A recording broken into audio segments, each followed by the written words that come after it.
Professor Javed Syal, sir, please, sir. Dr. Mahmood Hassan, if you are here. Sir, please kindly, if you can join us on the panel table, sir. Dr. Nawaz Lashari, I saw him in the hall, sir, if anyone can call him. Okay. Sir Hamid Saeed, if he's okay. Sir Abid Amin, okay, sir. And sir, Professor Nazir A. Maimon, if he's there.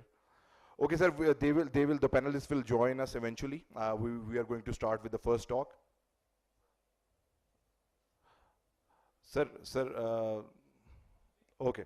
Okay, sir, I would like to invite our first speaker, Professor Dr. Fazlul Aziz Mia, and he will be giving his talk on role of GLP-1s and GIP agonist in cardiovascular health. Thank you, sir. Sir, please.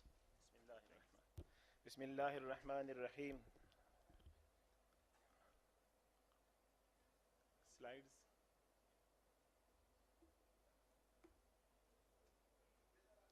Pointer इधर पड़ा था.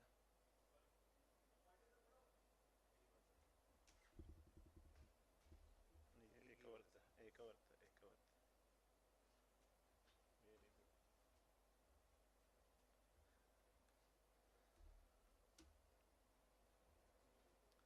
So, I'm going to talk about role of GLP-1 and GIP agonist in cardiovascular health. Diabetes and cardiovascular diseases are considered to be almost the same thing.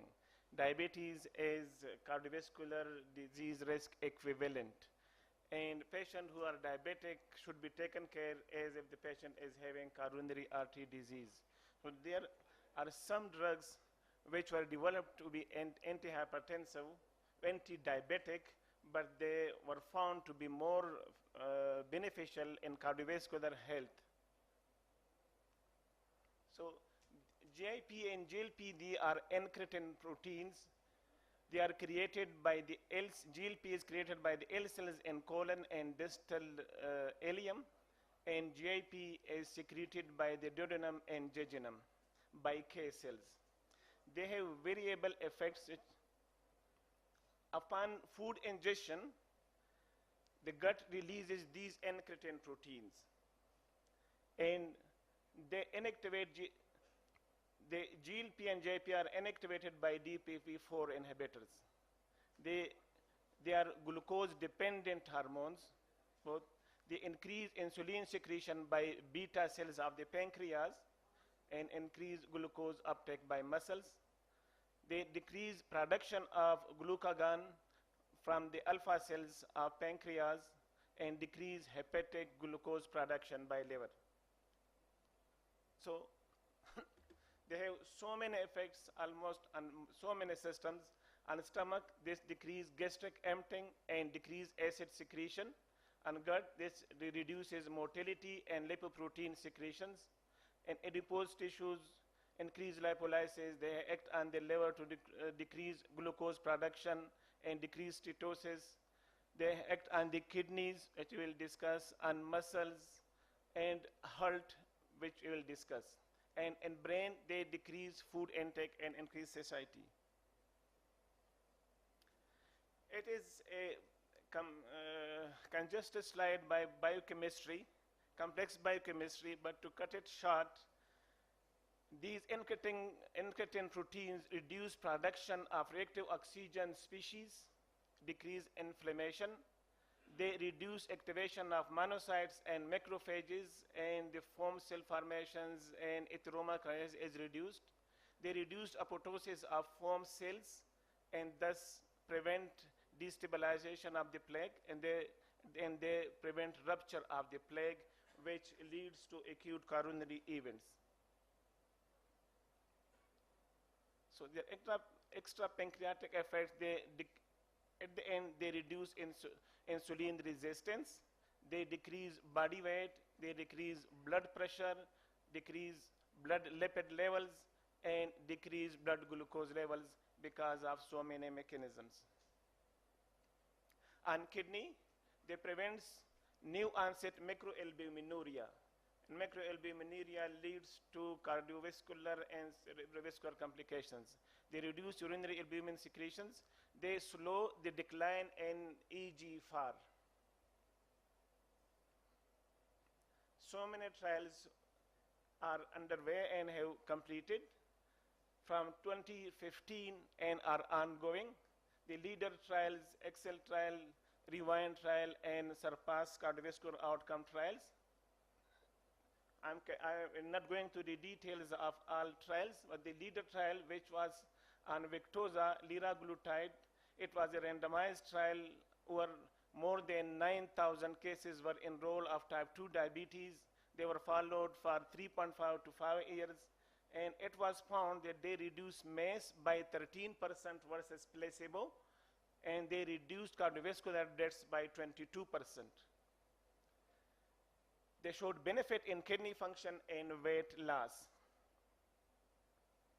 Sustained trial series was done on semaglutide, and Sustain 6 was done on cardiovascular outcomes of semaglutide. They enrolled more than 3,000 patients of type 2 diabetes who were at high risk for cardiovascular complications. Median follow-up was 2.1 years. They significantly reduced MACE by 26% compared to placebo, and reduced the incidence of new or worsening nephropathy, but the higher the rate of diabetic retinopathy was found. And the Surpass trial is on dual GLP and GIP agonist. It is expected, this is underway, but it is expected that it will lead to more benefits from cardiovascular point of view. This is a randomized, this was a systemic review of meta-analysis of 12 randomized controlled trials. The trials which were published between 2016 to 2024, and they concluded the GLP-1 receptor agonist improved kidney and cardiovascular outcomes and survival in patients with CKD enrolled in any array of clinical trials. This was published in May 25 in American Journal of Kidney Diseases. The cardiovascular complications are the main causes of morbidity and mortality in diabetic patients. There is two-thirds of diabetic patients die of causes attributable to heart. There is 2.5% higher risk of developing congestive heart failure in diabetics. 1/3 of diabetics usually develop peripheral arterial disease about the age of 50. And there is 4-fold increase in the incidence of stroke for each 1% increase in HbA1c. So what are the guidelines? 2023 ACHA guidelines for the management of patients with chronic coronary artery disease. They recommended that in patients with CKD, with CCD, chronic coronary disease, who have type 2 diabetes, the use of either SGLT2 inhibitor or GLP-1 receptor agonist with proven cardiovascular benefits is recommended to reduce risk of MACE. And the cost value of statement of GLP-1 is better than SGLT2. And regarding weight management in patients with chronic coronary artery disease, of course, we have to observe lifestyle modifications and other measures. But for patients with CCD and overweight or obesity who have pharmacological therapy is warranted for further weight reduction, GLP-1 receptor agonist can be beneficial in addition to counseling for diet and physical activity, as it is reasonable to choose semaglutide over liraglutide. So semaglutide was found more beneficial regarding weight reduction. So if a patient to reduce cardiovascular risk independent of glucose control in patients with type 2 diabetes and ASCVD, GLP-1 receptor agonist is class 1 indication, SGLT2 is class 1 indication, and after these medications we have to think of metformin and pioglitazone. And under to European guidelines on diabetes in patients with ASCVD, liraglutide, semaglutide, and dulaglutide are recommended in patients with type 2 diabetes to reduce cardiovascular events. But they have neutral effect on the incidence of cardiac failure. GLP-1 receptor is recommended at a GFR if they are friendly in kidneys. So if the GFR is more than 15, they can easily be used because they reduce progression of renal dysfunction. The side effects of these drugs are very low. Nausea, which is a side effect of almost every drug, nausea and vomiting. Nausea are noted in 25% of the patients, but these are usually self-limiting. Acute pancreatitis and medullary thyroid cancers are reported with these drugs. So the side contraindications are history of pancreatitis, history of medullary thyroid carcinoma, and diabetic retinopathy. So in conclusion, GLP agonists have proven cardiovascular benefits. They reduce MACE and cardiovascular deaths. Dual GLP-1 and GIP agonists may offer additional advantages. The trials are underway, and they have the potential to revolutionize cardiovascular management and metabolic diseases. Thank you.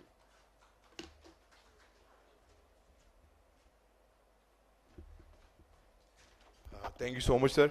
If anyone has any questions, we still can take the questions, or if anyone can, so we can take the questions at the end of the session as well.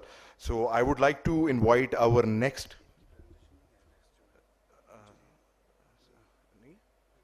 sir की presentation sir की presentation है. I would like to call upon our next presenter, sir, Professor Jalaluddin Ashokzai, sir. Kindly, please join us on the stage. Thank you, sir. अच्छा ये आपका pointer है ये वाला I think better ये वाला चेक कर लें okay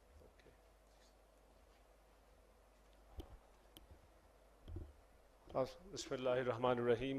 Respected chairpersons, respected seniors, colleagues, लोग तो बहुत कम है, early morning session है. I can just see the speakers and the convener.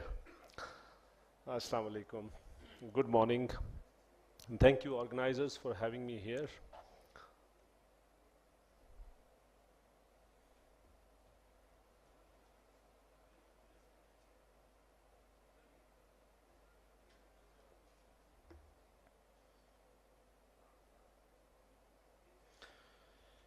So out of the cath lab business, out of clinics, back to the basics. Most often we stay busy in cardiovascular interventions and different interventions, but we should remind ourselves that the basics lies in the silent, in those which are silent and those which we don't deal well with. So dyslipidemia and atherosclerotic cardiovascular disease, I'm going to go in the next 10 minutes through the guidelines. You know, 10 minutes are not enough to explain the guidelines, but I'll just go walk through the guidelines and explain some of the highlights. ASCVD, we know, is the leading cause of death worldwide, 18 million deaths per year globally. Dyslipidemia is a modifiable key risk factor for ASCVD. We know what are the other risk factors, and we know when did the risk factors came into business through Framingham Heart Study. The first time when risk factors were defined in 1961, and since then many risk factors have evolved. Those risk factors which are modifiable, among them cholesterol stays at number 3, although it's written on top. We know raised blood pressure kills 10.8 million people globally, air pollution 4.8, and dyslipidemia, silent killer, comes third in the business. These all are modifiable. Now the good news, the good thing about this slide is these risk factors are modifiable.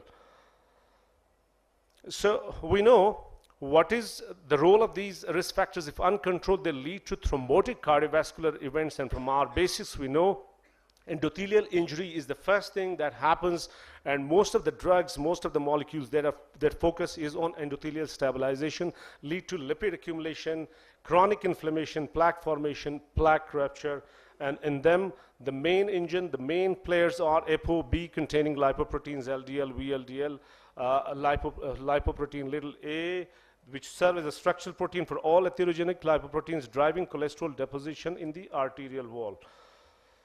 So we know how do you categorize our patient. The risk is based on Framingham Heart Study, atherosclerotic cardiovascular disease. We risk stratify our patient as having 10-year risk of 30%, more than 20%, 10 to 20%, less than 10%. So those who got the next year 10-year risk of less than 10%, we label them as low risk, and going up, if the risk is more than 30%, we label them as extreme risk. So who are those who are at extreme risk? Those patients who got progressive ASCVD, including unstable angina, individuals after achieving an LDL less than 70 milligram, or those with established clinical cardiovascular disease in individuals with diabetes, stage 3 or 4 CKD, heterozygous familial hypercholesterolemia, history of premature ASCVD. So what are the LDL targets for them? For those who are having extreme risk, LDL has to be less than 55 milligram per dl, and non-HDL has to be less than 80 milligram per dl. And similarly, in those with very high risk, less than 70, those at high risk, less than 100, and those who are having low risk, who are having their LDL needs to be less than 130 milligram per dl. But how often we check these lipids in our clinical practice, and do we follow the guidelines? So the guidelines say, the AHA guidelines, they reaffirm the central role of LDL reduction as the cornerstone of ASCVD risk mitigation. And we know, we attend most of these patients when they come with MI, with stroke, with these complications, we entertain them. There's a stronger advocacy for early initiation and intensification of lipid-lowering therapy, particularly in patients with established chronic coronary disease. It recognizes also the incremental prognostic value of ApoB and lipoprotein A in risk refinement, especially in individuals with borderline LDL cholesterol values or residual risk despite optimal medical therapy.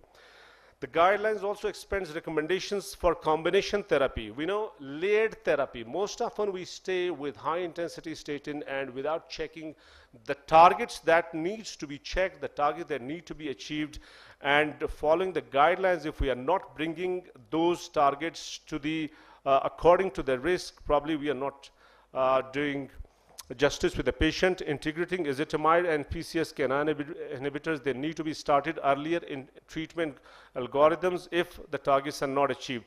Introduction of bempedoic acid as a guideline endorsed option, particularly in patients with statin intolerance, patients not at LDL goal despite maximally tolerated therapy, and based on robust outcome data from the CLEAR outcome trials.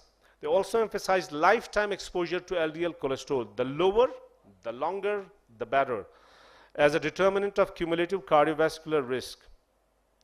Now, the emphasis is on a movement towards personalized layered lipid-lowering regimens, including non-statin therapies such as bempedoic acid, to address both therapeutic inertia and statin intolerance. And what is therapeutic inertia? When, despite knowing that these high LDLs are dangerous, despite knowing these low HDL are not friendly, we still fail to achieve the target. This is what therapeutic inertia is called. Factors can be both on the side of the patient as well as the clinician.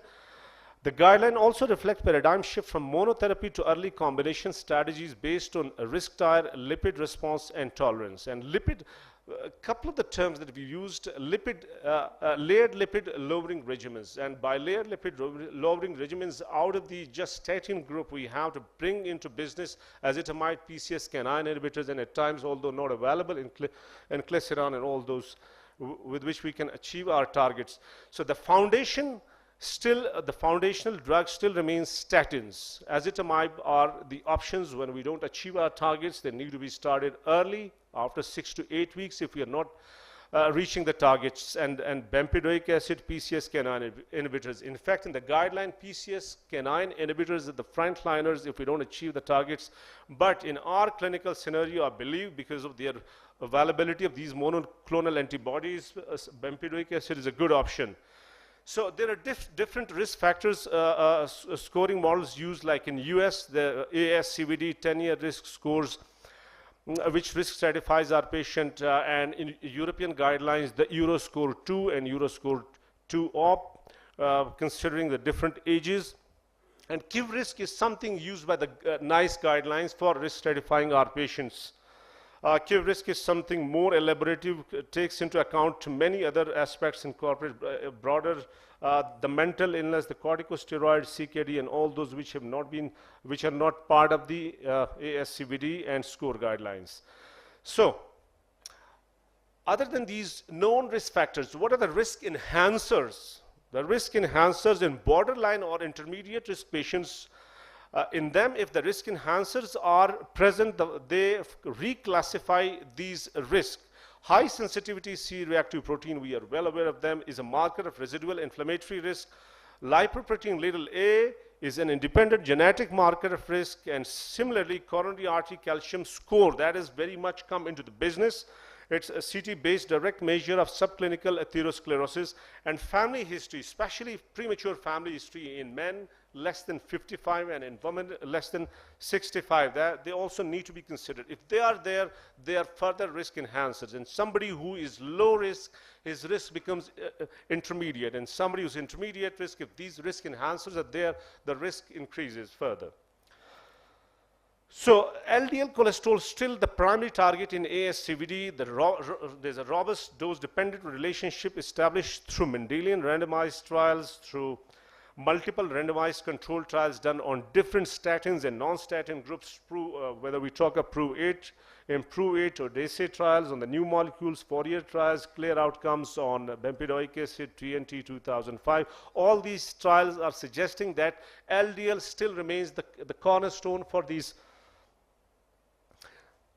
So next to addressing this, beyond LDL, we have to look on triglyceride. Triglyceride, we know if it is more than 500, they need treatment. But in those cases where there's low HDL, we have to treat triglyceride. The therapies remain statin, icosapent ethyl, fibrates. These are the drugs which can be treated. And HDL is something that also needs to be addressed beyond lipid lowering. So it's a risk marker, but not a treatment target. Pharmacologic HDL raising, we know, has failed to reduce ASCVD. Focus needs to be on lifestyle optimization, weight loss, regular exercise, smoking cessation. And emerging biomarkers and therapies in lipid management, we know the next frontier is lipoprotein A, which is genetically determined, elevated in 20 to 30% of global population. It is a stronger independent predictor of ASCVD and aortic valve disease. No approved therapy yet, but promising trial is coming on Prilacarsen. Similarly, the inclisiran, we know inclisiran is something that also deals with PCSK9 inhibitors. It is a slow interfering RNA-based PCSK9 synthesis inhibitor. In fact, it silences PCSK9 and increases the activity on LDL receptors. Biannual dosing after initial dosing, sustained LDL cholesterol reduction up to 50%, improved adherence in real-world settings shown in Orion trials. We know inclisiran, although not available, is a drug which is very friendly. Its use is easy, biannually used. Injectable ones. Similarly, bempedoic acid statin alternative aid, more often used as an aid-on therapy, and in those patients where statins are intolerant. LDL cholesterol reduction of 18 to 25%, liver activated, not associated with myopathy, validated by clear outcome trials, reduced MACE in statin intolerant patients. So I'm just going to go through. It's not just about the numbers. It's not just about to reduce the number. It's about comprehensive approach of ASCVD prevention beyond lipid management. Not only the lipids, we have to drop it down, but also we have to achieve blood pressure targets, glycemic control, as well explained by Dr. Fazal, especially those patients which those molecules SGLT2 and GLP-1 receptor antagonists, they have got cardiovascular benefits. They need to be on top of priority in patients having ischemic heart disease. At antithrombotic therapy, aspirin, dual antiplatelets, lifestyle behavior, inflammation, and residual risk. So our targets needs to be holistic, not just reducing the numbers. What is the Pakistani landscape? I'm just going to go through all these data, and the data is not better than rest of the world. Our data is probably poorer than them. High rates of premature CAD, metabolic syndrome, limited access to lipid-lowering therapies. These are the challenges we are having. Need for national screening programs and subsidized lipid clinics. We see when we go through all these different ages, data taken from different parts of the country. we see that premature coronary artery disease is much common as compared to rest, and we know being South Asian itself is a risk factor. We all know. So concluding my slides, the take-home messages: LDL cholesterol reduction remains foundational because the robust dose-dependent causal link with ASCVD, the lower, the longer, the better. No threshold for harm identified. From monotherapy to early combination, guidelines now endorse layered lipid-lowering statin, ezetimibe, PCSK9 inhibitors, bempedoic acid, and inclisiran tailored to risk and tolerance. Bempedoic acid fills the crucial gap of oral liver selective agent that lowers LDL cholesterol without muscle effects, validated in statin intolerant populations. So risk stratification is evolving. Use of risk enhancers, lipoprotein A, HSCRP, coronary artery calcium score often refines individual risk, enabling more precise interventions. ASCVD prevention, multidimensional lipid control is vital, but optimal care also addresses blood pressure, glycemia, thrombosis, and lifestyle integrated for sustained outcomes. The future is personalized. Our treatment needs to be personalized, preventive, and proactive. The shift is towards earlier, more aggressive, and individualized therapy informed by genetics, biomarkers, and lifetime risk exposure. So with this, I thank you very much for your patient hearing. And before I leave the stage, invitation at the 55th CardioCon, which will be from 21st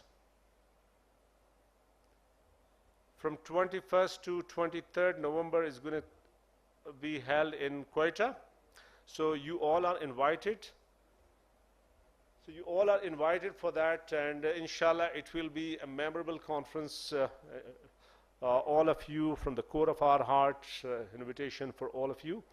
And little concerns I think I can see, Quetta is a peaceful place. If anyone has heard anything happening in Quetta, I think, I don't remember during the last 1 year anything such. The fear is there. The fear raised by some of our colleagues, because it's a limited environment, so that's I'm talking openly. So come to Quetta, inshallah. Our hospitality, inshallah, you would enjoy the 55th CardioCon in Quetta, and I hope there'll be a big participation from every part of the country. Thank you very much.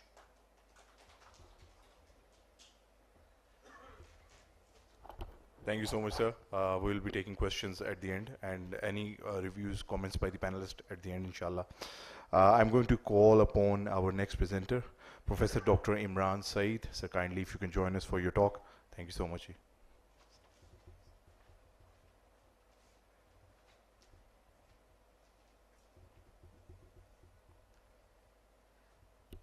बिस्मिल्लाहिर्रहमानिर्रहीम। बहुत शुक्रिया सबसे पहले मुंतज़मीन का कि हमें यहाँ जमा होने का मौका फराहम किया। So I'll be talking about obesity, the new trends in management. Thank you. अल्लाह मियाँ दे के भी आज़माता है और ले के भी आज़माता है। ये वो बीमारी है जो अल्लाह मियाँ आसूदगी दे के आज़माता है, because it's a disease primarily of the effluents. Over last 30 years, the global rate of obesity has almost doubled, reaching around 2 billion adults and some around 500 million young people who are obese. And if unintervened, this trend will, the future prediction is that it will again double by the mid-century. This is the data which shows from 2010 to 2015 and then projection to 2030, how the obesity is slowly creeping in and disabling the people. Now, it all starts with affluence. I remember in our young days, there were less cars, open grounds, no TVs. एक channel होता था जिसको 6 बजे शुरू होकर 10 बजे बंद हो जाता था, और early to bed and early to rise, that was the slogan. Now you have computers, you have remote controls, so life is becoming more and more sedentary, less and less movement, and this all leads to weight gain. And it starts here. And if you go even further, this is the situation. So these are the things which we must try to change right from the very beginning if you have to prevent obesity. This is the different stages of obesity which you classify. Now, as a cardiologist, I am concerned with obesity because obesity is directly linked with diabetes. And 86% of the people with type 2 diabetes are living with overweight and obesity.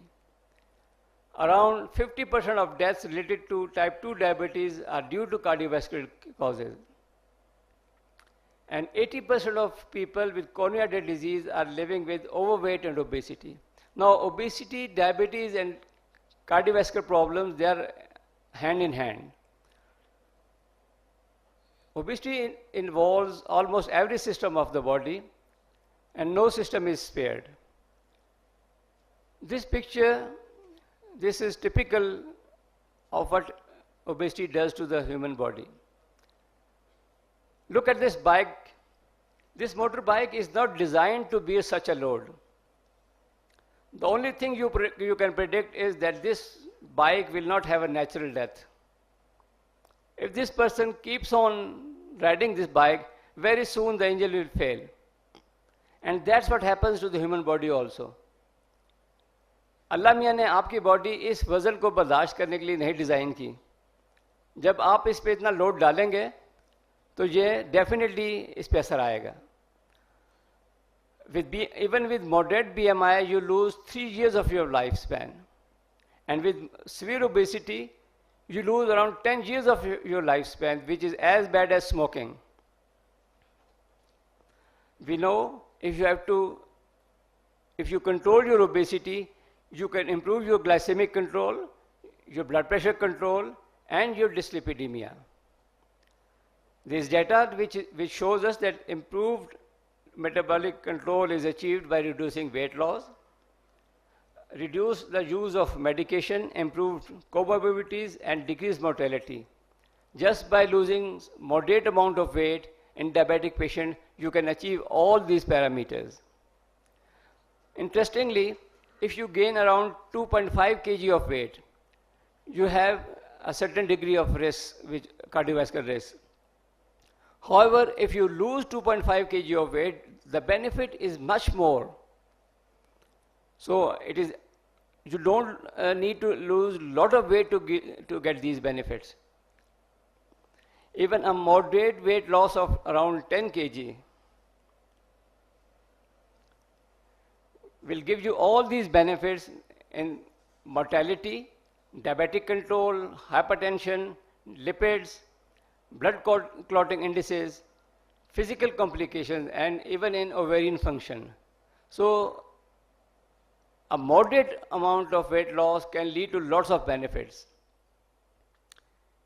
If you look at the clinical implications, the benefits, they start even losing as low as 3% of the weight loss. This helps in gaining your blood pressure, improves in diabetic control, sleep apnea, non-alcoholic fatty liver disease, osteoarthritis. All these benefits, they are achieved by even as low as 3% of weight loss. Now, can obesity be cured? What do the experts say? The important thing is, they say, diet and exercise just aren't enough to address obesity. And obese people who have lost weight are considered to be in remission rather than cured.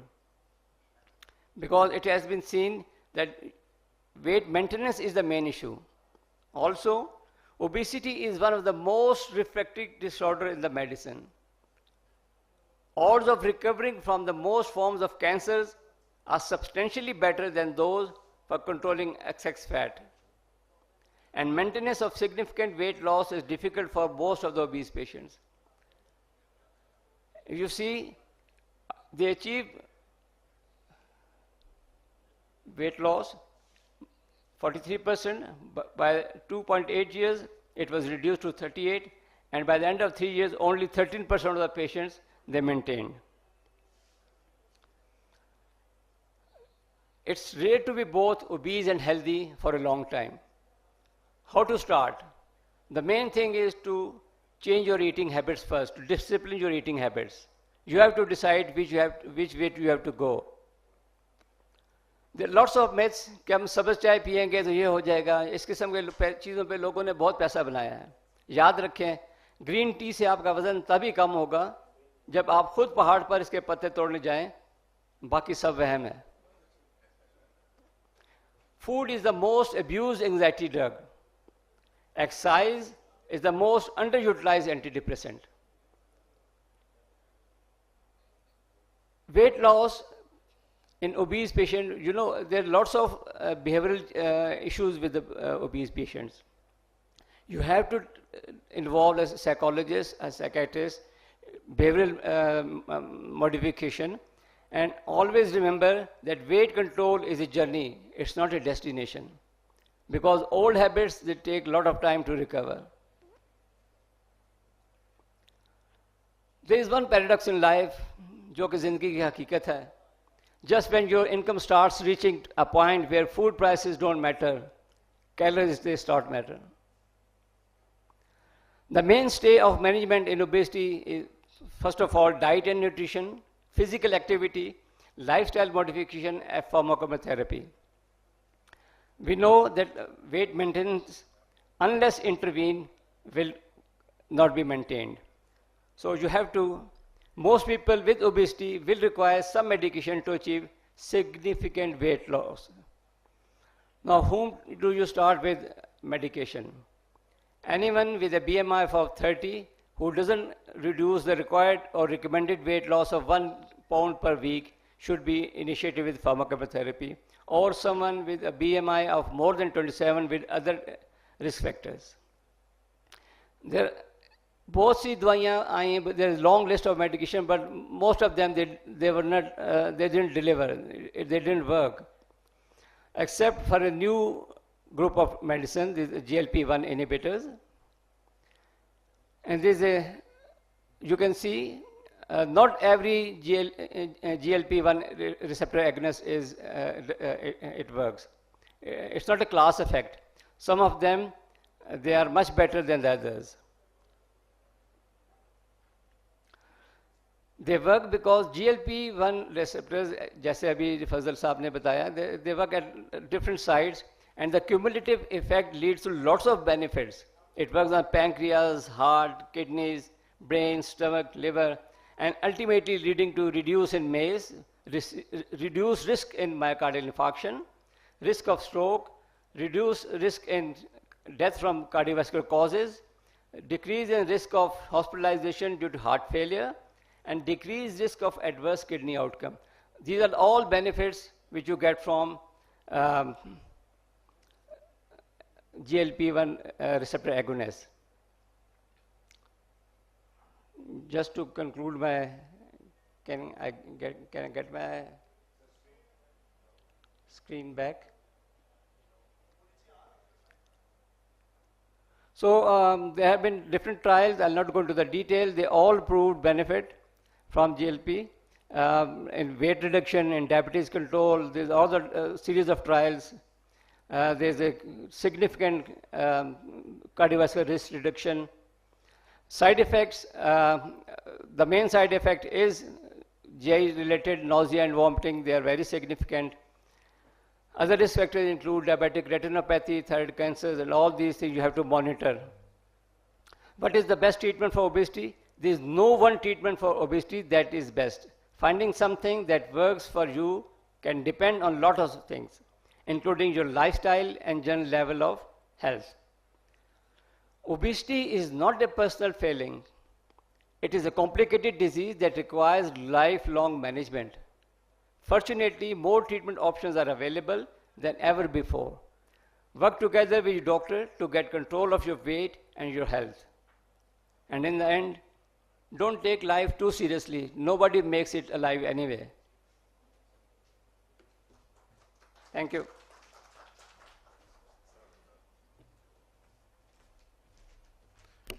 Thank you so much, sir. Thank you for the presentation. Very eye-opening, and thought-provoking.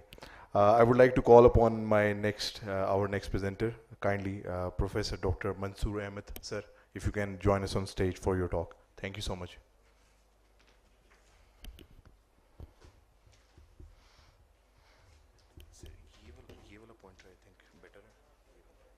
Sorry.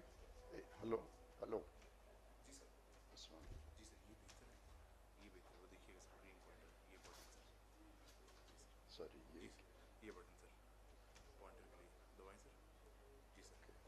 Slide change. Okay. Okay. Assalamu alaikum. Mansoor Ahmed is my name, and I'm very impressed with the audience around here.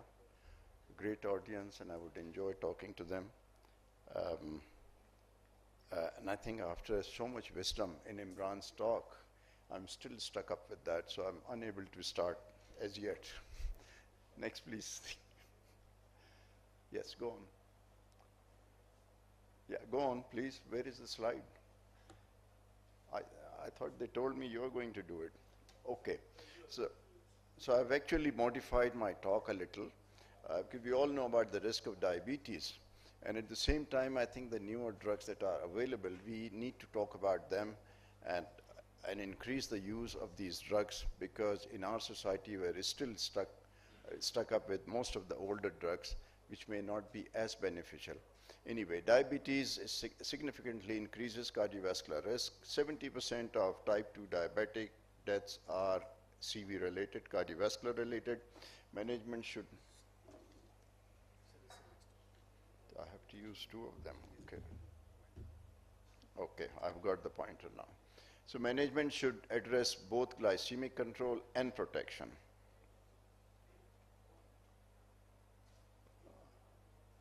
Okay, now these are certain the diabetic drugs: metformin, SGLT2 inhibitor, GLP-1 receptor agonist, DPP-4 inhibitors, insulin, sulfonylureas, and thiolidinones, TZS as they are in their short form. Now, we just discussed these drugs very briefly and what to do and how they work.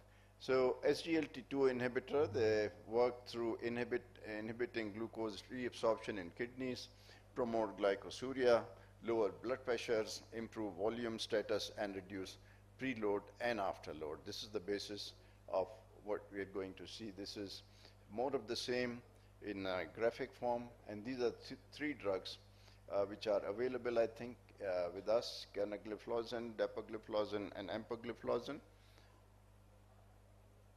Okay, now GLP-1 receptor agonist, this is another group of drugs already been mentioned just before by Imran, and I think the very first talk was based on this group of drugs, which really have changed the dynamics of diabetic treatment. And to me, this is one of the most dynamic drugs that I prescribe to many, many of my patients, and it works wonders.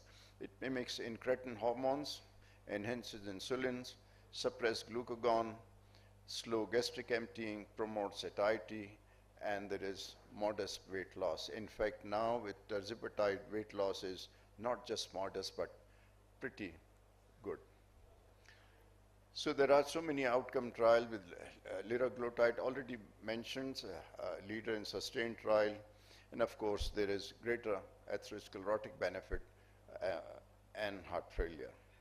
Not heart failure, but we have not established benefit in heart failure, but of course for atherosclerotic vascular disease. DPP-4 inhibit breakdown of incretin hormones, neutral CV outcomes in trials, some increase heart failure risk, but generally well tolerated. And it's one of the commonest drugs that's used. Sulfonylureas, there is a risk of hyperglycemia, controversial cardiovascular effects, older drugs likely to increase the CV events, and you should use it in patients with coronary artery disease because the risk of hypoglycemia. We actually underestimate hypoglycemia. Many patients come back with HbA1c of 6.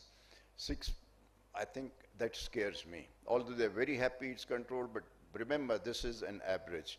So sometimes they're going down to 3, other times they're going down to 5. So going down to 3 is a definite risk factor for precipitation of angina, making it unstable, and even an infarct. So got to be a little careful with that.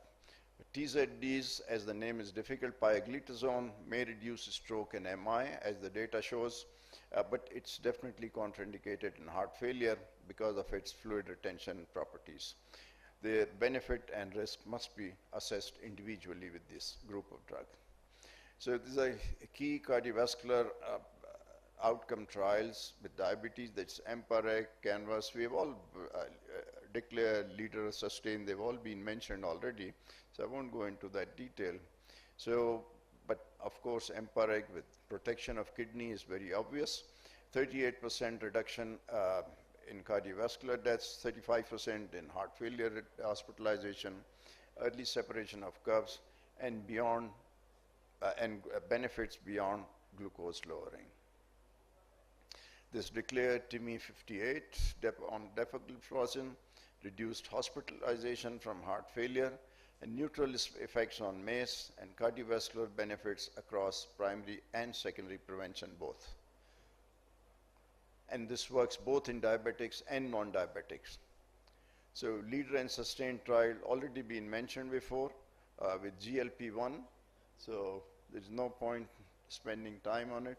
Of course, we should tailor our therapy by cardiovascular profile of all our diabetic patients. So heart failure or CKD prefer SGLT2 inhibitors, ASCVD, GLP-1, RAs beneficial, low risk metformin first, and of course monitor progression of the disease. There is a special population which is elderly. So elderlies, you must be very, very careful. Increase the dose, adjust the doses slowly as per to prevent hypoglycemia, which can be very common in these patients. Someday they are unable to eat, so they may get hypoglycemia, so you need to be very careful with these. So CKD dose adjustment is needed, and multimorbidity should also be considered in these patients. Combination strategies, metformin plus SGLT2 inhibitor or GLP-1 RAs, both are possible and they should be used. They are synergistic cardiovascular and glycemic control, but do monitor renal failure, blood pressure, and side effects. So current guidelines recommend early use of SGLT2 and GLP-1 RAs in cardiovascular disease. Move away from stepwise HbA1c only approach. The target should not be only HbA1c, but the individual, the person you are treating. So individualized risk-driven therapy. This is a case where prior MI, so GLP-1/8 for cardiovascular atherosclerotic benefit. And of course, study 2, there is heart failure, so SGLT2 has clear-cut benefits here.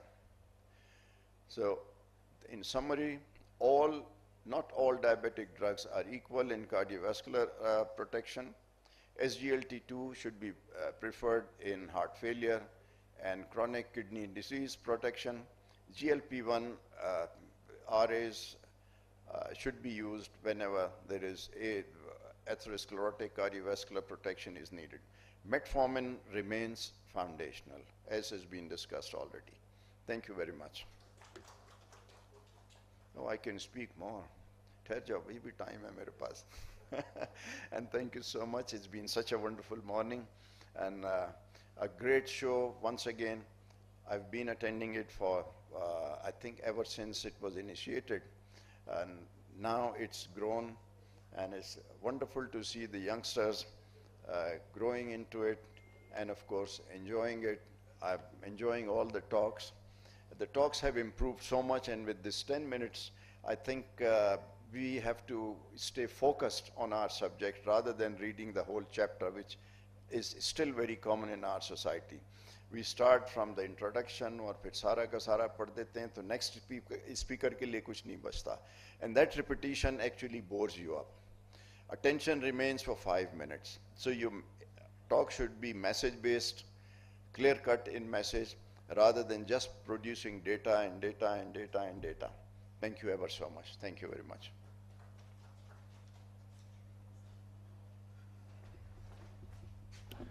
Thank you so much, sir. I'm going to call upon our next presenter, Professor Dr. Nasser Ali Shah, sir. Kindly, if you can join us on the stage for your talk. Thank you.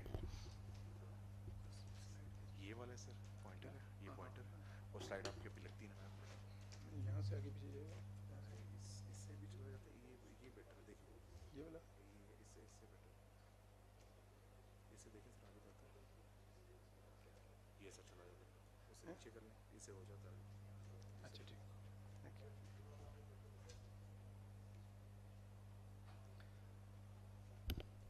Bismillahirrahmanirrahim.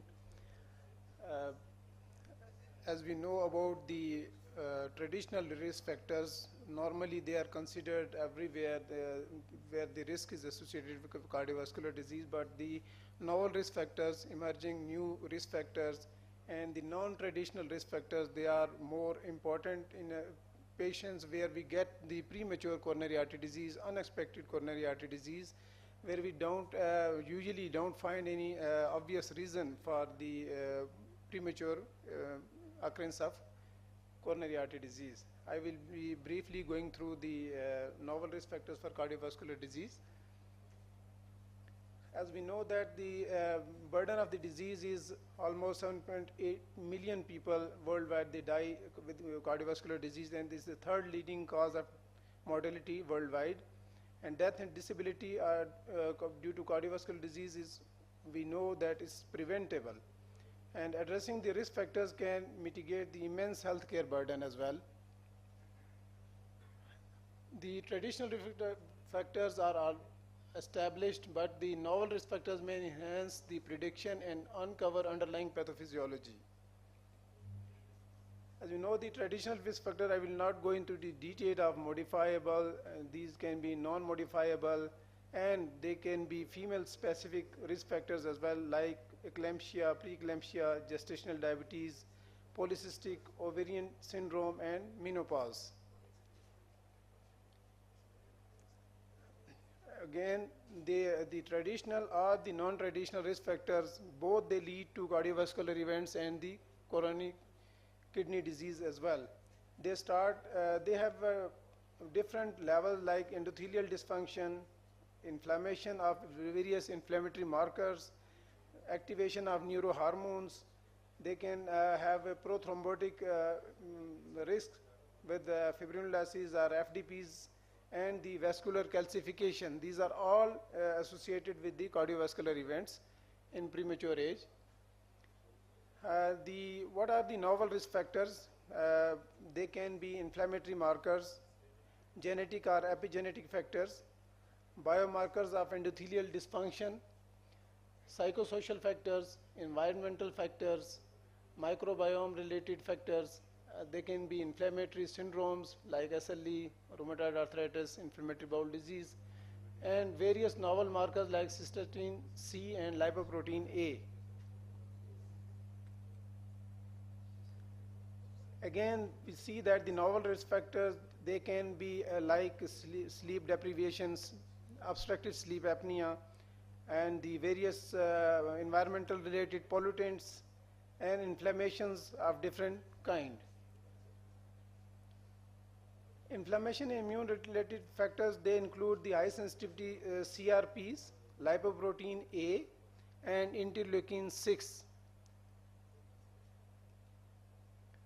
And what is high sensitivity CRP? It detects low levels of CRP associated with the chronic vascular inflammation, and when it is more than 3 milligram per liter, we call it a high risk.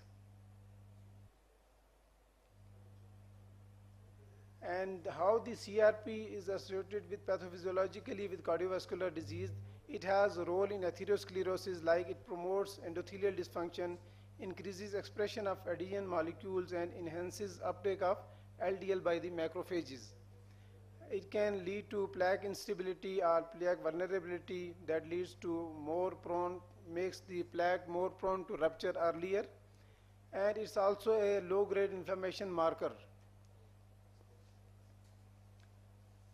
And what are the clinical implications of CRP? There are certain therapies to to reduce the high sensitivity CRPs. As we all know that the statins they both lower the LDL and the CRPs, but the anti-interleukin 1b canakinumab that reduces the CRP and cardiovascular events as it was proven in the CANTOS trial as well.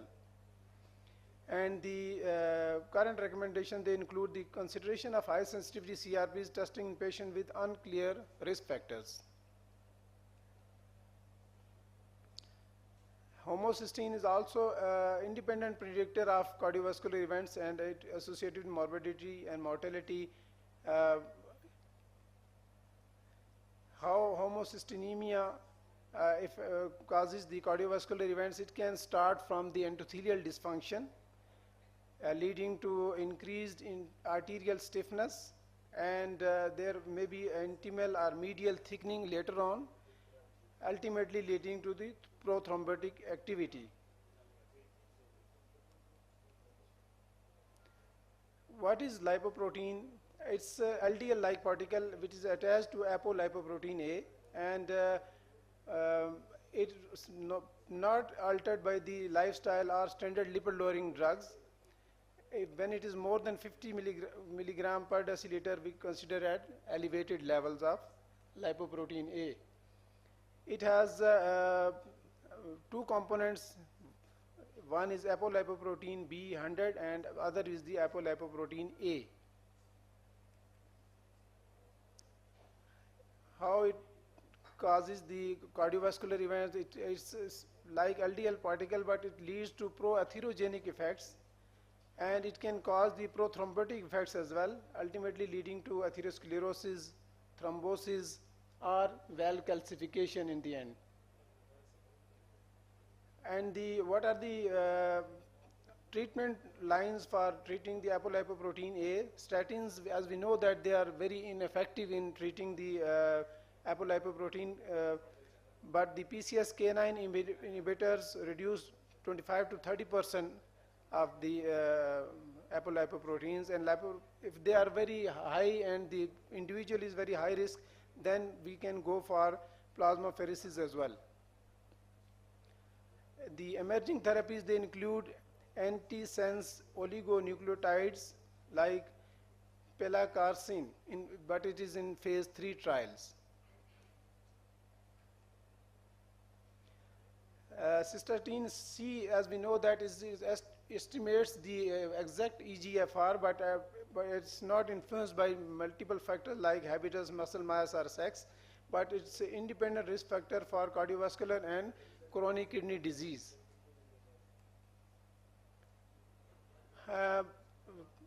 Risk factor related to thrombosis and inflammation, as we know that interleukins are associated with high sensitivity CRPs, myeloperoxidases, D-dimers. Certain genetic and epigenetic factors also contribute to the cardiovascular events. Genetic variations like PCSK9 genetic mutation may result in progression and early presentation of coronary artery disease. Epigenetics like DNA methylation and histone modification influencing the gene expression. And certain biomarkers for endothelial dysfunction, they may be flow-mediated dilatation, circulating endothelial or progenitor cells, or asymmetric dimethyl arginine, and they need early detection for the vascular dysfunction.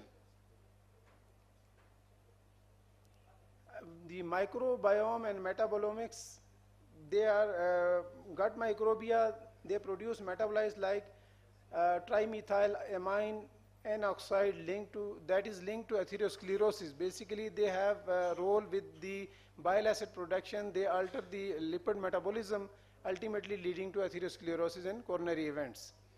And that's why the microbiome profile, potential diagnostic and therapeutic target.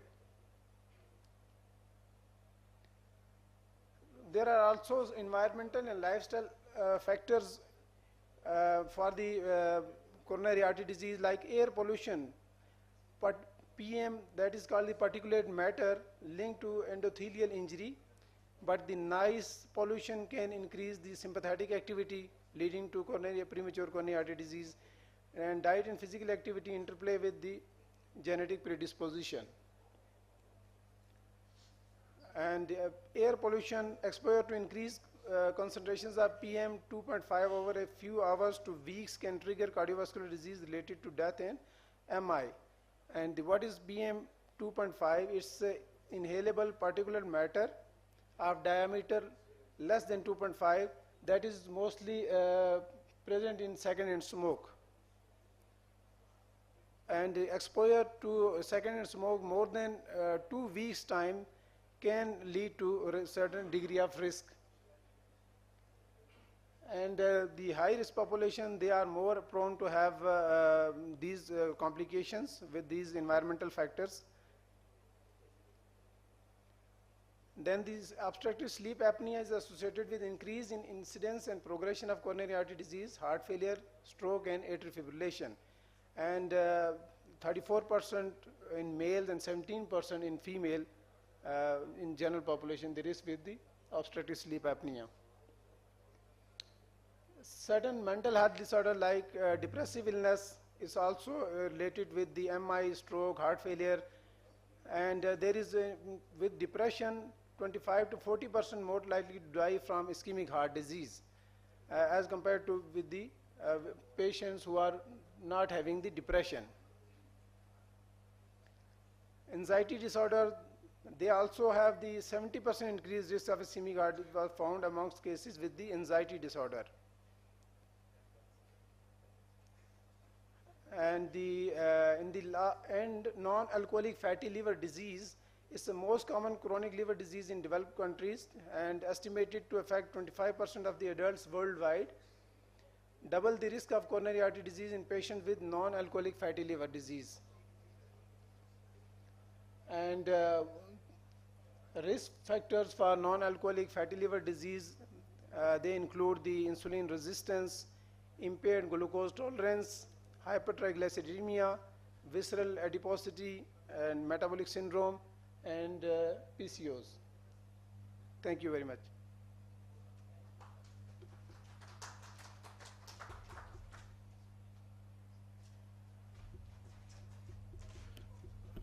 Thank you so much, sir. We'll move on to our next presenter. I would like to kindly invite Professor Dr. Khawar Abbas Kazmi, sir. Kindly join us on the stage. Thank you.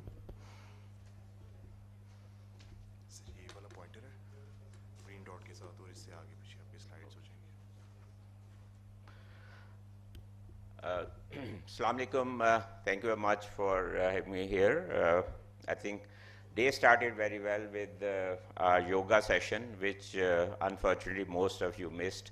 But I think that was a very good start to the day. I'm going to be talking about hypertension and CVD prevention. There are multiple risk factors as we've been talking about as far as cardiovascular disease is concerned. But if we talk about that, I mean, if I'll say कि जी मेरे पास सिर्फ इतने resources हैं मैं किसी एक risk factor पे काम कर सकता हूँ तो my one buck on that will be hypertension. And why is that? Because hypertension is the strongest or one of the strongest risk factor जो cardiovascular disease को cause करते हैं during the life and including valvular heart disease as well, and also cardiac arrhythmias including atrial fibrillation and then resulting in cerebral stroke. So that is one of the things, but that the other thing which also is a fact that hypertension causes quite a significant burden of cardiovascular related issues like as seen here, stroke over 50%, acute myocardial infarction about 50%, then heart failure about 12%, and renal failure about 26%. Atrial fibrillation becomes kind of a little complex issue because there are other things which contribute to atrial fibrillation as well, so it is difficult to kind of estimate the contribution of hypertension to atrial fibrillation, but it is a sizable and significant association and contribution. Hypertension is also related with the other disorders. जैसे हम आमतौर पे ये कहते हैं कि जब risk factors हैं ये 1+1 2 नहीं होते. Unfortunately, the risk multiplies many times. So the risk significantly increases if there are other risk factors along with hypertension. And the other thing which FTC the hypertension is the most cost-intensive risk factor.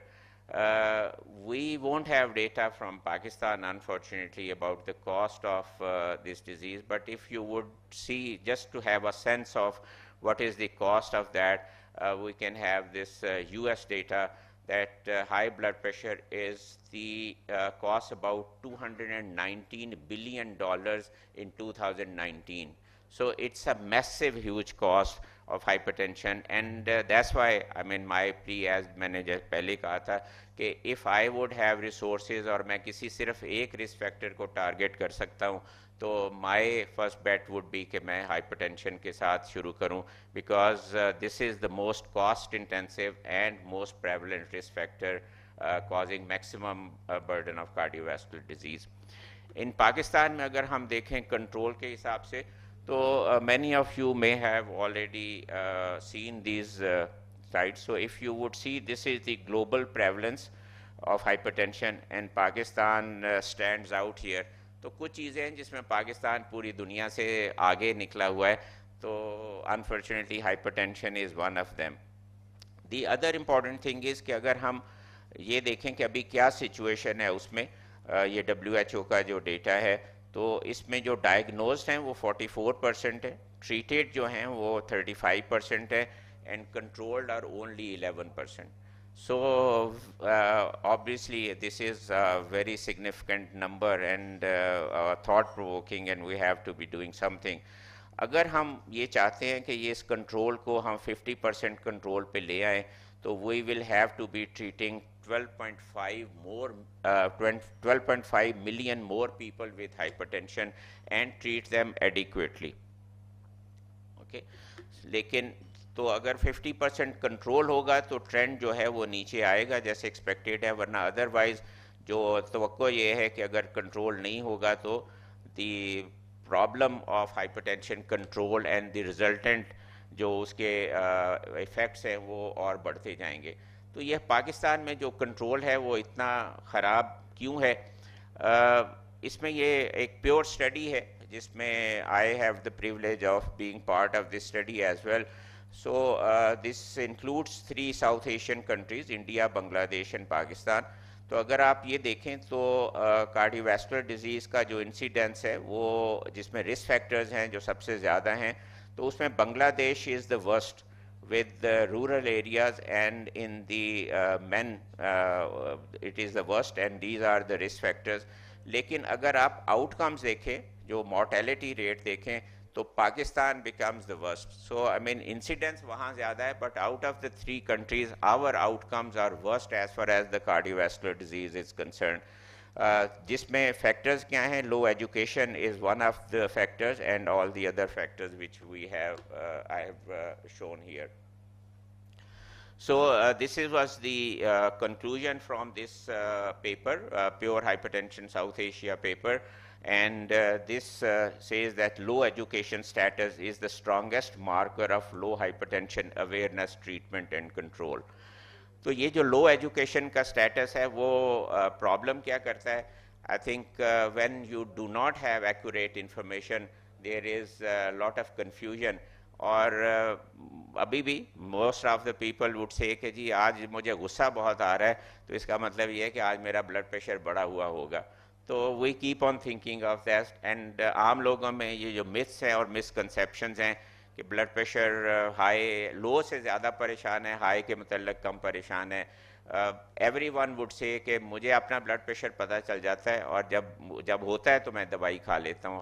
although we know this is a silent killer, and unfortunately even जो doctors हैं वो भी यही समझते हैं कि जो मुझे ब्लड प्रेशर का पता चल जाता है और मैं वो खा लेता हूँ. तो ये जो मिथ्स एंड कॉन्सेप्शन है सिर्फ जनरल पब्लिक में नहीं है, वो डॉक्टरों में भी है. और डॉक्टरों में भी इतनी ही रेजिस्टेंस होती है कि जी अभी अगर 35 इयर्स की एज में हाई ब्लड प्रेशर बढ़ गया तो मैं अभी से क्या दवाई शुरू कर दूं, सारी ज़िंदगी खानी पड़ेगी, तो इसकी तो आदत हो जाएगी, फिर मैं कैसे छोड़ूंगा उसे. आदत तो नहीं होती, इसकी ज़रूरत होती है जिसको लेने की ज़रूरत होती है. सो इस अवेयरनेस को बेहतर करने के लिए वी हैव थॉट ऑफ और इनिशिएटेड अ प्रोग्राम जो हमने फैंटास्टिक फोर का नाम इसमें यूज़ किया है, क्योंकि आप थिंक सब लोगों को पता होगा फैंटास्टिक फोर जो आप थिंक एक सुपर हीरोज़ वाला वो है। तो हमारा जो स्लोगन है उसमें क्या है कि take control of your health, remember your numbers, and we are targeting 4 things here together. Blood pressure जो है वो 130/80 या 140/90, diabetes fasting less than 100, cholesterol less than 200 in normal population and less than 160 in high risk population, and waist circumference जो आपको पता है कि in men 35.4 or less and women 31.4 or less. This is a collaborative project, NICVD है, SICVD इसमें शामिल है, Indus medical college जो है वो हमारे साथ इसमें शामिल है, हामी एक ऑलरेडी हमारा एक प्रोजेक्ट है वो भी इसमें शामिल है, and High Noon is supporting our this campaign, and we're going to be kind of targeting health professionals as well as general public. Basically ये है कि इन नंबरों को याद रखें और इन नंबरों को चेक करते रहें. That is the only way we can have maybe have a better control on the risk factors and stem the tide of CVD epidemic. इसमें हमें जो सोल्यूशन है हेल्थ केयर हाइपरटेंशन केयर के लिए वो ऑलरेडी हमें होने, लेकिन इसमें से जो एक मेरे ख्याल में सबसे अहम पॉइंट है वो ये है कि हमें सिर्फ प्रोटोकॉल और वो नहीं बनाने, we have to make sure कि जो ड्रग सप्लाई है वो अफोर्डेबल ड्रग सप्लाई है या रिलायबल ड्रग सप्लाई है वो हो. जब तक वो नहीं होगी तो बेहतर नहीं होगा. And we have seen that in examples हैं, कोरिया की एग्जांपल है, they have improved their hypertension control from less than 30% to about 80% by providing a protocol driven but medical free medicines to patients with hypertension. एक चीज़ और जो इसमें बताती हैं, चूँकि अभी पहले एनवायरनमेंट की बात हुई थी तो एनवायरनमेंट का जो बिल्कुल आपने सही कहा कि 33% of all deaths related to environment happens because of cardiovascular disease. So it's a significant problem. लेकिन इस सारी एनवायरमेंटल डिग्रेडेशन में अनफॉर्चुनेटली हमारी हेल्थ केयर भी इन्वॉल्व है, जिसको बारे में हम कभी सोचते नहीं हैं. तो अगर आप ये देखें कि यूएस में जो पूरी दुनिया में अगर देखें तो हॉस्पिटल्स की जो वेस्ट है उसकी मिकदार 5 मिलियन टन है per year. 5 million ton of waste which hospitals produce and 25% of that waste is plastic. US में 1.9 million ton annual waste production है, प्लास्टिक वेस्ट प्रोडक्शन है बाय हेल्थ केयर सेक्टर. तो ये जो हम क्यूरेटिव हेल्थ केयर जो है वो बढ़ाते जा रहे हैं, हॉस्पिटल बढ़ते जाएंगे, उसके साथ ये हम अपने इन्वायरमेंट को भी उतना ही ख़राब करते जाएंगे. इसकी वजह से भी हमें दोबारा वो कहने बात थी कि प्रिवेंशन की ज़रूरत है. प्रिवेंशन होगी तो आगे मसले नहीं बढ़ेंगे. एक और एग्जांपल जो मैं दे रहा हूँ यहाँ पे हाइपरटेंशन के पॉइंट ऑफ व्यू से, हाइपरटेंशन की सबसे जो बड़ी कॉम्प्लिकेशन है वो CKD है और उसका इलाज क्या होता है? हीमोडायलिसिस होता है. हम समझते हैं कि कोई मसला नहीं है, हीमोडायलिसिस छोटी सी चीज़ है, बट एक हीमोडायलिसिस में 500 लीटर पानी इस्तेमाल होता है. 500 लीटर पानी इस्तेमाल होता है, जबकि एक एवरेज ह्यूमन बीइंग की डेली जो नीड है वो 100 लीटर पानी की है. तो एक हीमोडायलिसिस जो है वो 5 आदमियों के पानी को इस्तेमाल कर लेता है. और अगर इंडिया ने पाकिस्तान का पानी बंद कर दिया तो फिर हीमोडायलिसिस के लिए तो मिलता रहेगा, हम शायद जो है वो उसके बगैर रहेंगे. So this is a serious concern which we all have to be thinking of कि हम जो प्रिवेंशन जो सिर्फ कर रहे हैं वो इस वजह से नहीं है कि हम अपनी हेल्थ को बेहतर कर रहे हैं, हम आने वाली नस्ल के लिए भी बेहतर दुनिया छोड़ के जाना चाहते हैं. So we should not underestimate the power of prevention, and that's why I think आज की थीम जो है वो रखी थी इन्होंने इस सर्वे की कि prevention is the intervention to be done. Thank you very much.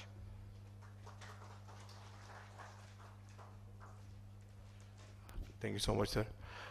So our next presenter will join us online from USA, Dr. Sabah Syed, and she will be giving a talk on stress and its management in patients of ischemic heart disease. The IT team, if they can patch her up on this screen, please.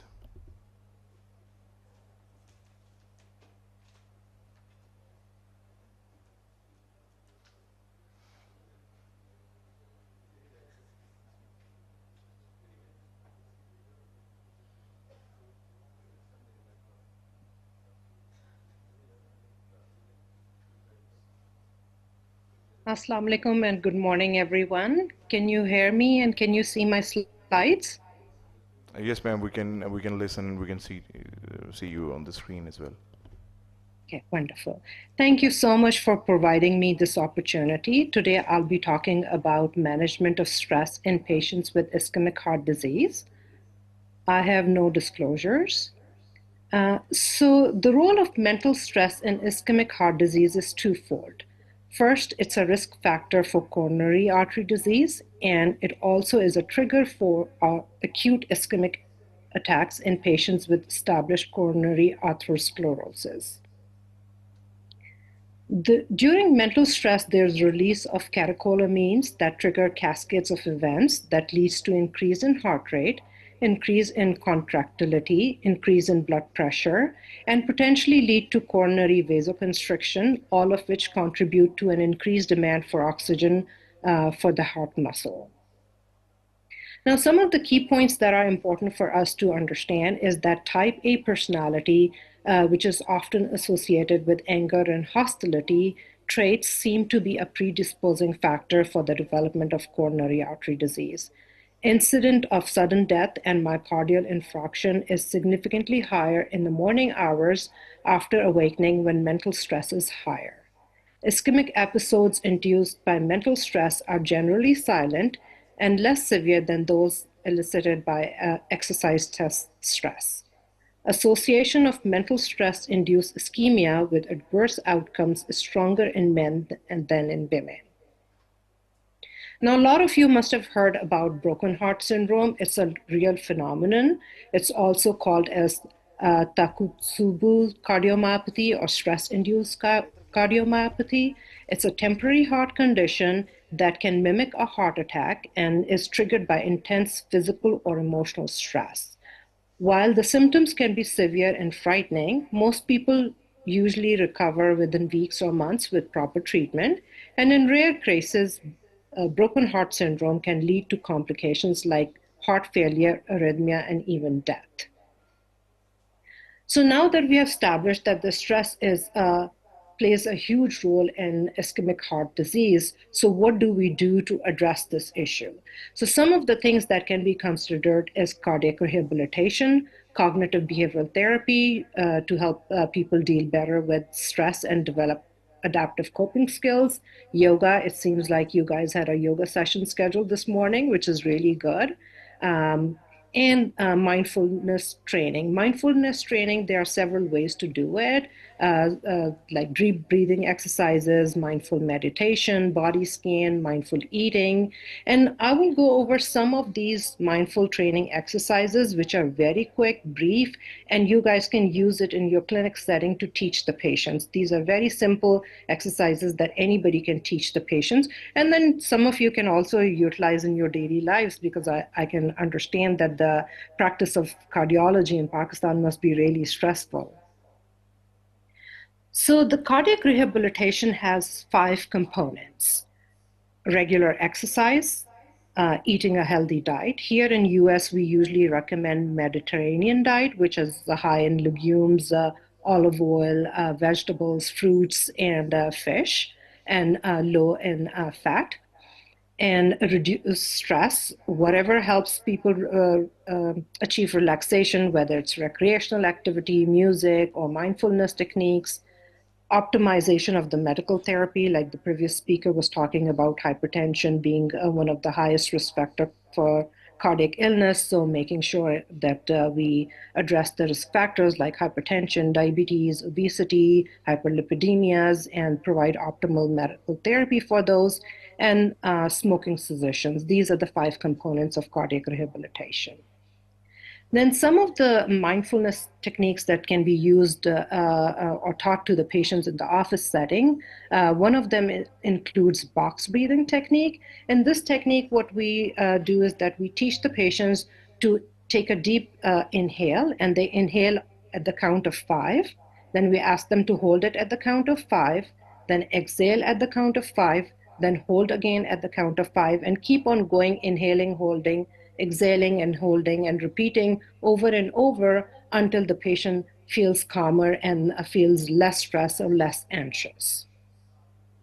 Another technique, what we also called as either 1, 2, 3, 4, 5 technique or grounding technique, is helping the patient uh, uh, uh, uh, calm themselves by thinking about, naming the 5 things that they see around them. So if they are in the office setting, they can name the things like table, chair, door, pen, clock, whatever 5 things they see in the office, and then 5 things that they can feel, 3 things that they can hear, 2 things that they can smell, and 1 thing that they can taste. So when they are focusing on things around them, they're able to de-stress and kind of ground themselves and feel less stressed. So this is really helpful technique, and it can be taught in an office setting. Another thing that sometimes we encourage patients to practice mindfulness eating. So we ask them to listen to their body and eat when they're feeling hungry and stop eating when they're full. We encourage them to drink 8 glasses of water. We encourage them to focus on eating. So when they're eating, try not to multitask, like not to watch TV or be on their cell phone, and then take their time to eat meals. Make sure that they have healthy sources of meals, and then savor their food. Think about the texture of the food, think about the aroma, think about the flavors of the food, and savor their food. Another thing that we sometimes teach patients is called as body scan meditation, in which we ask the patient to sit in a comfortable position, whether it can be a yoga pose or it can be sitting on a chair or laying down in bed, but just having some kind of comfortable posture. And then we ask them to close their eyes and focus on their breathing. And then we ask them to become aware of a specific part of the body. Sometimes it's helpful if you start from the head and go down to the toes. So if you're thinking about the head, we ask them to notice what kind of sensations they're having. Are they feeling some kind of tension in their head? Are they feeling any kind of headache? And then we ask them to imagine their tension decreasing with each breath. And then we ask them to continue to focus on breath and then focus on releasing the tension with each breath. And once they feel calm and then their tension is released, then we ask them to focus on the next part of the body and the next part of the body, and continue to do that until they progress from head to toe, and then they feel calmer and they are in a relaxed state. So there are various kind of meditations available that the patients can do, or small techniques that they can use in daily life to reduce their overall stress. So the take-home points are: screen for stress actively, educate the patient, inform them about the link between the stress and the cardiac events, especially the silent ischemia, integrate mind-body techniques into your comprehensive management plans. These mind-body techniques can be anything: mindful meditation, breathing exercises, whatever, listening to music, doing yoga, going out for a walk, whatever helps patient ground themselves, that would be helpful. And then collaborate with multidisciplinary teams, like one of the previous speakers was talking about the higher rate of anxiety and depression in patients with cardiac illness, or anxiety and depression leading to coronary artery disease. So sometimes collaboration with psychiatry, getting them onto the right antidepressants or anti-anxiety medication or therapy might be helpful. And then personalize the interventions tailored to the patient's specific coping styles. And then, like the previous speaker was talking about, the low health literacy is a huge risk factor in patients being non-compliant with hypertensive medications. So just tailoring the management techniques based upon their health literacy, their coping styles, and their individual patient needs. These are my references, and I'm open to any questions if there are any. Thank you so much. Thank you so much, Dr. Saba. Ma'am, thank you. We'll be taking the questions at the end of the session. We're already late on time. So I would like to call upon our next presenter, Professor Dr. Abdul Wajid Khan sir. Kindly come on the stage and join us. Also, I would like to tell the workshop village has started in the Chinar Hall yesterday, where there was lunch, and you can all visit the Chinar Hall for workshop, and it's very interactive sessions there. Thank you.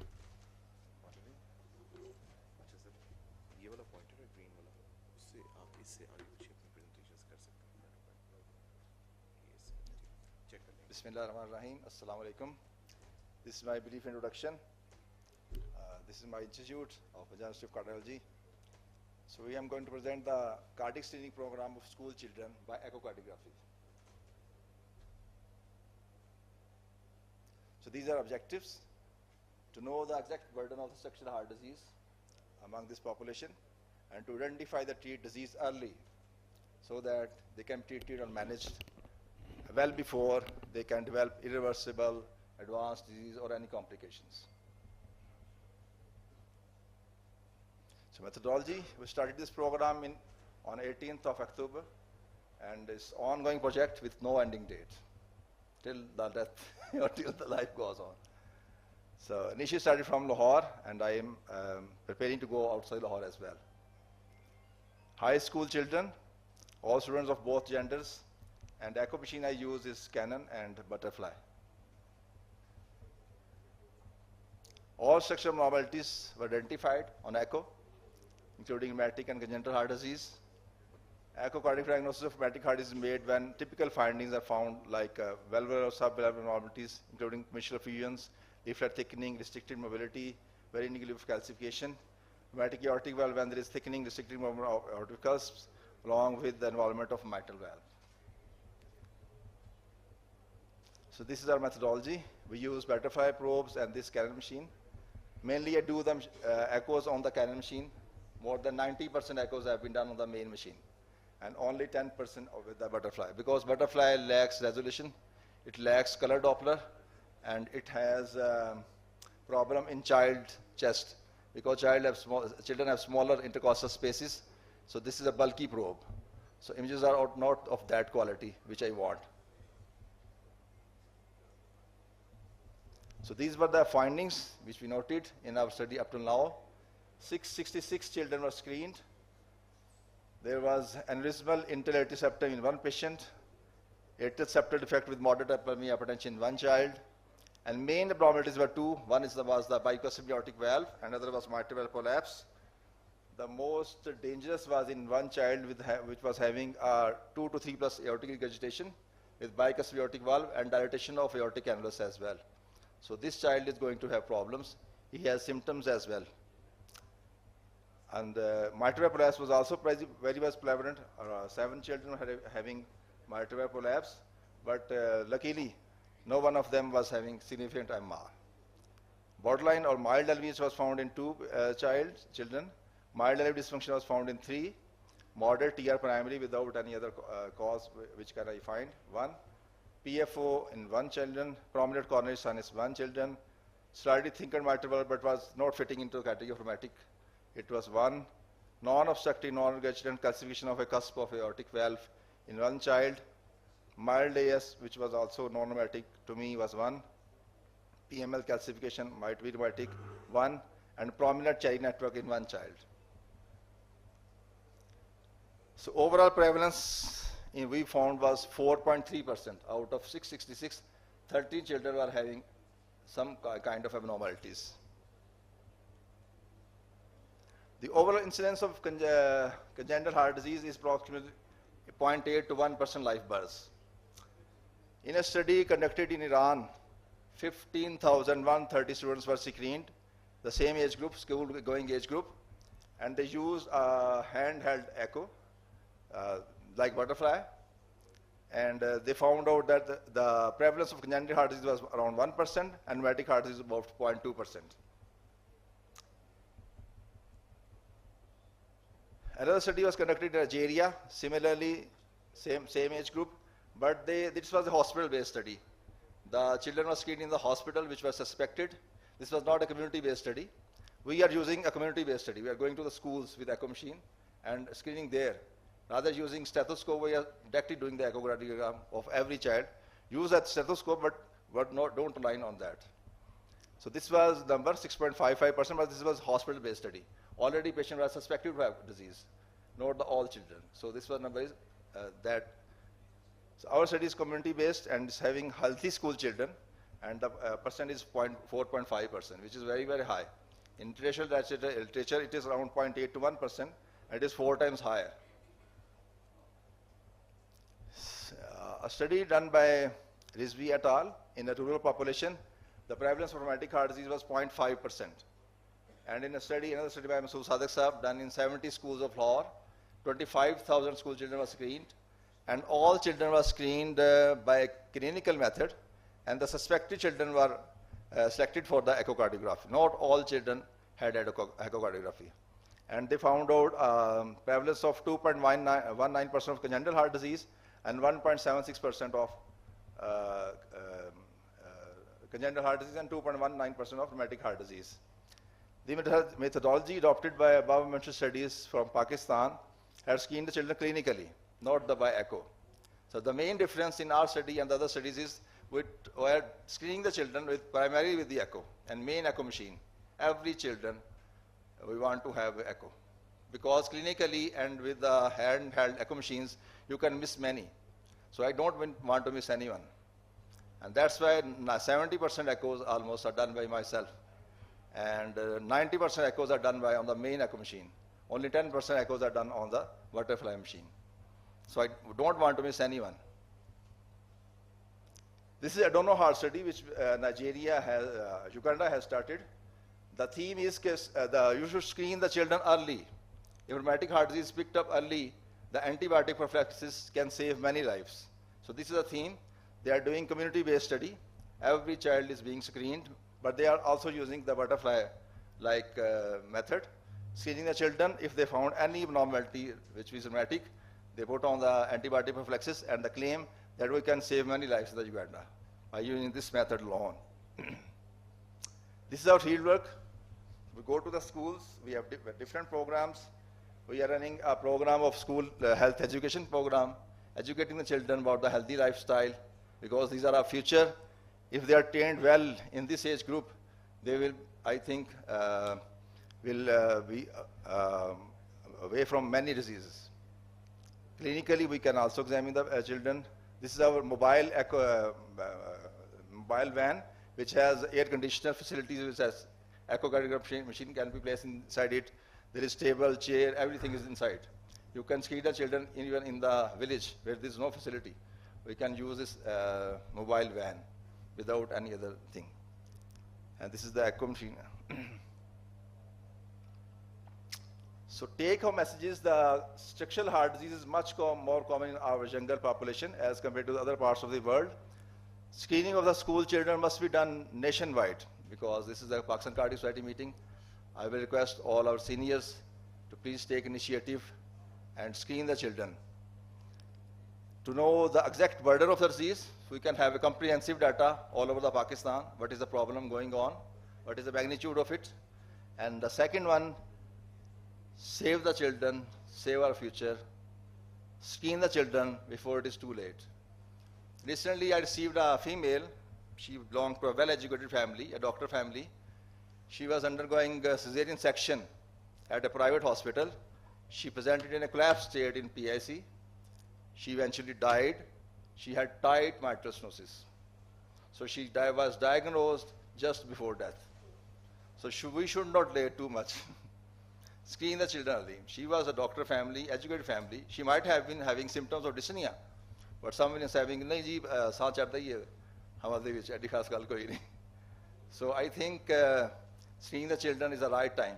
आपको disease बड़ी early stage पे मिल जाती है, उस stage पे उसको disease करने का फायदा है, उसी stage पे antibiotic prophylaxis का भी फायदा है, उस stage पे moderate primary hypertension है, आप आराम से manage भी कर सकते हैं. Patient बहुत दूर है अभी risk से. जिस तरह इस बच्चे को अभी सांस चढ़ना शुरू हो गया है, जिसका बाइकस बायोटिक वाल्व है, 2 to 3 plus AR है, यही अगर डायग्नोस 10 साल बाद होता तो डिसेक्शन हो चुकी होती, severe AR हो चुका होता, LV dysfunction हो चुका होता. So save the children, save our future, and screen the children before it is too late. Next slide. You can show guys. Next slide, please. This is our study performer, and this is our team. I'm very thankful to Professor Bilal Mohyuddin, who has given me his personal echo machine for this purpose. And this is our goals. School has the education program should be started nationwide. At least we should educate our children about the healthy lifestyle. And second one, commencement of school health services all over the Pakistan. Thank you very much for patient listening. And I hope the Pakistan Cardiac Society will take initiative in this regard, so we can have a comprehensive data of our children, and we can manage them as early as possible. Thank you very much.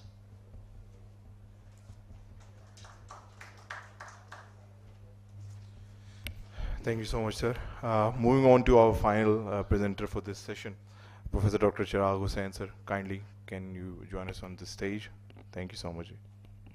Also, a reminder that a workshop will just start in the Chinna Hall. Anyone interested can join there as well.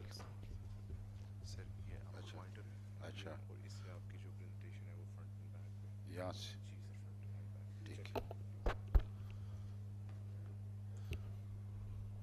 Bismillahirrahmanirrahim. Respected panelists, dear colleagues, Assalamu alaikum. I am Dr. Chirag Hussain. I will be going to talk about heart diseases in Pakistan and South Asia. काफ़ी कुछ तो discuss हो चुका है, लेकिन luckily उस वक़्त कोई था नहीं हाल में, इसीलिए मैं शायद कुछ बता सकूं और आप लोग उसको ले सके. I will be discussing this topic under these headings. Asia, which is the largest continent of the world by both area and population. But I will be discussing cardiovascular diseases in South Asia only, that include Pakistan, Bangladesh, Sri Lanka, Nepal, and India. Cardiovascular disease is always a major health concern in Pakistan and South Asia, contributing significantly to mortality and morbidity. There is cardiovascular diseases on rising trend in Pakistan, located at the crossroad of Central Asia, Middle East, and South Asia. Pakistan is the 5th most populous country of the world. Populous, not popular. And over the last 30 years, we have economic and industrial growth, but regional conflict, natural disasters, and limited investment of government in health have stunted progress in health indicator. Compared to our neighbor in the east, we have the lowest average lifespan, that is 67 years for men and 69 years for women. Regarding burden of disease, this has already been told in the previous presentation. Cardiovascular diseases is responsible for 31% of all global deaths. 17.9 million deaths were reported in 2016 due to cardiovascular diseases in the world.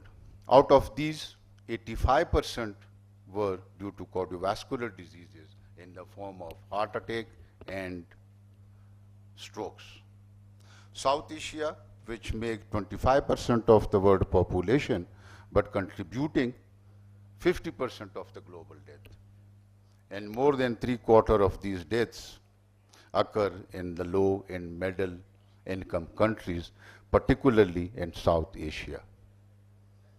Early onset and severe form of cardiovascular diseases, particularly coronary artery disease, is responsible for the higher mortality and morbidity in these regions. According to the 2019 Global Burden of Disease studies, Pakistan is not only have increased incidence of cardiovascular diseases, but also increased mortality from cardiovascular diseases as compared to the rest of the world.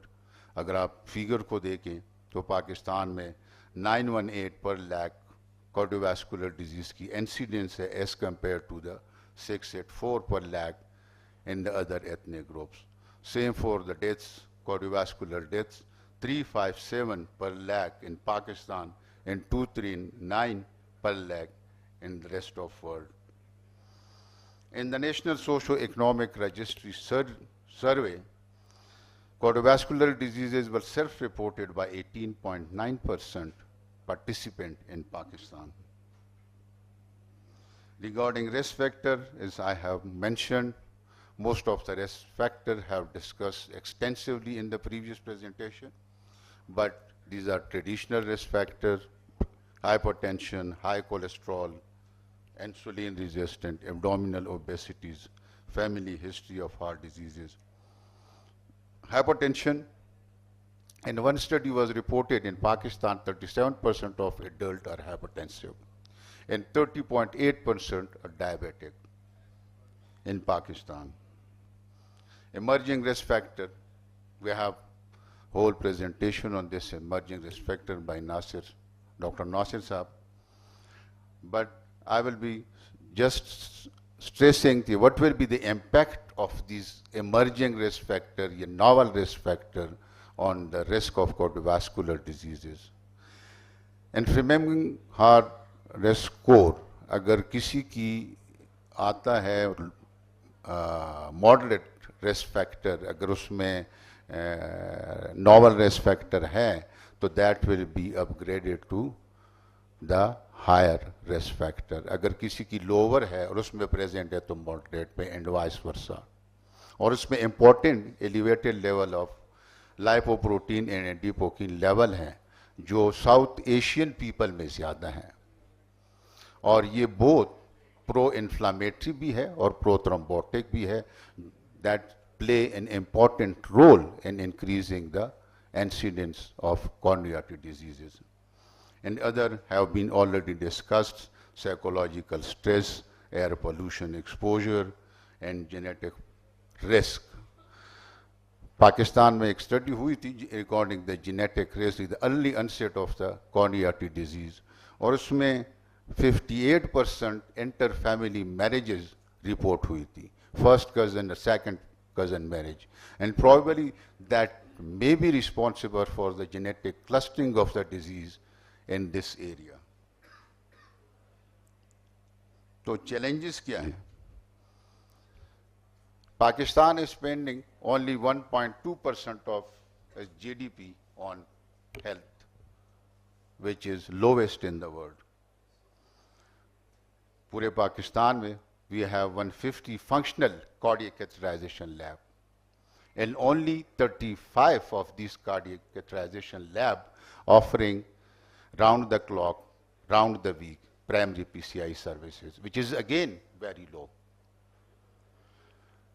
अगर हम doctor to population ratio देखें तो 1.09 doctor for 1,000 people, and we have total currently 1,550 cardiologists who have awarded fellowship degree in cardiologist through the College of Physician and Surgeon Pakistan.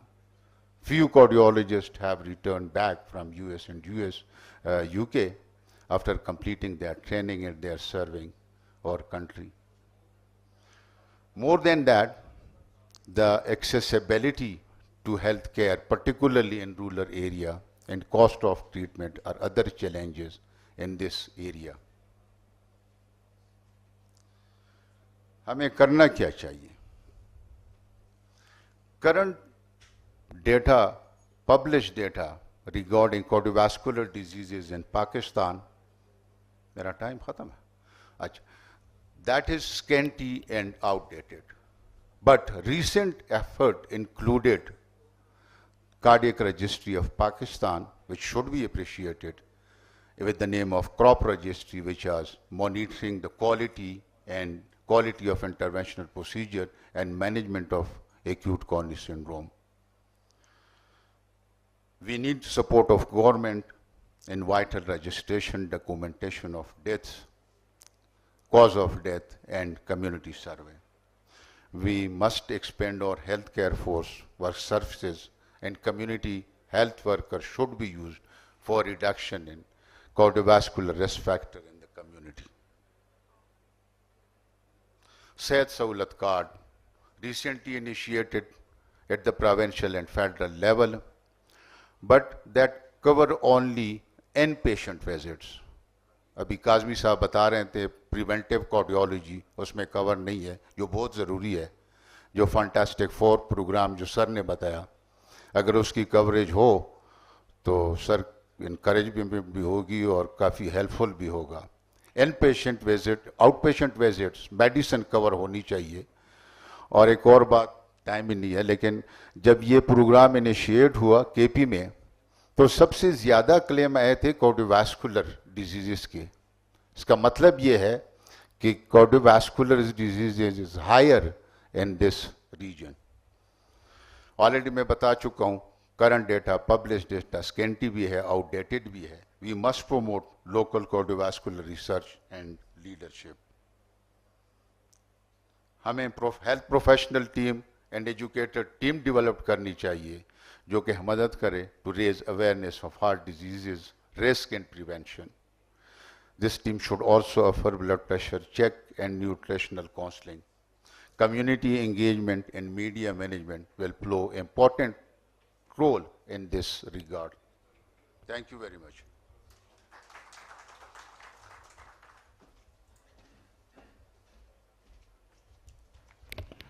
Thank you so much, sir. So, in order to conclude the session, this on prevention, I would like to invite Professor Dr. Khawar Abbas Kazmi, who is currently chairing the Scientific Council on Preventive Cardiology, Pakistan Cardiac Society, to officially conclude the session. Thank you, sir. Okay, thank you very much again, दोबारा आपको आने के लिए। वजह मेरी वापस आने की ये है कि ये जो सेशन था वो हमने साइंटिफिक काउंसिल जो ऑन सीवीडी प्रिवेंशन है उसकी कोलैबोरेशन के साथ है। And I thank you doctor Akhtar Ali बंदे शाह कि उन्होंने हमें ये अपॉर्चुनिटी दी और हमसे कांटेक्ट रहा। हमारी जो साइंटिफिक काउंसिल है सीवीडी प्रिवेंशन की, उसमें doctor Bande Shah is one of the members, doctor Sarwar Lahore से, और जो डॉक्टर अंबर अशरफ हैं पेशावर से, they are also member, doctor Irfan Chandna from Karachi. मैं इसमें दो चीज़ें हैं वो मैंने आप को भी आज भेजी हैं, तो I am just kind of going to sound it and maybe I will have comments from all three of you on them. हमारी साइंटिफिक काउंसिल ने दो सजेशंस दी हैं। एक सजेशन तो ये है कि कार्डियक सोसाइटी की तरफ से यूनानिमसली एक ये रेजोल्यूशन होनी चाहिए और गवर्नमेंट को हम ये प्रेस करें कि ये मैंडेटरी हो कि हर कार्डियक केयर सेंटर फैसिलिटी में रीहैब की फैसिलिटीज, कार्डियक रीहैब की फैसिलिटी ज़रूर होनी चाहिए। अब 150 फंक्शनल कैथ लैब तो हैं, लेकिन मेरा ख्याल है कार्डियक रीहैब के जो सेंटर्स हैं वो गिने चुने 10-12 ही होंगे पूरे पाकिस्तान में। तो एक तो ये है, और उसके लिए जो मिनिमम स्टैंडर्ड है वो we can evolve that and Pakistan cardiac society can then endorse that.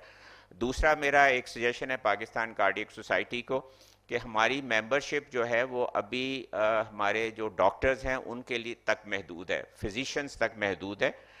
जो पैरामेडिकल या एलाइड हेल्थ के प्रोफेशनल्स हैं, जैसे रीहैब के भी जो प्रोफेशनल्स हैं, एक्सरसाइज एक्सपर्ट्स हैं, परफ्यूशनिस्ट हैं, कार्डियक नर्सेज हैं, इन लोगों की कोई पॉसिबिलिटी नहीं है मेंबरशिप लेने की। तो मेरी एक रिक्वेस्ट है कि पाकिस्तान कार्डियक सोसाइटी अपनी मेंबरशिप को एक्सपेंड करे और जो एलाइड हेल्थ के क्वालिफाइड लोग हैं उनके लिए एक एसोसिएट मेंबरशिप की कैटेगरी शुरू करे, ताकि हमारा जो एक है जो हल्का असर है वो और ज़्यादा बढ़ जाएगा और हम ज़्यादा बेहतर करेंगे।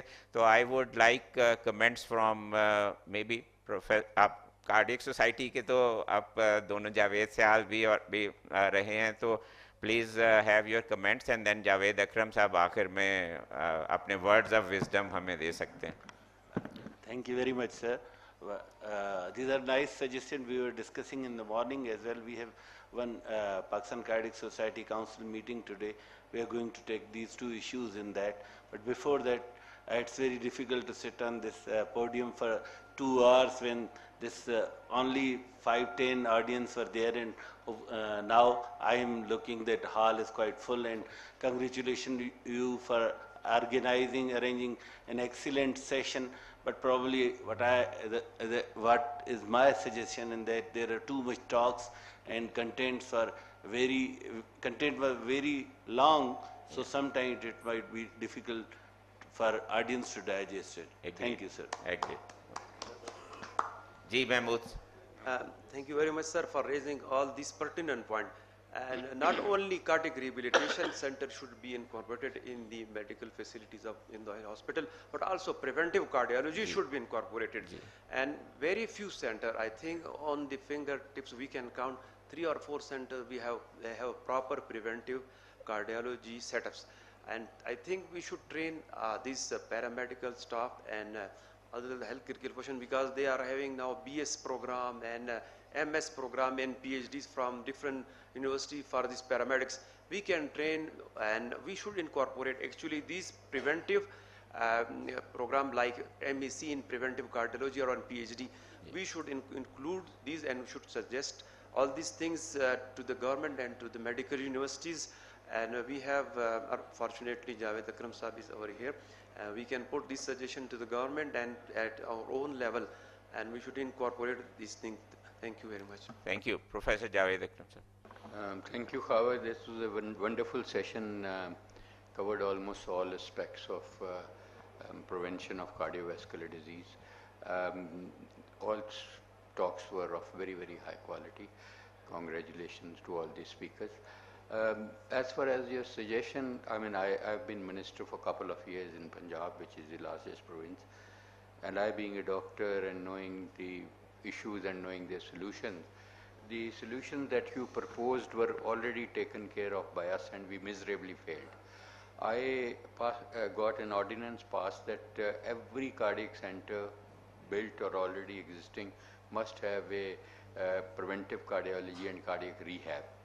So we created the posts, we advertised them, but there is not a single person in Pakistan who qualifies as a faculty of these disciplines. So I had to convince a lady, Azra, Pakistani, working in preventive cardiology in Riyadh. I had to convince her, give her extra salary, everything. She came here, but then she also left because there was infrastructure. So I think first and foremost, we need cardiologists who are far too busy in cath labs and in their OPDs to take up this as a specialty. We have to glorify these specialties so that more and more talent comes in. I mean, like, cardiologists are not interested. I had to really, they all opposed me when I did that. So I think what we need is, Mahmood rightly said, to get hold of the vice chancellors. I can still do it, it's not an issue. I've been vice chancellors of most of the universities of Punjab. So have a curriculum developed first, because these universities won't be able to develop the curriculum. Have it peer reviewed from the West, which I can do. So I think what I suggest is that all these societies, like my society, Pakistan Society of Internal Medicine, we are already working on metabolic syndrome and things like that. So we can work together and then have a curriculum committee who can devise a curriculum and then convince CPSP to start this as a program, and then these universities, because in Punjab 50% of the postgraduate seats are with universities and 50% with CPSP. So we can do that, but I think we do not expect them to develop a curriculum.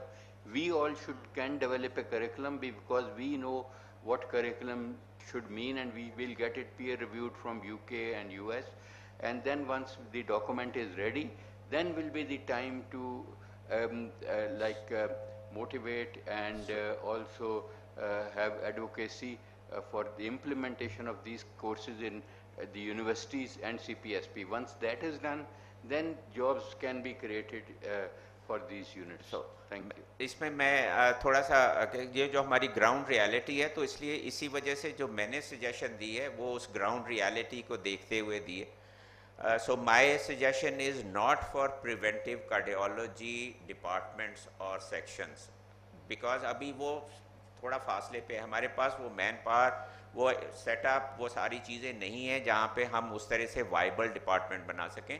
My request is जो हम rehabilitation department बनाएं, cardiac rehabilitation department in every cardiac centre. हम secondary prevention तो शुरू करें ना वहाँ पे, पर उसका भी करिकुलम चाहिए नहीं, उसका जो मिनिमम स्टैंडर्ड चाहिए, उसके लिए कोई करिकुलम की जरूरत नहीं है. और वी हैव मैं आपको फिजियोथेरेपिस्ट से कराएंगे तो वो क्वैकरी होगी। नहीं, आपको मैं बताता हूँ, हमारे पास फिजियोथेरेपी ट्रेंड लोग जो है वो बहुत हैं।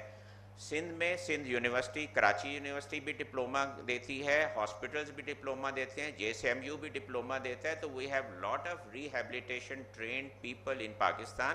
तो रीहैब का सेटअप बनाने में कोई इशू नहीं होगा, that I can tell you that. Time मेरा कम है, मंसूर साहब ने हाथ खड़ा किया तो एक उसमें जी।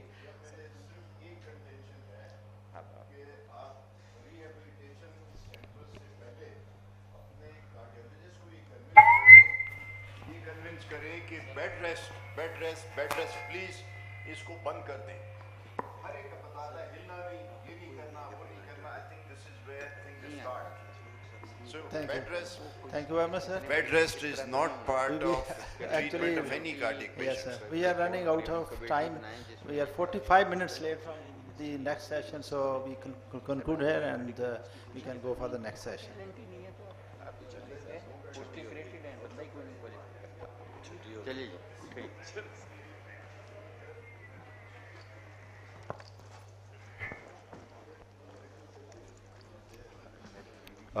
We'll now be moving on to our next session, the fourth session, that will be moderated by very respected Professor Dr. Shehbaz Qureshi. Sir, kindly. Thank you so much. Thank you, sir.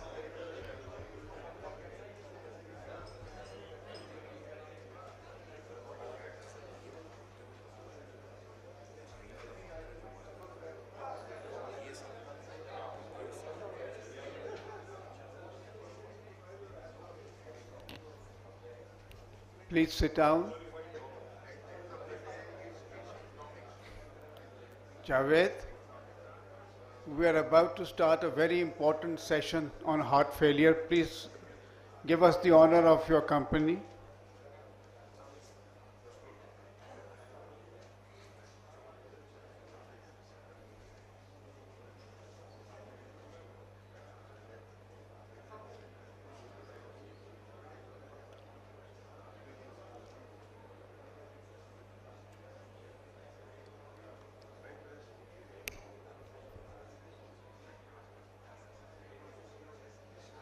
I'll request everybody to sit down, please.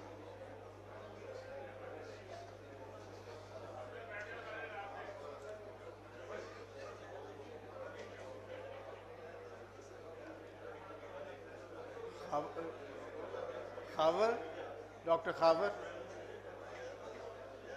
please sit down.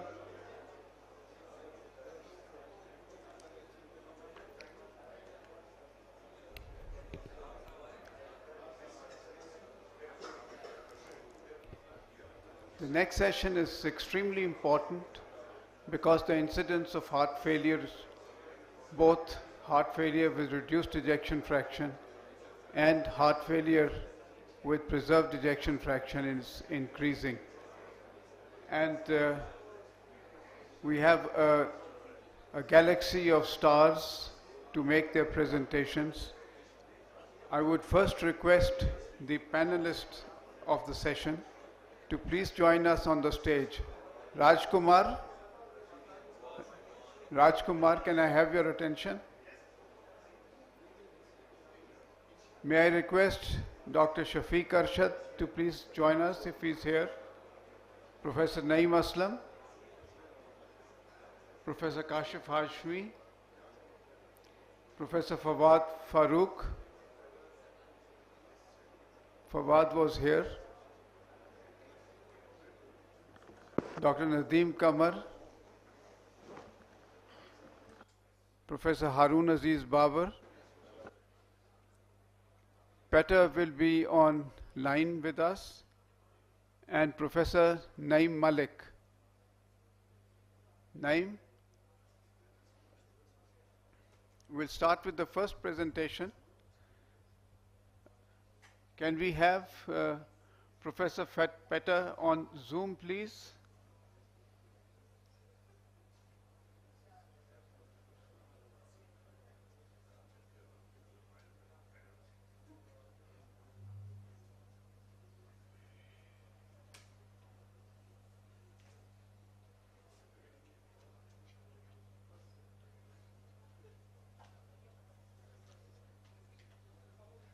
Is Peter there? Yes, I am. Okay. Peter is a friend of Pakistan. Yes? He has been the president of the Heart Failure Association from 2018 to 2020 and vice president of the European Society of Cardiology from 220 to 222, an academician par excellence, professor of cardiology, and president of the Heart Failure Society of Serbia. Peter's topic is, it's very interesting and a very catchy phrase actually, unrevealing the secrets of optimal medical treatment in heart failure with reduced ejection fraction, the light and the shadows. Peter, the floor is yours. Thank you very much. Do you hear me? Yeah, we can hear you. Okay, excellent. Do you see my slides? Yes. Okay, thank you very much. I would like to thank you for the opportunity to discuss with you several extremely important topics in the treatment of heart failure with reduced ejection fraction. Let me stress once again that I have a long-standing cooperation with Pakistani Cardiac Society and Pakistani Society of Heart Failure, and I would like to thank very much Professor Shabas Kurteshi for inviting me. We know that heart failure patient journey is a difficult one. We would like with our drug to make that easy and smooth. However, the reality is one, and our wishes are maybe different, but not always became the reality. As you can see, the heart failure patient journey may come from the smooth and uneventful course to the decompensation and even arrhythmic event or other forms of cardiovascular catastrophes. We are trying to make this journey smooth in applying the medical treatment. And as you can see, the European and American guidelines are in complete agreement that the treatment should be based on 4 pillars. The loop diuretic should be used for fluid retention, and holistic treatment of heart failure should be something which we need to understand. We are facing these days the different treatment options in heart failure, but the only one who I'm going to discuss in this lecture is going to be the medical treatment, which gave us the hard time because starting from the blocking neurohumoral activation, which reduce symptoms, heart failure, hospitalization, and cardiovascular mortality, we are witnessing these days some new drugs and some new strategies. However, having in mind all that and extremely nice and successful treatment of heart failure, we may say that all over the world the incidence and prevalence of heart failure is increasing. So what is the reason for that? And that is the part of the title of my talk, Light and Shadow, giving us the idea that we could not prevent everything which is going on during the course of heart failure. It is important to understand that 4 drugs we are giving to our patient will prevent and will stop some of the important neurohumoral activation. But this is associated with the polypharmacy in this patient, and this is per se a big clinical problem which we need to address. In addition to this, it is extremely important to understand that complexity of patient with heart failure comes from the different underlying cardiovascular pathologies involving coronary artery disease, valvular heart disease, and right ventricular dysfunction. Also, we are witnessing the rise of the specific etiologies like amyloidosis, storage disorders, hemochromatosis, and hypertrophic cardiomyopathy, which all can give us the idea that we can treat this patient etiologically, and this is the best way for the treatment. However, what is complicated, both our diagnosis and our treatment, are the presence of multimorbidity in heart failure associated with chronic kidney disease, chronic obstructive pulmonary disease, anemia, and then several very important and very big comorbidities like obesity and type 2 diabetes.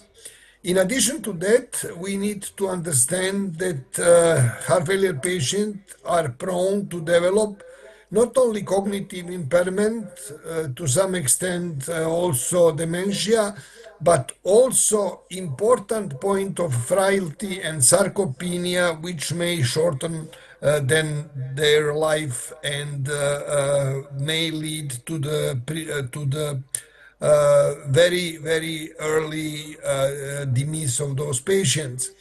Important and excellent concept is a patient profiling, and this is something which gives us the idea that we need to tailor our medical treatment to the specific clinical profile. In one side, hemodynamic one, blood pressure, heart rate, and the presence of arterial fibrillation. And on the other side, humoral, like CKD, electrolyte abnormalities, and also taking care about residual congestion. By saying that, we may recommend to define the 9 clinical profiles in whom we can clearly see that the different drug should be used in order to achieve the maximal efficacy and minimal side effects. All this is giving us, again, the right to say that treatment of heart failure is an art, and that all of us need to understand that having the violin and stick is important, but also playing the right melody at the right time is essential.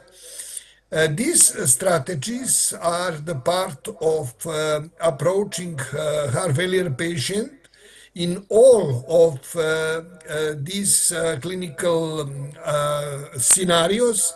And what we need to understand is that the first drug usually given should be SGLT2 inhibitors. In order to blockade of the neurohumoral system, beta blocker can be given, then AC inhibitors or ARNI, MRI, and finally diuretic. But what order and what dosage of drug should be given, it's always the question of skills and clinical assessment. We understand now that the best treatment of heart failure is etiological treatment, and we may say that coronary artery disease is the most frequent cause of heart failure, but also some of excellent valvular heart disease entities are defined and can be treated very successfully, like aortic valve problems with TAVI, then mitral clip, functional mitral regurgitation, and even tricuspidal regurgitation recently. As I pointed out, we are now able to recognize several systemic etiologies of heart failure, giving rise to different new drugs which can be used in those conditions. Therefore, the comorbidities are complicated, the clinical course of heart failure, and the essential thing is to see what is the comorbidity among many comorbidities heart failure patient may have, which is going to influence the course of the disease to higher extent and address this comorbidity with a particular treatment. That comes on the first time with the type 2 diabetes, which is extremely common. So we may say in one side that 40% of diabetics have known or unknown heart failure, and also what is important that vice versa can be also applied that the patient with heart failure has in more than 30 to 40% the glycoregulation. Therefore, it is important to understand that we have new class of drug in the treatment of this patient, and this is SGLT2 inhibitors, which can be given independently of glucose, of other, let's say, glucose-lowering medication. Another important comorbidity is CKD, and as you can see, it is important to define early risk factors leading to the early appearance of the CKD, treat blood pressure properly, treat diabetes and LDL if it's high. ACE inhibitors are very important in the treatment of this kind of comorbidity. The effect on kidney event is good, but it's not comparable with what we have with SGLT2 inhibitors, which is improving the cardiovascular outcomes and also decreasing CKD progression. Finerenone is the new drug, which should be given to the patient with type 2 diabetes, which is very positively affecting the CKD progression. So CKD in general is very much associated with the progression of heart failure and should be treated very early and very intensively. Iron deficiency and anemia, it's on the table for the last 5 years, and iron supplementation definitely is effective in reducing cardiovascular and heart failure hospitalization, but it seems that it does not influence the mortality to the higher extent. All these drugs, ACE inhibitors, beta blockers, MRI, and ARNI, should be given simultaneously in our heart failure patient with up titration in order to decrease the mortality of those patients. The multinational observational study from US, UK, and Sweden are giving us the idea how important may be the simultaneous heart failure drug up titration in our HFrEF patient. In addition to that, in 2023 focus guidelines, the intensive strategy of initiation and rapid up titration gave the highest recommendation with the class of evidence 1 and level of evidence B. Once again, what needs to be underlined is that SGLT2 inhibitors, both EMPA and DAPA, should be given to this patient very early.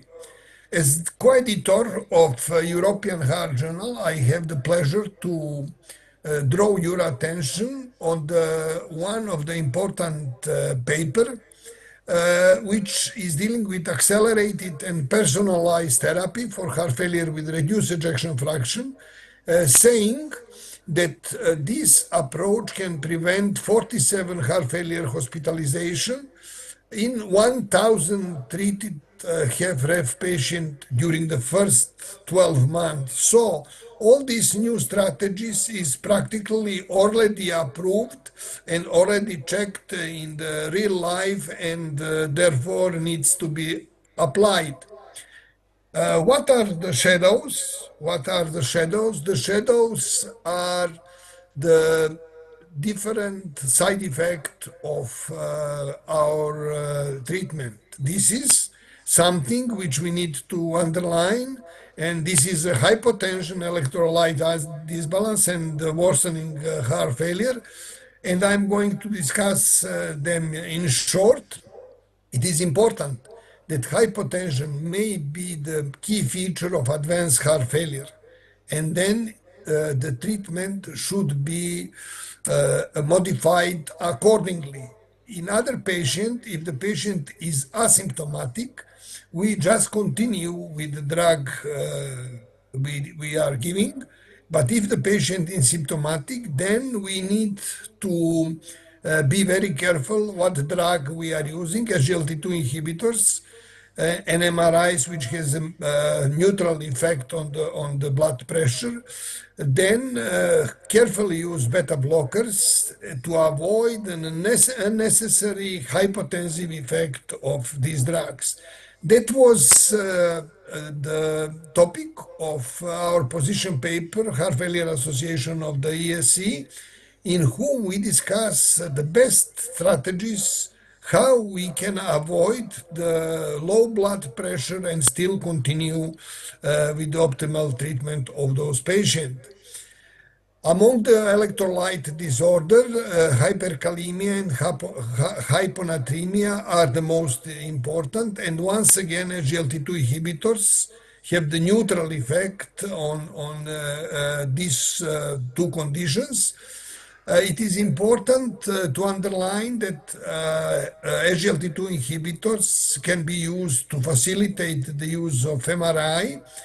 And in Emperor Reduce, we were able to prove that MRI antagonists are giving with more freedom and with less discontinuation if they are giving simultaneously with empagliflozin. So this is a very important clinical fact which we need to take into account. Obviously, we have Patiomer, which was tested in a Diamond trial among more than 1,000 patients. And it is clear cut that this drug can reduce the risk of hyperkalemia, MRI discontinuation, and that the clinical effects are very good. However, the drug did not receive or overall clinical acceptance due to the various reasons.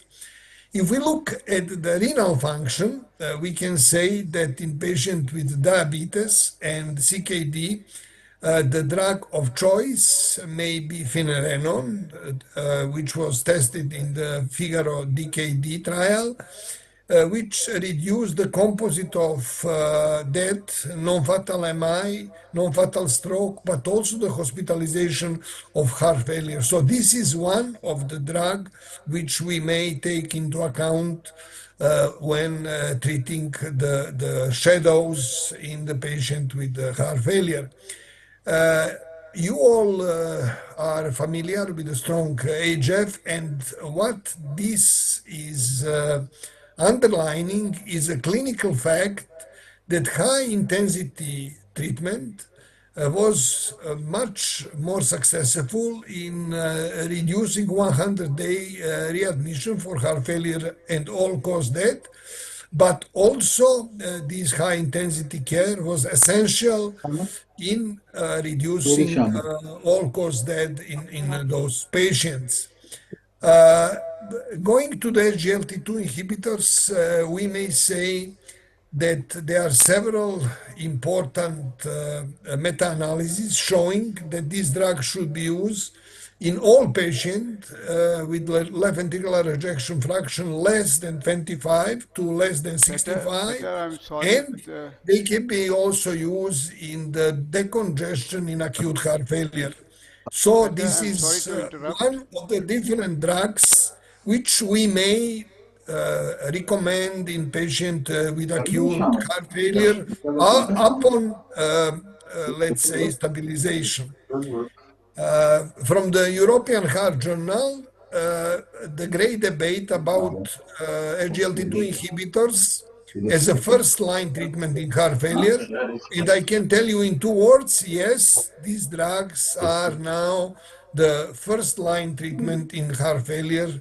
And this great debate give an excellent insight that they are the proofs and the conditions for the treatment of SGLT2 inhibitors very early in the treatment of heart failure with reduced ejection fraction. However, ladies and gentlemen, having in mind the part of world we are living in, I would like to draw your attention on the report HF study when only 37 of REF have patient were discharged with at least 3 important heart failure medication. That give us the insight that all this is extremely important at low and mid-income countries, and both our country belong to that group, should be very much can I interrupt taking. you? Yes? Since we are running short of time, can you come to your concluding slide? Okay, no problem. This is my concluding slide. There is an excellent ESC textbook on heart failure, which can give you the idea about everything which is important in heart failure, and therefore it is essential for the young physician and your fellows to get this publication in order to be efficient in heart failure. Thank you very much for your attention. Peter, thank you very much for an excellent and a very comprehensive presentation on heart failure. And if you're going to stay with us for a little longer. I can stay 15 minutes more because I'm in another meeting. If you stay with us, then we can have and question and I will answers. have the next talk at 9, so I can stay 15 minutes more. Okay, thank you. The next presentation is by Dr. Ghazala Irfan, and she's going to talk on the latest updates on device therapy in heart failure patients. A very important subject as far as the management of patients with heart failure is concerned, especially in those patients who, with the guideline-directed medical therapy, continue to have a low ejection fraction, and the criteria for the device therapy is met in these patients.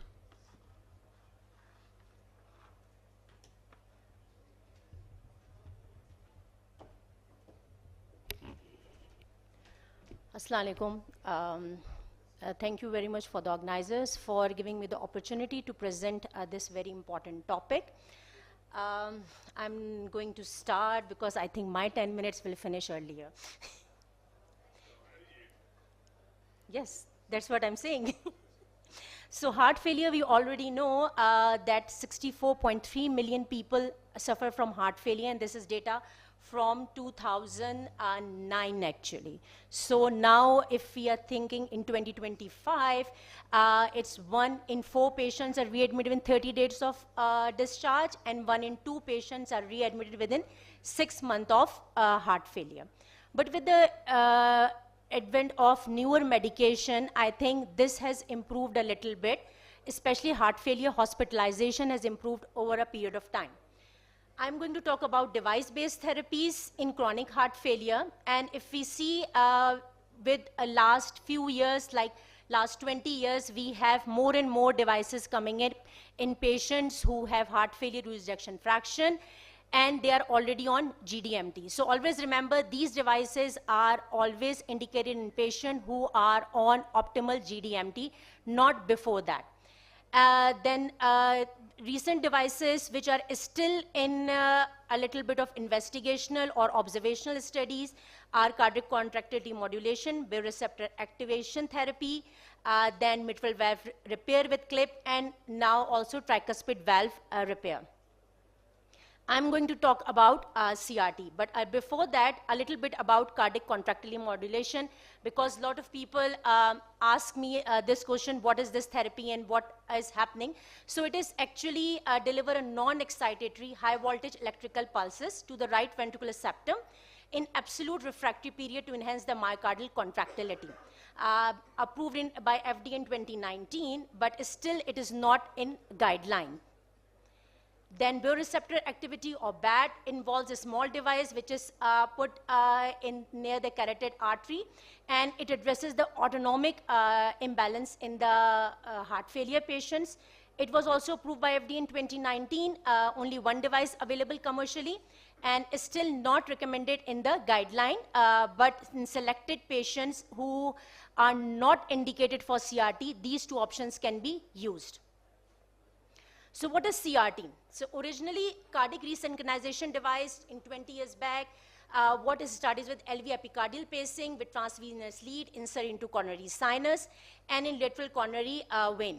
And then most likely delivered with a ICD, but despite with the improvement of technique, is still in less than 90% of candidates, you can actually find a good coronary vein in which you can implant and you have good results.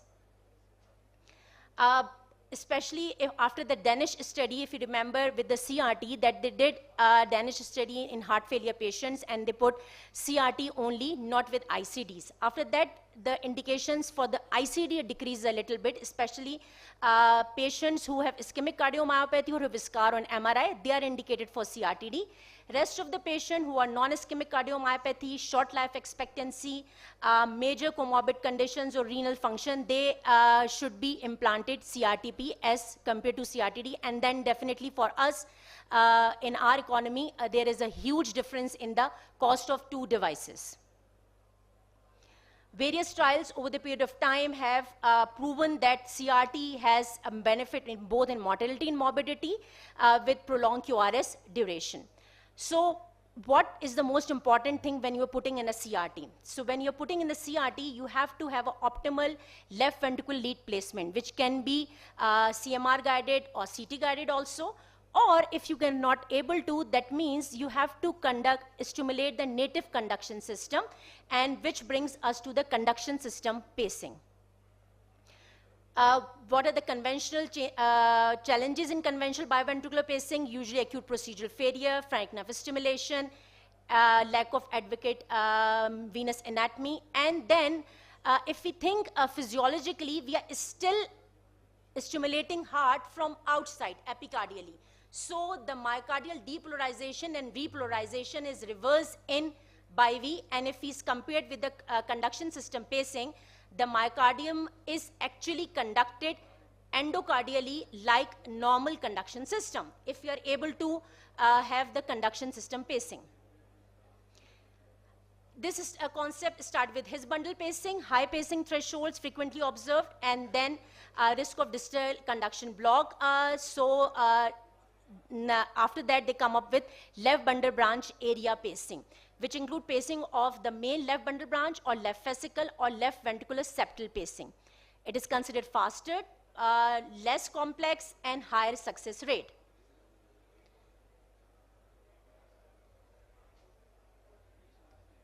So if we want to start, the most easiest case to do is a patient who has atrial fibrillation with slow ventricular rate, because you don't want to do RV pacing, and you just put a single same pacemaker lead near the left bundle. And how you're going to find the left bundle? Left bundle is just below the tricuspid valve annulus. And with Medtronic, you have a specialized lead and sheath system, but rest of the vendors, they are using the same leads, stylet driven leads, with specific sheath, which actually are preformed to keep the leads at the septum. And after implantation, after implantation, if you see the ECG, the QRS actually mimic the normal narrow QRS complex, which should be happening in the patients. Other options, what is happening is they are combining left bundle branch area pacing with CRT. So now we don't have still a lot of randomized trials. We have observational data in which they have compared left bundle branch area pacing or conduction system pacing with CRTs, and all of them approved that it improved ejection fraction and also NYJ class. So recent consensus document proposed how you're going to see if we are achieving left bundle branch. There is the QRS transition in selective left bundle branch area pacing during threshold testing, V6 R wave peak time, 44 millisecond, and QRS transition to selective left bundle branch during program stimulation. Here you can see if we start from V1, the initial two complexes, they are ECGs from 3 different patients which we have done in NICBD.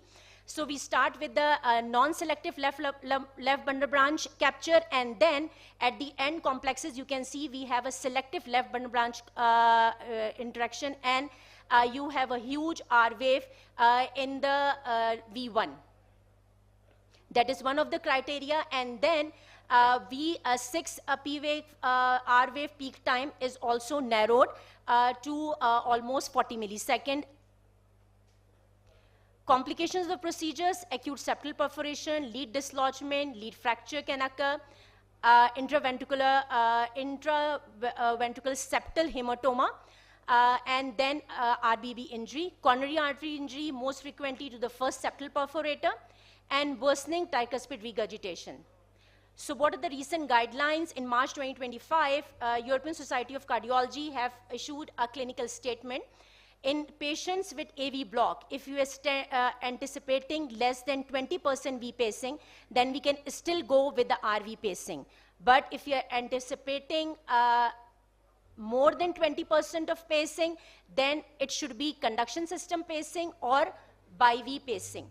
With the conduction system pacing, the important thing is that we are actually decreasing the cost of the procedure for especially countries like us, low middle income countries, because we can use the same pacemaker which we are using for the pacing, and the leads are the same, just the way we are implanting it, it's a little bit difficult with the RV lead which we are implanting in the apex or septum. So we are now targeting the conduction system directly. So the end result will be not a broad QRS complex, but a narrower normal QRS complex, which is going to result in resynchronization. All the patients who have CRT indication can be implanted conduction system pacing and AV node ablation. In patients with persistent AFib who have heart failure and you cannot control the heart rate, you can do the bi-V pacing and conduction system pacing. Future perspective, lot of clinical trials are ongoing, which are going after which I think it will be a class 1 indication as comparable to the bi-V pacing. So in conclusion, it represents a true paradigm shift, especially countries like Pakistan, provide functional resynchronization with a single lead actually. And technological improvement are coming, and the criteria of left bundle capture need a little bit more refinement. But it has a potential to completely actually prevent the pacing-induced cardiomyopathy.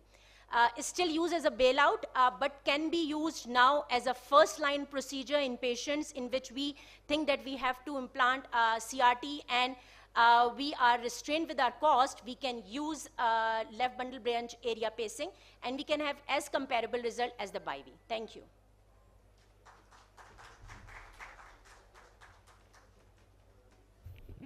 Thank you, Dr. Ghazala, for an excellent presentation. Peter, are you there? Professor Peter?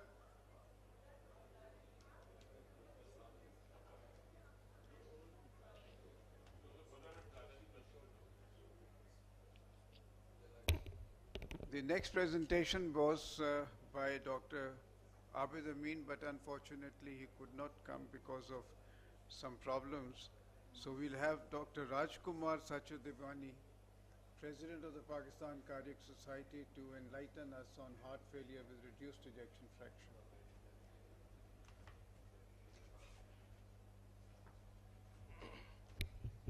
Hello. Thank you very much, sir.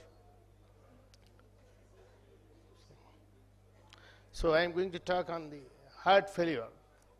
A breakthrough in heart failure management, evidence-based supporting, evidence supporting research-based molecules. I am Professor Rajkumar. So these are some glimpses which CardioCon was held at Sakkar in my city in 2023.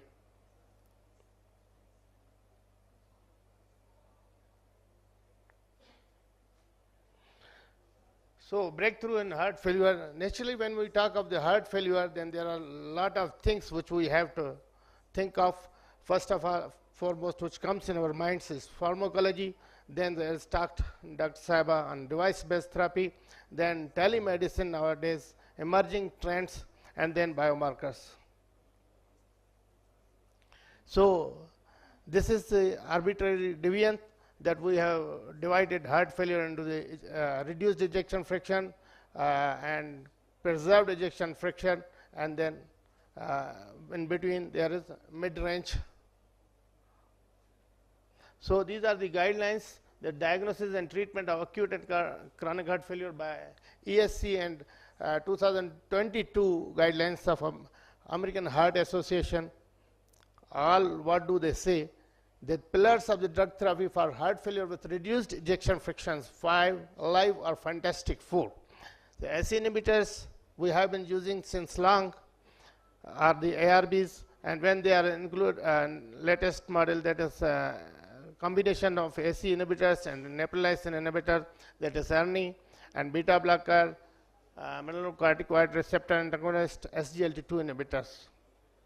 So all those ESC, especially if you see that all about 3 are given class, 4 are given class 1 and level A, that they must be used and them as per individual's presentation and the markers. So angiotensin neprilysin inhibitors versus enalapril, if you see there are paradigm heart failure trial, it has given a good evidence that they are working more and reducing the hospitalization, as well as you can see that there is decrease in mortality in comparison to the ARBs, SE inhibitors, than it has age. So again, SGLT2 inhibitors enable to patients with heart failure with reduced ejection fraction. There are cardiovascular and renal outcomes with empagliflozin in heart failure. So if you can see over this that there is very much reduction of the primary endpoints, that is composite of cardiovascular death or heart failure hospitalization. First secondary point, that is total first and recurrent heart failure. Secondary endpoint, that is slope of decline in glomerular filtration rate, and there is very remarkable decline with the use of the latest drugs. So another drug, that is eplerenone, if you see that there is also as compared with the placebo, it has got an age that it reduces both the risk of death and the risk of hospitalization among patients with systolic heart failure and mild symptoms. So the 3 fundamental changes in approach to the treatment. Speed matters. We have been too slow in introducing life-saving therapies in the past, and initiation versus dose titration, if we see, prioritize initiation over up titration of dose and order sequence of therapy. Still there are doctors who are using SE inhibitors and the severe heart failure, whereas there are latest drugs and the evidence is there that there is no fixed order, no preference for the sequence used, so the treatment is individualized. So we need to move away from this approach. Initially we used to start with the SE inhibitors, ARBs, then beta blockers, MRAs, neprilysin inhibitor, SGLT2. So this was a vertical stepwise, कहते थे हम titrate करें, पहले initially first dose को to the maximum, then go on adding other things. So this delays the initiation of life-saving therapies that are immediately beneficial. So there are complementary therapies acting the distinct pathophysiological pathways. So there is, the goal is to implement as many as possible, quickly as possible, as ROS blockers, SGLT2 inhibitors, MRAs, beta blockers, and neprilysin inhibitors. So step 1 medication may be started simultaneously at initial low doses recommended for heart failure with reduced ejection fraction, Alternatively, these medications may be started sequentially with sequence guided by the clinical or other factors without need to achieve target dosing before initiating next medication. Initially, we used to follow the pattern that एक drug को हम ऊपर ले जाएं maximum dose पे then add करें. So this is not now. So these are the recommendations for renin-angiotensin system inhibition with SC inhibitors or ARBs. Referred studies that support the recommendation are summarized in this. So this is a detailed, a busy slide. Because of the time, I move on. Another slide, and if you look all those in patients with chronic symptomatic heart failure with reduced ejection fraction, NIHA class 2 or 3, who tolerate an SC inhibitor or ARB, replacement by an RNA is recommended to further reduce morbidity and mortality. So in patients with chronic symptomatic heart failure with reduced ejection fraction, treatment with RNA instead of an SC inhibitor provides high economic value as well. So again, this is SEC and Heart Failure Society of America says that in patients with heart failure with reduced ejection fraction, it does not necessarily need to be done according to the sequence of trial publication, and it should not be delayed. So this is regarding the SGLT2 inhibitors, heart failure trials, ambulatory patients. If you see DAPA heart failure trial and deliver heart failure, there is remarkable improvement in the hospital heart failure hospitalization and cardiovascular death as compared with the placebo. And again, pharmacology treatment for heart failure, reduced ejection fraction and mid-range or preserved ejection fraction. If you see, then SGLT2 inhibitors have an age. So meta-analysis of the pharmacological agents in heart failure with reduced ejection fraction in a meta-analysis of 75 randomized controlled trials looking at the pharmacological agents in heart failure with reduced ejection fraction, the highest reduction in composite of cardiovascular mortality and heart failure hospitalization and in all-cause mortality was with combination of ARNI, beta blockers, MRAs, and SGLT2 inhibitors. So, and look at the last line that ARNI was associated with the largest reduction in all-cause mortality, followed by MRAs and SGLT2. I think most of our cardiologists will agree with me that I have myself found in my clinical practice that ARNI has a remarkable age in improvement of symptoms and heart failure hospitalization. So again, this is a busy slide that it says that initiation of oral guideline directed medical therapy during hospitalization for heart failure is associated with numerous clinical outcome benefits. Roughly 42% of patients are not prescribed guideline directed medical therapy within 30 days post-index hospitalization, and 40% are prescribed either no oral guideline directed medical therapy or monotherapy within 1 year post-hospitalization. So this is an alarming that we should work on, and we should think of that we should follow, and we should train our juniors to properly hammer. Because the heart failure is, I believe that it's a serious than the cancer. If you have cancer in any part, you can get rid of. But once you are caught into the heart failure, you will remain and you will be suffering. So this is paraglide heart failure trial. It said that ARNI in worsening heart failure with mildly reduced ejection fraction. I will, because of the time, I will go on the, these were the primary and secondary objects. So let me share that the expert adjusted incidence rates of serious adverse events were found to be 103 for both the sacubitril/valsartan and valsartan groups. Sacubitril/valsartan group had demonstrated lower incidence of worsening renal function and more symptomatic hypotension when compared to the valsartan. Hyperkalemia events were similar between the groups. So sacubitril/valsartan group showed fewer hypertensive related serious adverse events. Only one case of angioedema was observed in valsartan group. So now it is the time of tele-rehabilitation. So I think there is talk on this. So if you see, then we have to also follow the latest things which are coming. So artificial intelligence, that also very much helpful, and I think everybody should apply all those in our practical practice, because it is very helpful. So the conclusion, both the 2021 and 2022 ESC and American guidelines firmly established the 4+ strategy for heart failure management: ARNI, beta blockers, MRAs, and SGLT2 inhibitors. First ever recommended for heart failure with mid-range ejection fraction, reduced ejection fraction. New therapy for heart failure with preserved ejection fraction. Still trials are going on, the SGLT2 inhibitors. Very important change in approach to use the therapies of heart failure with reduced ejection fraction, speed and sequencing, because in olden days we were too slow, but now the data are there, so that is why we should follow that. Very important change in approach. So continuation of oral guideline directed medical therapy during hospitalization lowers the risk of post-discharge death and readmission among a diverse population with ejection fraction more than 40% stabilized after recent episode of worsening heart failure.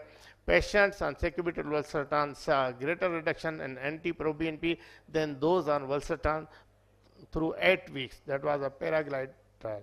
So thank you very much.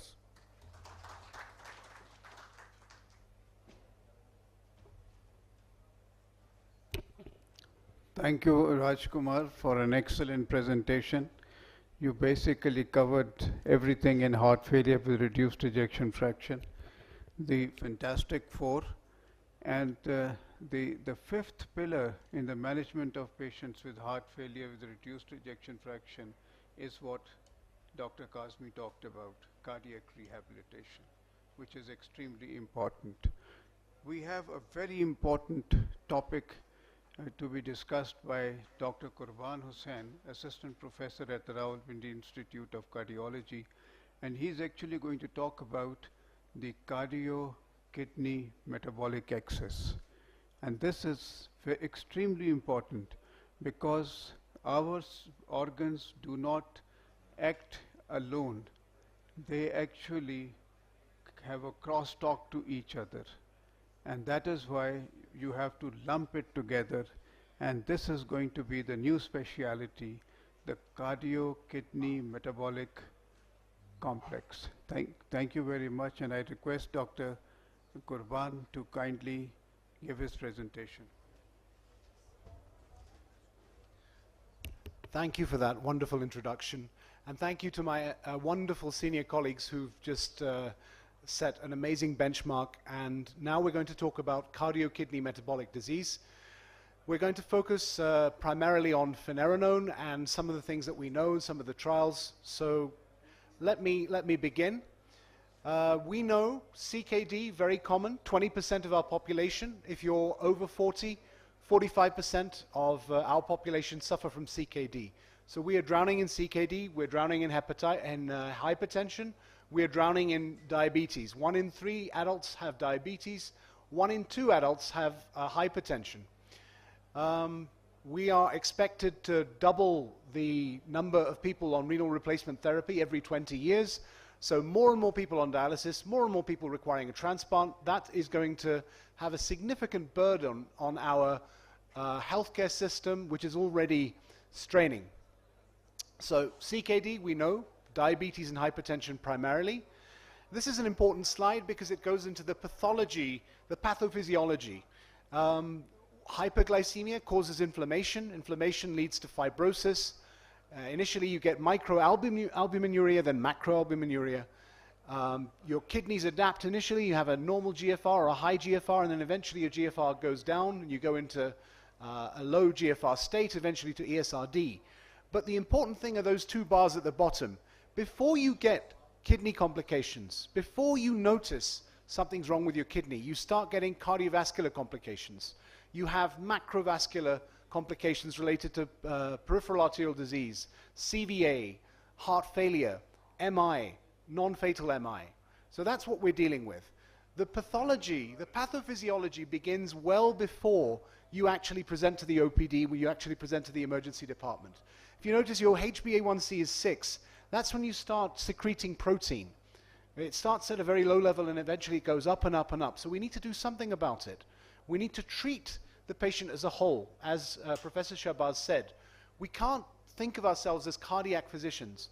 We have to think of ourselves as cardio-kidney metabolic physicians. And then we'll get to the root of it. Obviously, prevention has a major role. The previous speakers have mentioned about rehab, prevention, lifestyle, everything, devices, it all plays a role. But we need to think of ourselves holistically.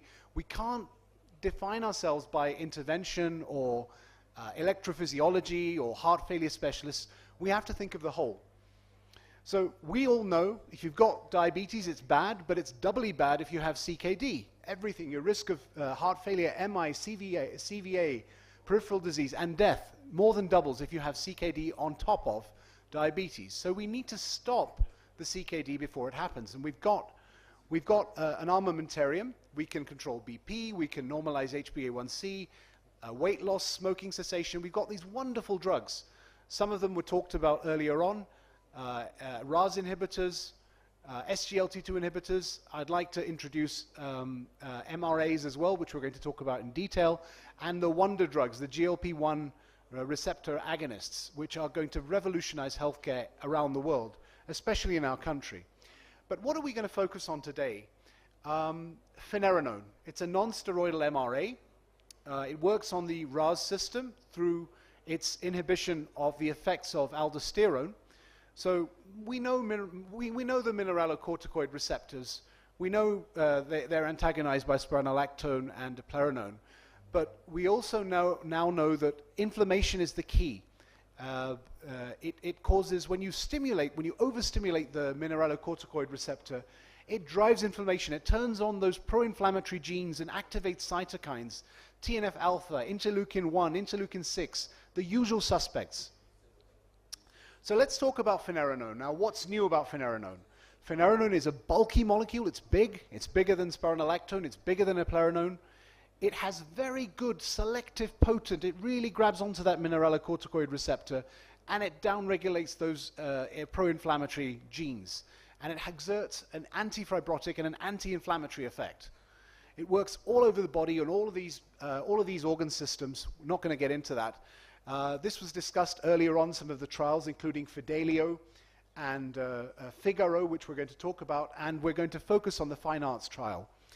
So once again, comparing the mineralocorticoid receptor antagonists, what's different about finerenone? Finerenone is fast-acting. It's got a very short half-life. It doesn't have all of those nasty sexual side effects. The gynecomastia, the impotence, the decline in sexual function is not there with finerenone. It works in a different way. So what do the guidelines say? KDIGO, first line, if you've got CKD or you're at risk of CKD, SGLT2-1, obviously, metformin. Those are sort of first line, but second line, additional therapy, we've got non-steroidal MRA, assuming you've got albumin-creatinine ratio, microalbuminuria of more than 30 milligrams per gram. So these are the weapons we have. These are the, you could say, the pillars. We've talked about pillars. These are the 4 pillars related to type 2 diabetes and CKD. So if you've got type 2 diabetes, we want you not to get CKD. And if you're getting CKD, we want your CKD not to progress to end-stage renal disease. So these are guidelines, ADA, KDIGO, American Association of Endocrinologists, ESC. All of them are kind of universal. If your EGFR is more than 25 and you're on maximum RAS inhibition and you've got a degree of microalbuminuria, you need to put your patient on a mineralocorticoid receptor antagonist, in this case finerenone. So when is it indicated in CKD? CKD with type 2 diabetes, according to the guidelines, we stop sustained decline of EGFR, we prevent ESRD, we prevent cardiovascular death, we prevent non-fatal MI, and now the crux of this presentation, hospitalization for heart failure. So starting dose is 20 if you have a good GFR. If you don't, it's 10 in this scenario, and you need to watch your potassium because hyperkalemia happens. Okay, not indicated in pregnancy. So what are the landmark trials? Fidelio, Figaro, and Fine Arts is what we're focusing on. This is Fidelio in type 2 diabetes and CKD. It was one of the earlier trials. Let's get to the crux of it. The primary endpoint was the Fidelio DKD met its primary and key secondary endpoints, relative reduction in kidney failure and also in these cardiovascular effects. If you look at the slide, the part of the slide on the right-hand side, a significant reduction in heart failure, hospitalization, cardiovascular death, non-fatal MI, non-fatal stroke. So That was the crux of the Fidelio DKD. It also reduced albuminuria. So let's get on to the next trial, Figaro. Figaro, similar, looking at cardiovascular outcomes, looking at renal outcomes. So let's get to the slides that matter. Figaro, this was the primary outcome, time to CV death, time to non-fatal MI, non-fatal stroke or hospitalized heart failure. A 13% reduction, which was statistically significant. This was the forest plot. It was primarily powered by hospitalized heart failure, so you can see that there. So let's get to the finishing line, which is the Fine Arts trial. Fine Arts was a double-blind, placebo-controlled trial testing the hypothesis that finerenone would reduce CV death and worsening heart failure. And it was the superstar trial of ESC 2024. We used a higher dose, 40 milligrams if your eGFR was above 60, 20 milligrams if your eGFR was less. Potassium was checked, and 6,000 people, 3,000 on each side. They were age-match control, and this is the critical slide of this presentation. 16% reduction in cardiovascular death, total worsening heart failure over a median follow-up of 32 months. And heart failure events was what powered it. So this is the new superstar. This is the drug. There was an improvement in KCCQ, very low compared to placebo. If you look at the placebo, serious adverse effects, 40%, placebo 38%.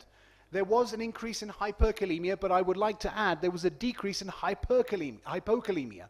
And as an electrophysiologist, I'm more afraid of hypokalemia than I am of hyperkalemia, because hypokalemia has a greater tendency to cause VT.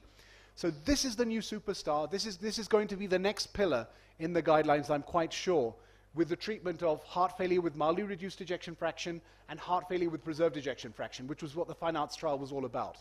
So the conclusion of this trial, if you've got HFpEF or HFMRF, finerenone reduces your risk of the composite outcome of cardiovascular death and total heart failure. Hyperkalemia was more common, 8% compared to 4% in placebo, but hypokalemia was less common. And that's really important. So the data is there. It's not in the guidelines yet. And this is the final slide. So the non-steroidal MRA finerenone is a new addition to our armamentarium in the management of CKD and heart disease. There's wonderful data out there. We've got very, very strong data, and I'm sure it's going to be incorporated in the heart failure guidelines soon. You need to stick to your basics: RAS inhibition, tight diabetes control, tight hypertension control. You need to monitor for hyperkalemia. It's not to be used in pregnant patients or people with an eGFR of 25 or less than 25. So that's it. The bottom line is this is out there, it's going to be there, and we're going to use it. Thank you very much for listening.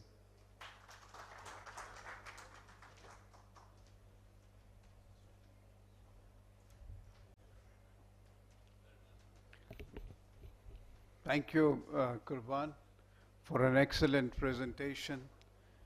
Yes, finerenone is the next Superman. And in heart failure with preserved ejection fraction, this is the only drug which has shown the benefit. And you can use it out of the box in patients with heart failure with reduced ejection fraction. So I think in cardiorenal metabolic axis, it is finerenone, which should be used along with the treatment of the comorbid conditions. When Professor Sefrovich was talking, presenting his article, I thought that he would talk about the light also.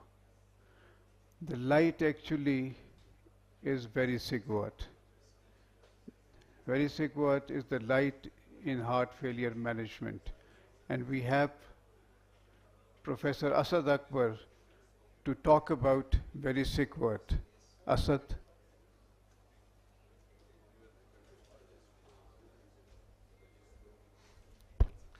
Thank you to the management for letting me speak today.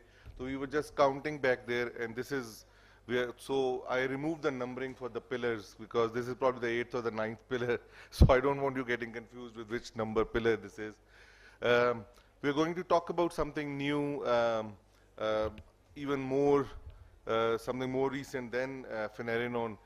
So we are going to skip through these slides we know the number one cause of death in the world is cardiovascular disease. Pakistan is no different, has the highest mortality inferred to the Pakistanis is by cardiovascular disease. This is similar, but what something that Bhourban actually mentioned, but I don't think it registered as well, that in Pakistan, out of all the metabolic risks that we have, high blood pressure is the commonest cause of cardiovascular disease, myocardial infarction and stuff, and it beats hyperlipidemia as well. We are all very, very careful about statins, but I think high blood pressure needs even way more intricate management in our population, at least, when we talk about reducing mortality. So again, something Bhourban has already mentioned, that the prevalence of heart failure and all these comorbids are increasing, and we are expecting them to multiply even more significantly in the coming years. And this slide was shown by Petter as well, that for every decompensation of heart failure, when the patient comes back with subsequent decompensation, these patients don't do as well when they get out. So the key message is that you need to avoid and you need to prevent these decompensations for these patients to survive. It's similar for both men and males and females, and it's more significant than coronary heart disease. So I'm going to just quickly go. So this was the sixth pillar, which is lifestyle management, followed by finerenone, which was the seventh, and we are going to just talk about the eighth one.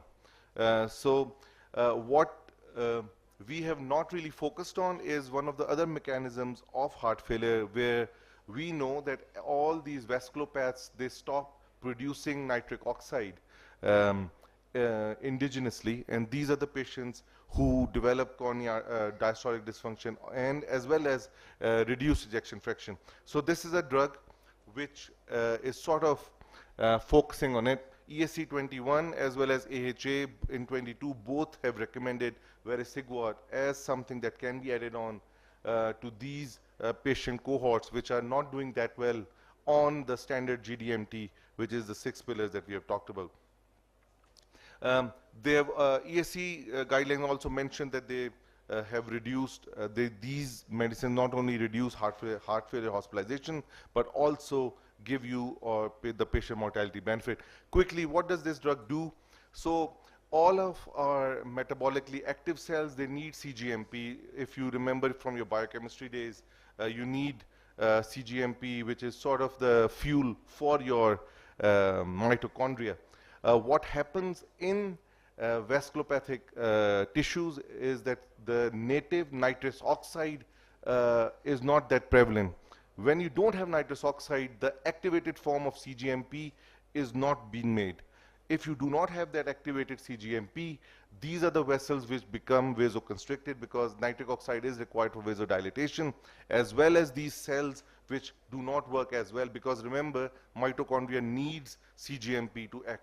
So this is the basic mechanism. This is showing the same thing. Once you give these cells a chance to activate that CGMP without the presence of nitrous oxide, you are giving these vessels a chance to dilate and reduce cardiac workload. So it's very similar to something that nitrates would do, but with more specific mechanism. So it's describing the same thing. Their main study was Victoria trial, and the primary endpoint was first rehospitalization with heart failure and cardiovascular death. So what it showed was the overall reduction in the combined primary endpoint, that was first rehospitalization as well as cardiac death, was significantly different between the two groups. Remember, these two groups included the 6 pillars of heart failure therapy, including SGLT2 inhibitors and stuff. So for any drug to show a morbidity or mortality benefit on top of these is significant. Then they divided the two outcomes that were combined for the primary outcome, heart failure, hospitalization, as well as death, and you could see a significant difference between the two arms. Then there was another subsequent study to show what happens with BNP when you put these patients on vericiguat, and it showed pretty similar that remember again that these patients are on best guideline-directed medical therapy, on top of which you are adding vericiguat. Even here, you can see there is a significant reduction in BNP. Obviously, if you think of the mechanism, these drugs are causing vasodilatation, these drugs are reducing preload as well as afterload, and these drugs are reducing the weight on the atria. Probably the most practical slide, and we have time. So this is where I think we need to focus on a bit, because this drug is so new, even for me to read this slide was pretty critical. Where do you add these patients? So in Victoria trial, this drug was not added on to the standard therapy during active phase. So this drug has to be started when the patient has stabilized from their acute decompensation of heart failure. So it is not something that you start in the middle of stage 4 NYHA patient. Number 2 was, if these are the contraindications, if you see the cautions, because this works very similar to nitrates, if the patient is taking any of sildenafil or any of those drugs, you do not start these patients on vericiguat. If this patient is taking a long-acting nitrate, you try to avoid adding vericiguat. And lastly, how do you dose it? The starting dose is 2.5 milligram once a day. You increase it by 2.5 every couple of weeks, and you go to a maximum of 10 milligrams. When you are following these patients up in your clinic, you do not need to check any electrolytes, because they do not work on the kidney like that. All you're looking for is the drop in their systolic blood pressure or symptoms suggestive of postural hypotension. That is all you are monitoring for when you start them on these medications. Again, frailty and stuff, these are the things you have to consider, that they do not suffer from falls and stuff when you put them on vericiguat. Absorption wise, again, this is something important. Somebody in heart failure, their absorption, somebody who is euvolemic, the absorption of Lasix is around 40 to 50%. Somebody who is not euvolemic and has a lot of fluid overload, the absorption of Lasix, oral Lasix, goes down to 20 to 30%. This is something unique, that this bioavailability is 93% in patients who even are in heart failure. Other drugs wise, there is no real interaction apart from the fact that we discussed. Any drugs with, which give you sustained nitric oxide release might result in hypotension if you put them on with vericiguat. We do not, because this does not really affect the renal function or the hepatic function, you can give them in any patient apart from the patients on dialysis. Again, the patients on dialysis are a gray area in every trial, because nobody really puts these patients in any trial, so we don't really know, but probably makes sense if you give them a lower dose of it. We've discussed the dose. We have these available in Pakistan now. Thank you.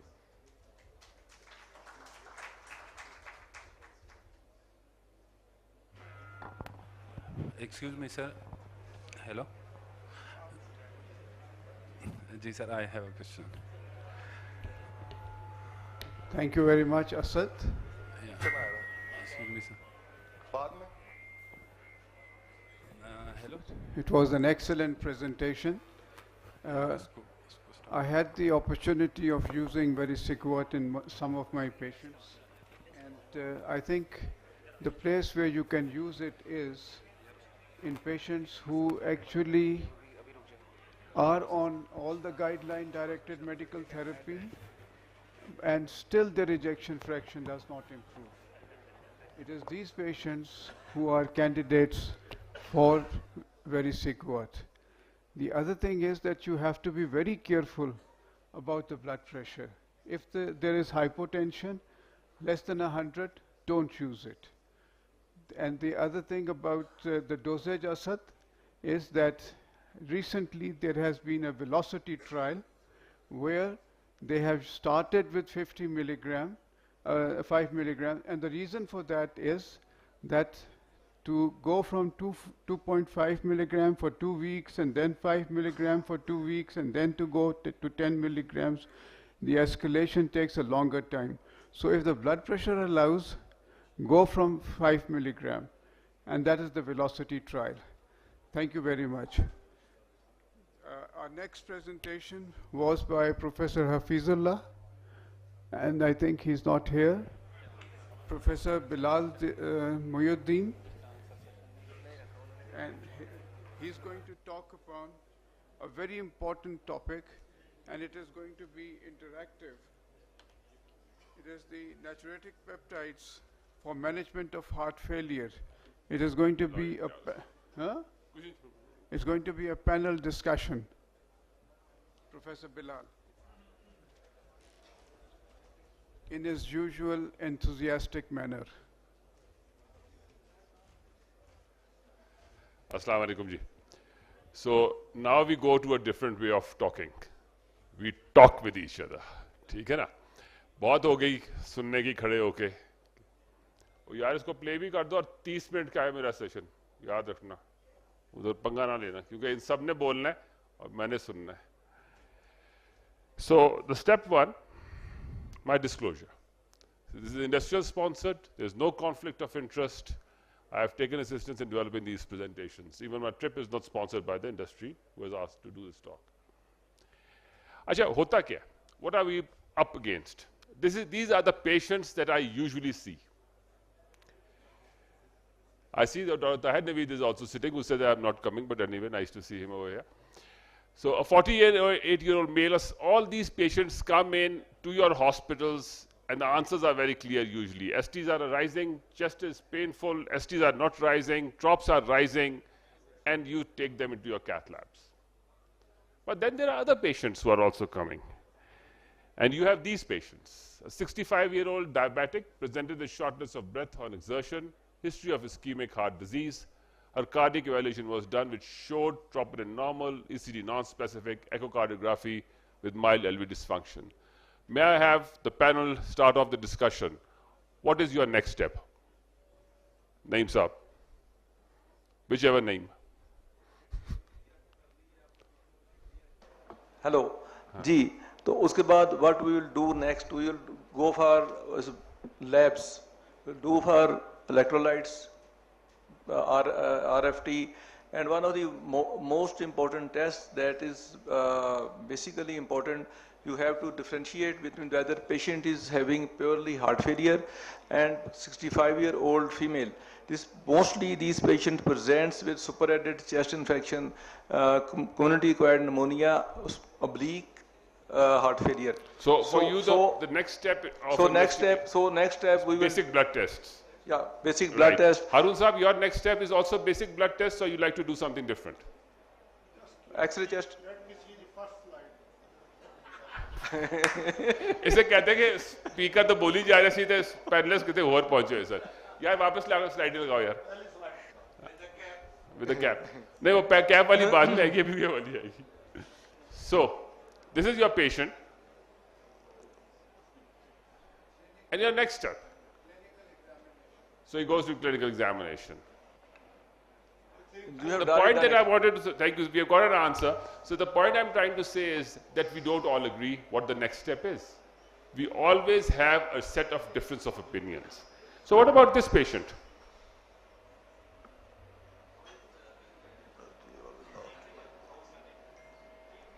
हमारे gas ने बहुत तंग किया है. You know, everyone has gas over here. We are short of gas, yet everyone carries gas.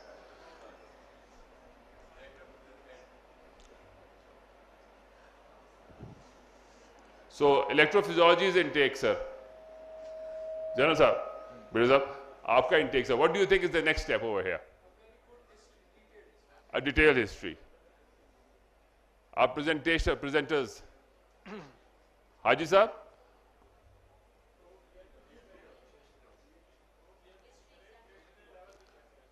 So creatinine levels, etc. So everyone has an idea of what to go ahead. And now what I'm going to push forward is that this is what a lot of us do many a times. We do our troponin levels despite everything, and there are people who will be saying that I want a serial analysis to be done. This is the data for about 2 weeks from my hospital. And a few of us also opted for pro-BNP, and we found a serial of issues in the pro-BNP also of these patients.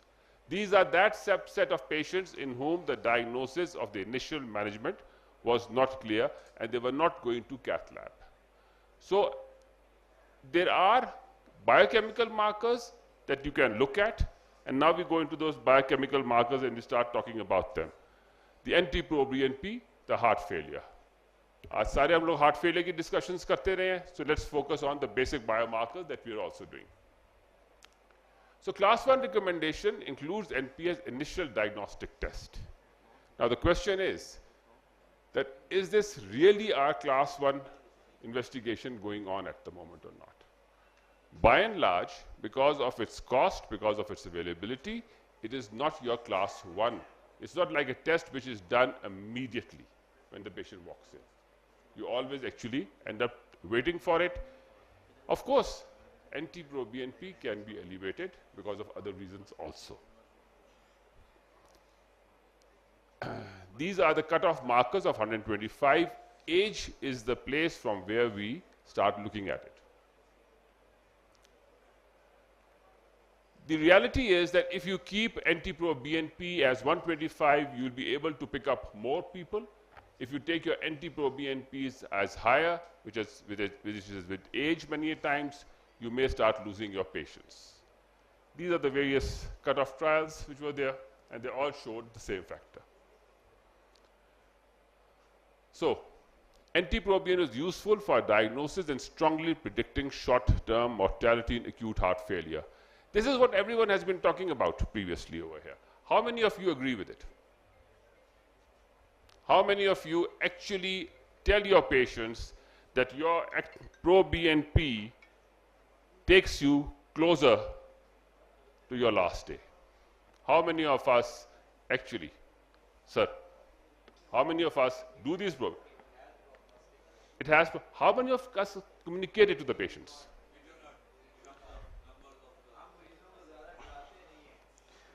The reason why I'm saying is that then you cannot. Underused test. Then we do not push to the 5 pillars quickly. Farooq? Actually, in heart failure, now you have multiple modalities of assessment in terms of patient status, especially clinical. Clinical status can be judged with your examination, with your history. So this is an additive, objective evidence to that. So a number of time, like 70–80% of the time, your clinical judgment helps you a lot to decide, especially when you have patient at spectrums. Frank failure, do you need for diagnosis NT-proBNP? Certainly, an objective evidence will help, but a frank failure you don't need at that moment. You need it for that of levels and then subsequent follow-up regarding titration of medication. You need it certainly in those cases which are borderline and overlap with other differentials. There, this test is needed obligatory in a way to decide which one is dominant. Is it the heart failure or the pulmonary component? So it has utility, but it's not that kind of thing that done in 100% of the patient all the time. That's my take on that. Well, no doubt what our friend has said, but it is the most underused test in the sense of prognostic evaluation. Because I think we are not at the level, we have not reached the level of prognosis at the moment. We just simply treat the cardiac failure patients and send them home. This is what is going on at the moment in our country. The thing is, you have to, when you have a patient with cardiac failure, like you earlier said, you have to treat it as a whole. You don't have to only get rid of the symptoms and send the patient home. So for prognostic purpose, this test is of great value. Professor Kashif? In terms of that, after that I was just talking about diagnosis. Then subsequent treatment, titration and management strategies, very helpful, because we are discharging patient prematurely. When you're discharging on like after 24 hours because of the patient load we have, that NT-proBNP at that point in time will tell you that certainly you have get rid of symptom, but the filling pressures are still very high. You need to really rearrange your management strategy according to that. My question remains, again repeat the same question for Professor Kashif. So, do you think that when they say that NT-proBNP is a prognostic marker, should be done and should be discussed with the patient, do we do it? जैसे बाकी पहले बात हुई है कि under use test हैं for prognosis should be done और इस बाद ने बात की कि जो ना at many times we don't need actually कि हमें डायग्नोसिस में इसकी ज़रूरत नहीं होती but for prognosis and follow up and to follow the patient and to prevent the readmissions we need it. I'll move forward. Next slide coming up. Sir, mic इधर sir को देना यार. Bring a mic forward.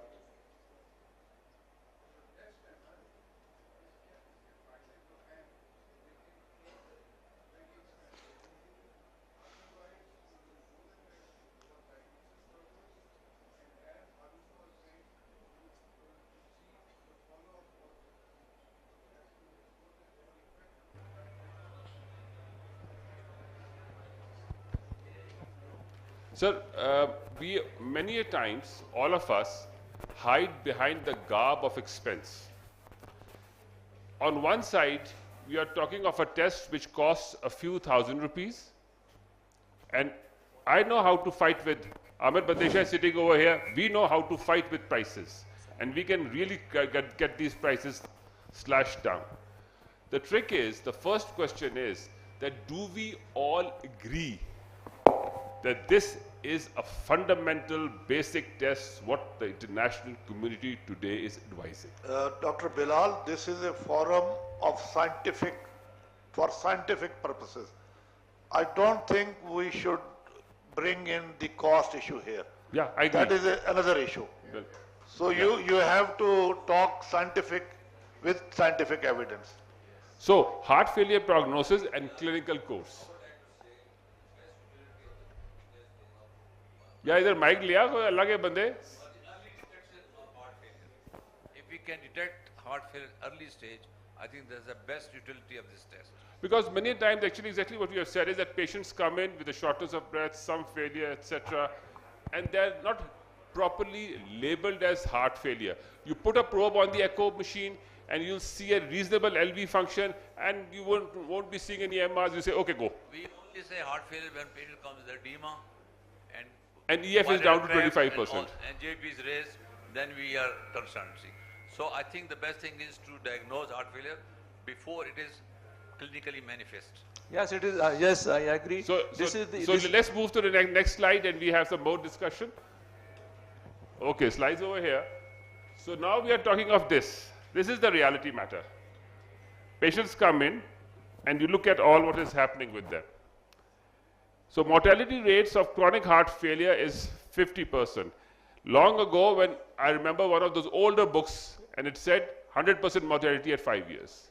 Now, thank you, it has come down, and hopefully with the newer therapies, drug, lifestyle, early detections, it will come down further.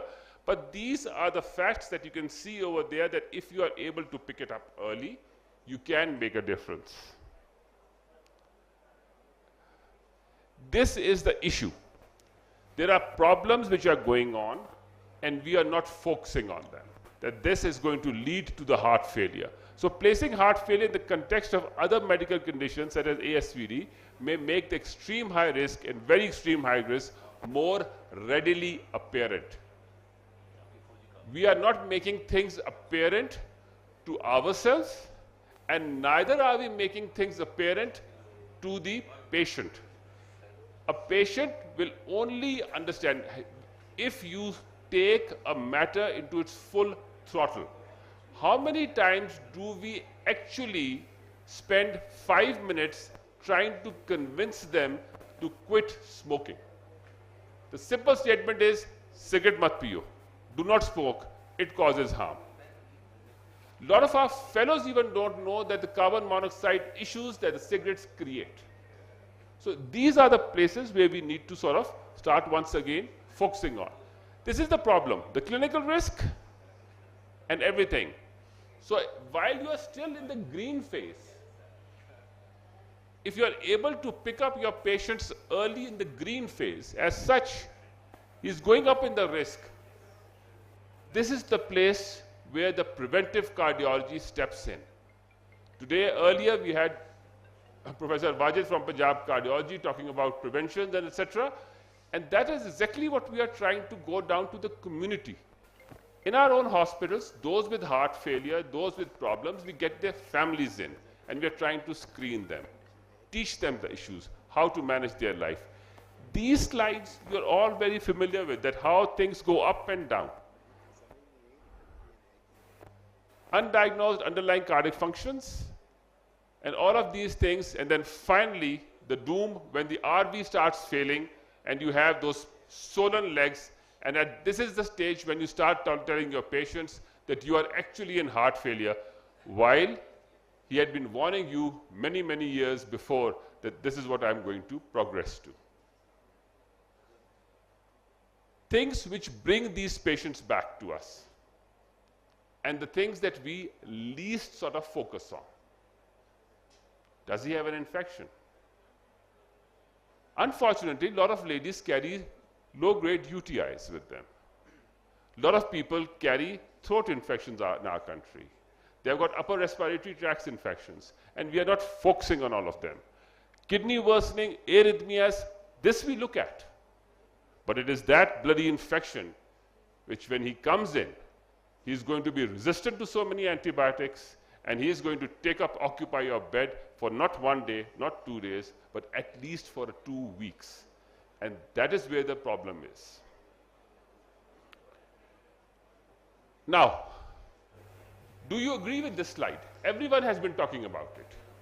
General Samor, do you agree with this slide? Everyone has been talking about this, that despite substantial rehospitalization, I'm going to make sure that you're all listening to me, not talking with each other. So, do you agree with this slide? Mic for General Samor, please, over here. Sir. Yeah, we've got some exemptions. अरे sir आज तो heart failure का अपने तिया पांचा करके ही निकलना है. वो हमारा हाजी भी होके आ गया, हज पे दुआएं करता रहा कि सर मैनू किस वाले में फंसा देता है. So, हाँ जी, हार्ट फेलियर के इशू. So, यार स्लाइड वापस लगा दे, ओ हीरो, बाद में. हाँ. So, do you agree with this thing? Fully agreed. Fully agreed. So, when we agree with something like this and we are not fighting about it, that actually shows something about us, and we need to do something about that. This, of course, is how the thing happens, and this is the days that I was talking about. Notice that your first admission takes up at least anything between 6.5, 7 days to 7.5, 8 days inside the hospital. That's what the West says. Our patients usually come in later, and yet we are throwing them out very rapidly. Yes, I understand we have our resource constraints, but we can always explain to them how to convert their home into a hospital also and go forward from there. How to keep coming back and encourage our hospital administration to have heart failure clinics, dedicated heart failure clinics where these things are done, where a very basic investigation is the body weight going up or not? Heart rate is staying stable or not? Because if you are not going to have these very basics sorted out, your NT-proBNP, your troponin Is, your sodium, your potassiums are of absolutely no value.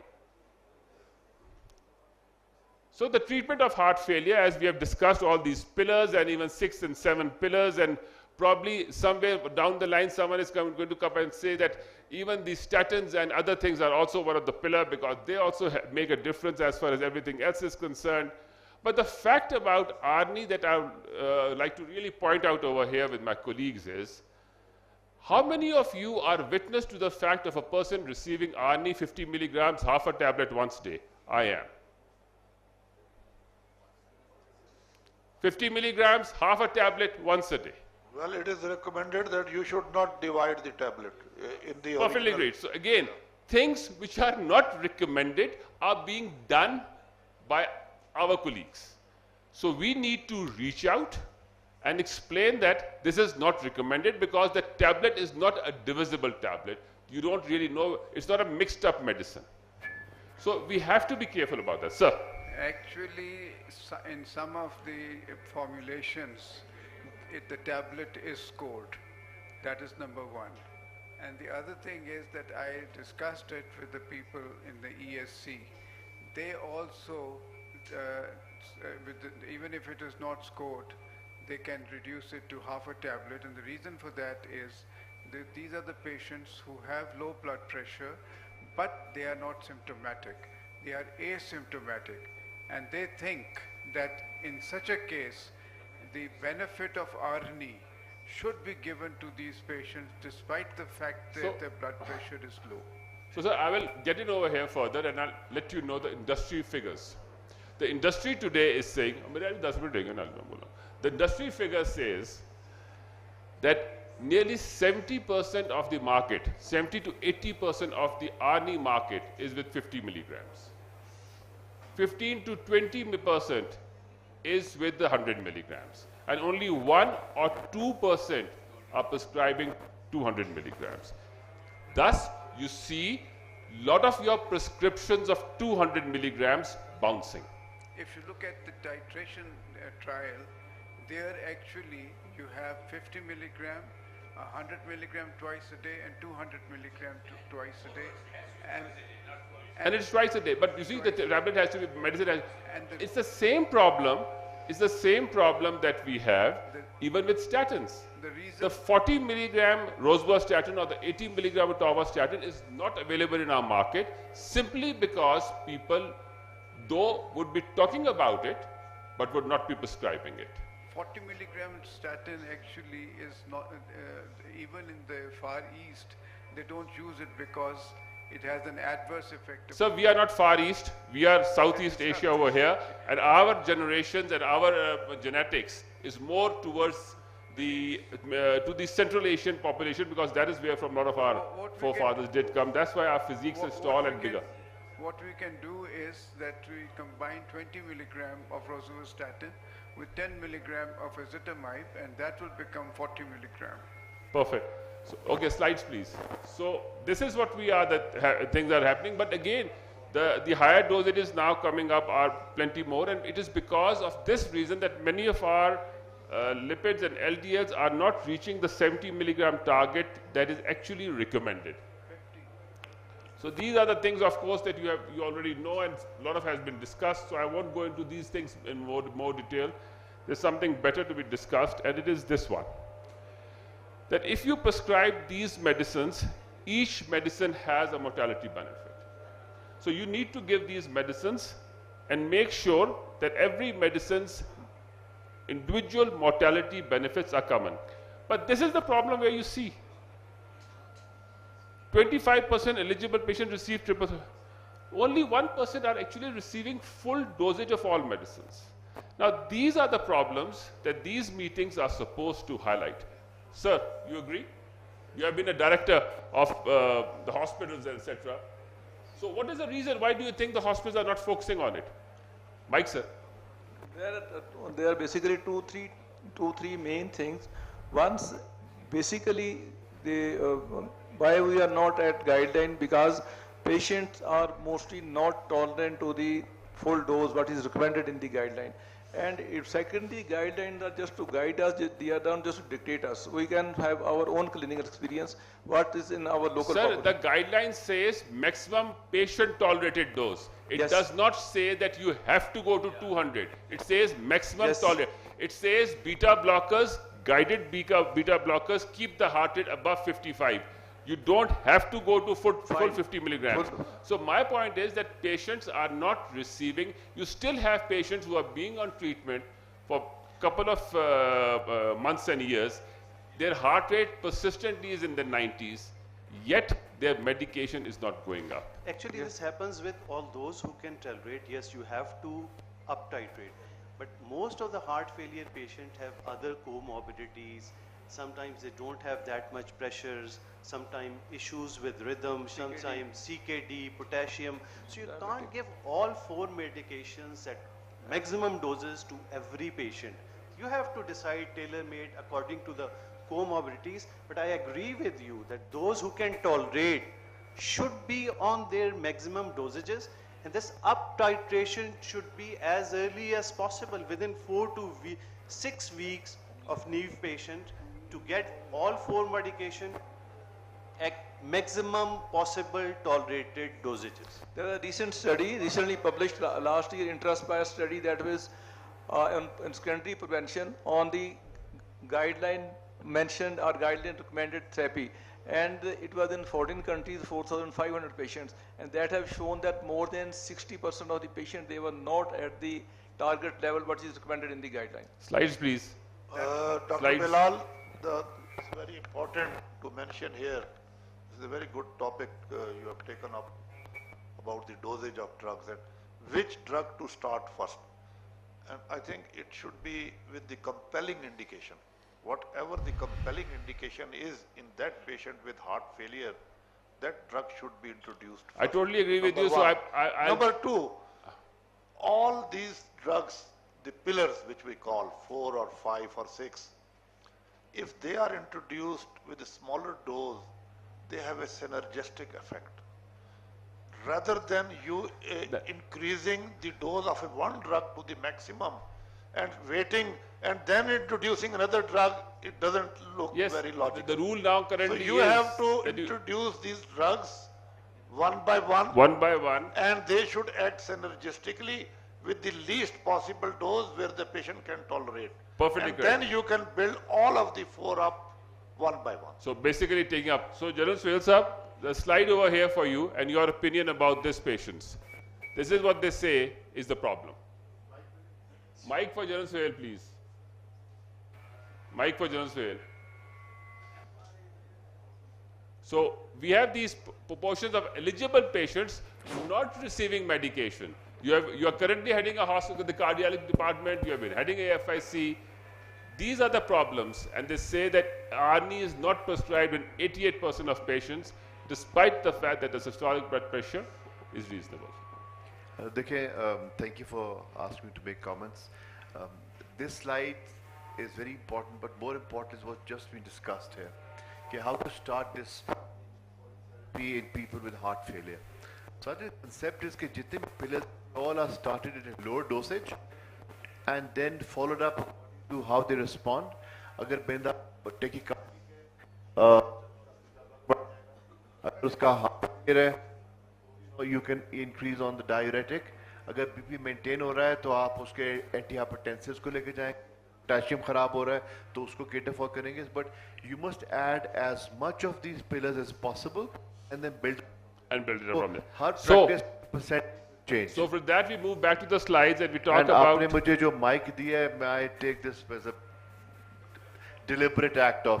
Sir वो आप एक किताब पढ़ रहे थे बड़े ध्यान से, वो फिनरॉन के ऊपर, और मैंने कहा इस फिनरॉन की किताब में बहुत कुछ लिखा हुआ है, आपसे बाद में पढ़ेंगे इसके बारे में.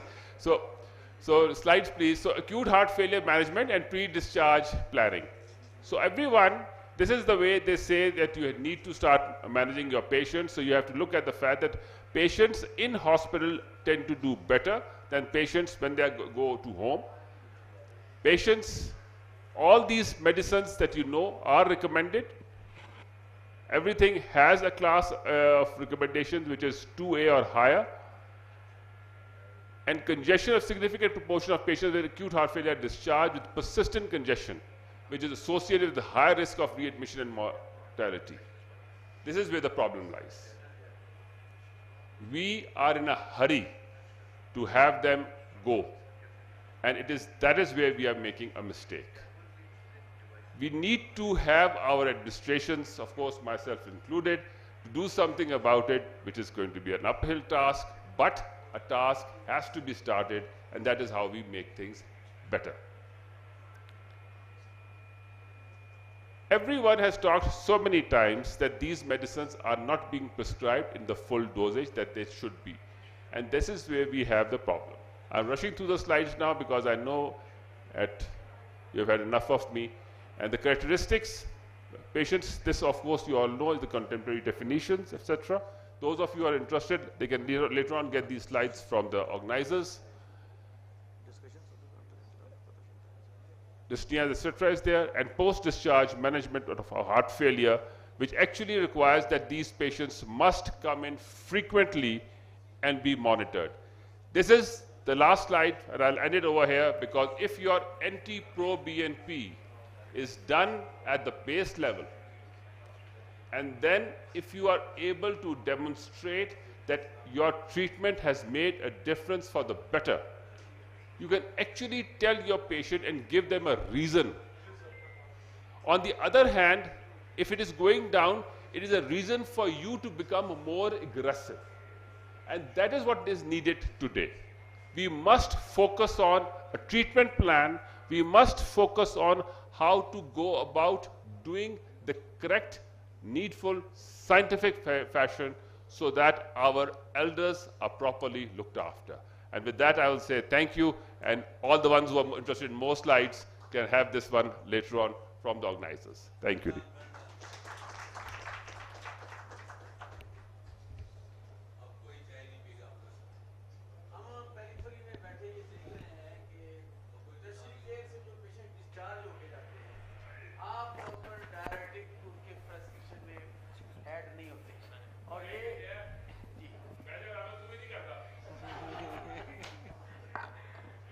बेसिक ट्रेनिंग जो है और वो जूनियर डॉक्टर्स को हम डिस्चार्ज स्लिप्स बनाने के लिए बिठा देते हैं और उनकी पूरी ट्रेनिंग ट्रीटमेंट के ऊपर उतनी नहीं है जितनी इंटरवेंशन की तरफ उनका इंटरेस्ट है. That's fact.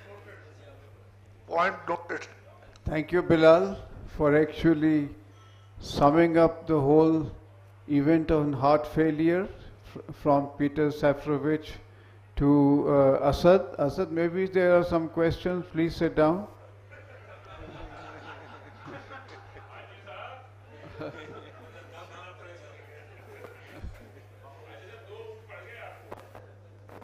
The take-home message from Bilal's presentation is that you need to get a baseline anti-proBNP and then follow up the patient with the anti-proBNP and find out the patient is benefiting or not. And always try to use the drugs, the 4 drugs that you have to use in these patients with heart failure. Harun, they have to be simultaneously initiated. And when you were saying what drugs should be started the first, what is recommended is the drugs which do not have the effect upon the blood pressure, like the SGLT2 inhibitor and the MRA, they should be started. And where patients tolerate, you should then start with the beta blockers, and then you start with the other drugs. So then you can actually add the drugs like that. But it should be simultaneous initiation, and you should start it in a smaller dose. We have had an excellent session. Now, if there are any questions from the audience to the speakers, they are all here. Asad, Bilal, Rajkumar, Bhourban. From? Akbar. About his experience, I think it will be a little experience because of this drug Verici got is a new drug. He is adding it with the other 4, 5 pillars, or is he starting it in the first when he sees the patient? Sir, as an initial management, or is it the other point is that it has also been indicated in patients who are on IV diuretics already, and this is the drug which has been added in those patients. Please, sir, though इनके randomized trials आए हैं, there is a meta-analysis which we excluded, लेकिन meta-analysis shows कि जो best outcomes हैं अभी तक के, they are the 5 pillars which includes SGLT2, MRS and stuff. Anybody, ये जो इनके trial के अंदर जो only difference was patients who do not tolerate either SGLT2 or ARNI, they have put them on the vericiguat, and it still shows less benefit as compared to that standard therapy. So there is no indication for starting it in patients who are not on standard max tolerated GDMT. It's not being tested in that. Number 2, आपका जो कहते हैं IV diuretics. IV diuretics can be given in patients who do not tolerate oral therapy and stuff, but the indication that they have been tested on is patients who have stabilized heart failure. Lastly, my own experience is about 7 or 8 patients, and actually I only met somebody yesterday who was actually coming into me with angina, and her EF was around 45 to 50%. She was on 5 anti-anginas. I started her on the Vericiguat, and she came back to me after about a month, only yesterday, and she said my angina is better. So it's treating angina as well. नहीं, लेकिन ये जो आप ये Victoria trial है, ये तो बता रही है कि जो वर्सनिंग कार्डिक फेलियर है, Sir, readmissions, worsening cardiac failure, patients on IV diuretics, sir, उनमें भी ऐड करें. Sir, add करें, लेकिन they are not indicated in that right now. So Dr. Harun, we have been using this drug. Harun, इसमें basically ये है कि if the patient does not improve with the standard GDMT and the ejection fraction still is not improving, these are the patients who are candidates for Vericiguat, and they were the ones which were tried in Victoria trial. और फिर जो दूसरा trial है इसका अभी जो हुआ है, and it's just been published, the velocity trial, और वो dosage का trial है.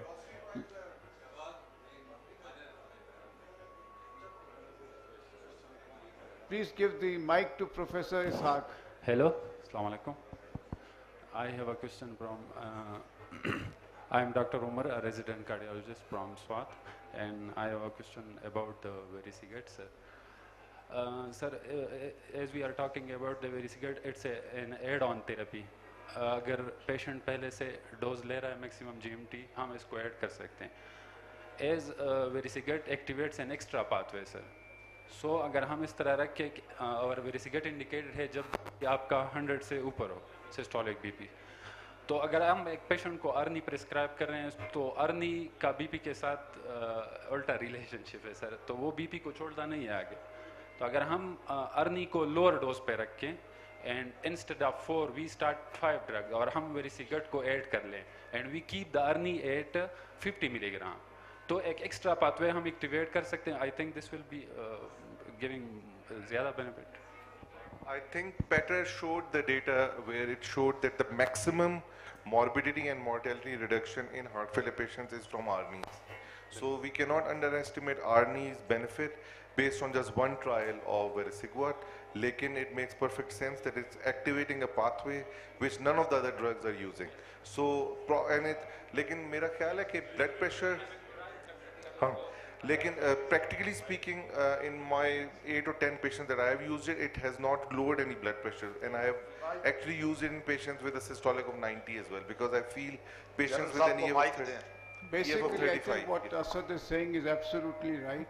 You have to go to the maximum dose of ARNI to give the benefit to your patient, which is a morbidity and a mortality benefit. Sir ये जो trial की हम बात कर रहे हैं ना सर, अर्नी पे है या जो Vericiguat पे है, हमारे पास लोकल डेटा नहीं है सर, लोकल ट्रायल्स नहीं है इस पे. तो अगर हम अर्नी को लोअर पे रख कर Vericiguat को ऐड करके एक लोकल ट्रायल कर लें. आपके पास डेटा नहीं है, लेकिन जो डेटा मौजूद है वो इसीलिए यही बता रहा है, with the anti-pro-BNP being also being followed up, okay, you have to go to the maximum dosage to get the same benefit as you got in paradigm. तो इसलिए वो तो आप करेंगे, उसके बाद भी अगर प्रॉब्लम हो रहा है और पेशेंट का जो हार्ट इजेक्शन फ्रैक्शन कम है, तब आप यूज़ करेंगे Vericiguat if the blood pressure will allow you over 100. This is not a 1A recommendation. अभी इसकी recommendation 1A नहीं है, इसलिए मैं असद की बात से नहीं इत्तेफाक करता कि अभी ये पिलर नहीं है. अच्छा doctor Shahbaz, just out of the box question, ये नाइट्रेट्स जो हैं जो हम देते हैं कार्डिक फेलियर वाले पेशेंट्स को भी, एंजाइना वालों को भी, उनका क्या मोड ऑफ एक्शन है? क्या वो नाइट्रिक ऑक्साइड रिलीज नहीं करते?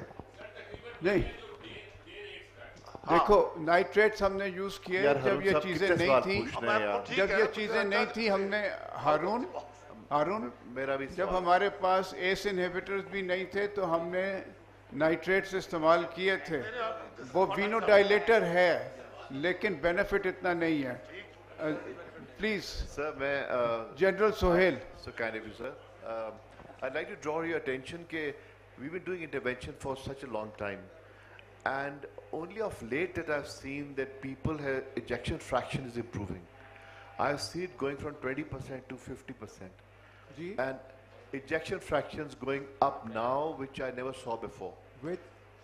With all this, so what is the difference? The difference is the same on angioplasty we've been doing, but now these drugs are there which are making a difference. And these drugs will rewrite the guidelines. That's right. Like we say, okay, it's an occluded vessel, document, it's ischemia. The quicker you open those vessels and apply these drugs, the more beneficial. I've seen many patients whose ejection fraction has come up from 20% to 50%. So these drugs should be taken very seriously, and one should become very comfortable and expert on them. And the other thing I'd like to suggest is that there's so much data we saw today. There's so much data. There's equally, Dr. Asad sir,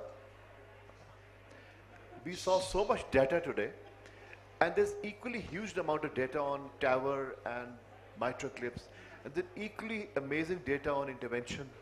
And there's such a plethora of data that it is not easy for people to keep track of all of this. But this data today was so useful. I would very humbly suggest that we make a heart failure society, and which should be it is there. Which is there? Then well said, but it is there. Okay. Yeah.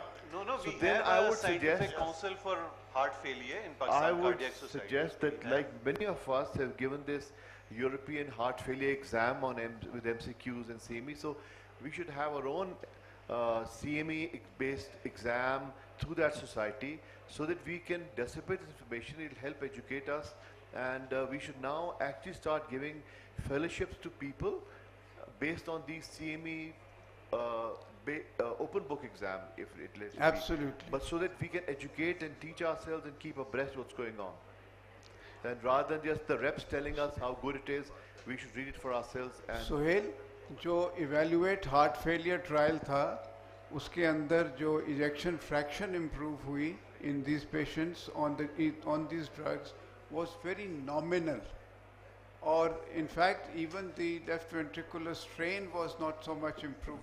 What was improved was the left atrial volume index and the left ventricular posterior wall thickness. तो reverse remodeling हुआ in patients के अंदर, that is the benefit. और फिर दूसरा जो Kansas City cardiomyopathy questionnaire है, उसके अंदर there was an improvement in the quality of life. The patients said that they feel much better. That is what it is with guideline-directed medical therapy. along Doctor साहब, आपका सवाल? आप? Sir, I have a short question and a comment. The question is, we're talking about... The question is to whom? It's regarding varicograt, of course. We're talking about 100 systolic. Is there like a map cutoff as well, which we can use instead of 100 systolic? Verisig what? Yes, for varicograt. A map, mean arterial pressure cutoff, and not just 100 systolic. In the trials it was 100. Maybe Asad can... It's perfusion.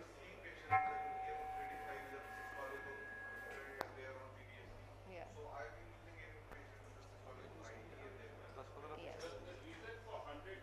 Reason for 100 cutoff has to be remembered.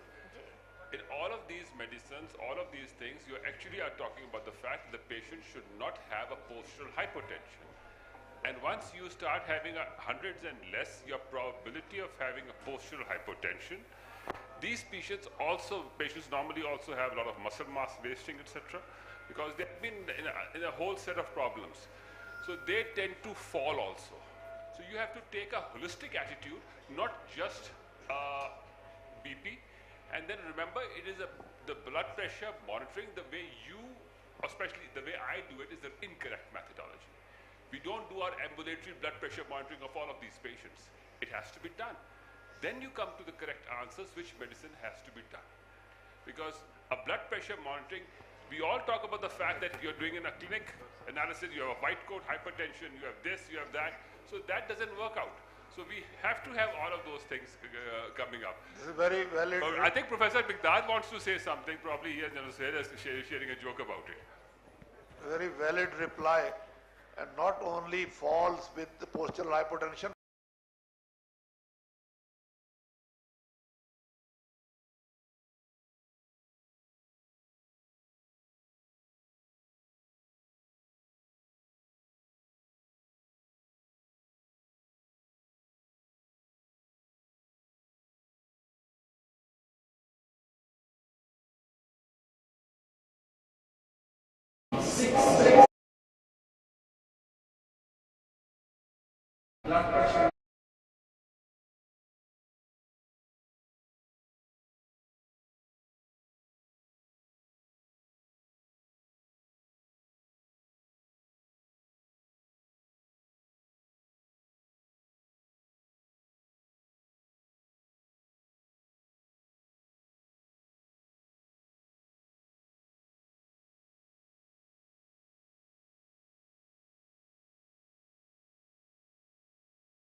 Arni, you put all these medicines, MRI, the pressures in 50, 60s, they are pre-syncopal, they fall, they are on dual antiplatelet agents. So if you get away with a lot of kill if you have high BP, good heart rate. On the other hand, if your heart rate is 150, your BP is 80, don't push it. As Bhourban was mentioning, it is not hyperkalemia which is a problem, it is hypokalemia. And actually with the newer non-steroidal, you don't get hyperkalemia. Dr. Shahbaz, And it prevents hypokalemia. Yes, Professor Isaac. I just wanted to make a very simple comment. We have discussed a lot of sophisticated medication. Now, diuretics have been mainstay of treatment all our life. The only thing I wanted to make a comment, maybe for the benefit of juniors, is that you don't have to continue diuretics indefinitely. We have seen people coming to the clinics, getting large doses of diuretics, totally dry, hypovolemic, and dropping their blood pressure, and then they stop the other necessary medication also. So I think diuretics need to be properly followed, and whenever there is a need, either they should be stopped or reduced in the dosages.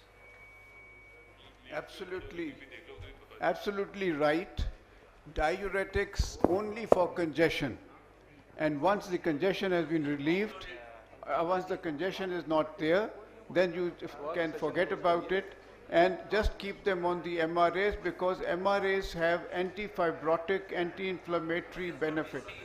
And one way of assessing congestion is that you do your anti-pro-BNP and whether it has come down. Sir, there is one session after that as well. Thank you very much. We are running short of time, so please conclude it. I would have wanted the panelists to give us some comments also, but I think we are getting late. We have had a very excellent discussion with everybody pitching in, and this has been a very excellent heart failure session. Thank you very much, and I really have a lot of thanks for all the speakers who did an excellent job. Thank you, the panelists, thank you, the speakers, and thank you for the audience who sat here throughout the session. Thank you very much.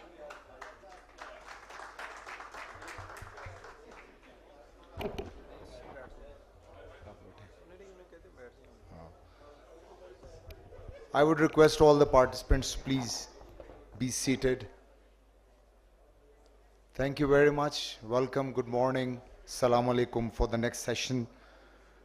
The next session is on ischemic heart disease, and ever evolving, a dynamic disease and treatment modalities. And the mainstay of it is an interventional cardiology part. So this is an interesting session with a lot of good talks and an excellent panel of experts. Me, Dr. Aves, and my colleague Dr. Amir will be moderating this session. And to start with, I would request one by one the panelists to please, I'll take their names and introduction, and would request them to please come on the stage. First of all, किसी तारुफ के मोहताज नहीं है, Professor Dr. Asim from Rawalpindi Institute of Cardiology. Stroke ho, carotid interventions ho, complex interventions ho. Dr. Asim Javed ko kaun nahi janta. I would request Dr. Asim Javed to please come forward, sir.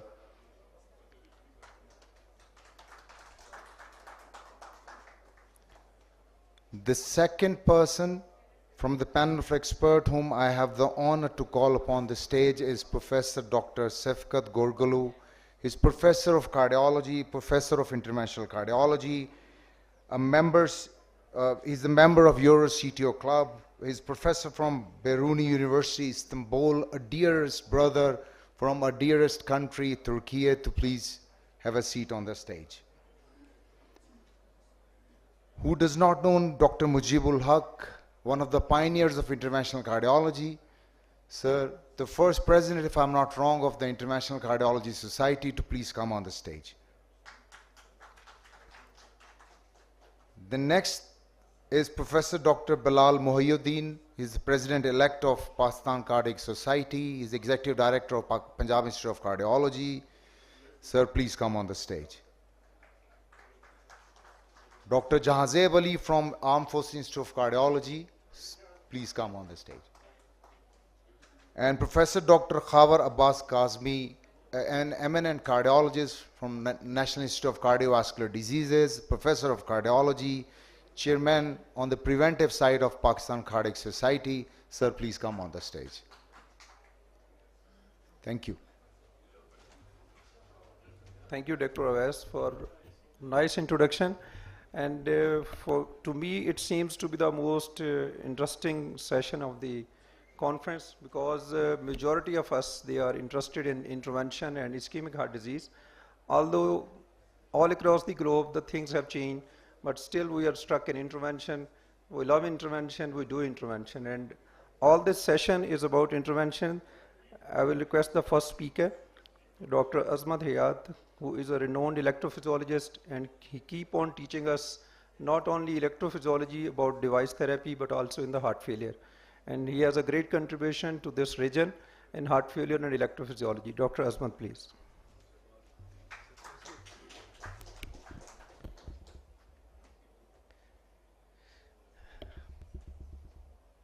Can you show the slide there? Oh, thank you, sir. Thank you, sir. So thank you so much for giving me this opportunity. We had a wonderful session, और अब मेरा ख्याल है we will at least for next 6 months heart failure भूलेगा नहीं हमें. So we haven't left anything, I think. So coming back to this topic, from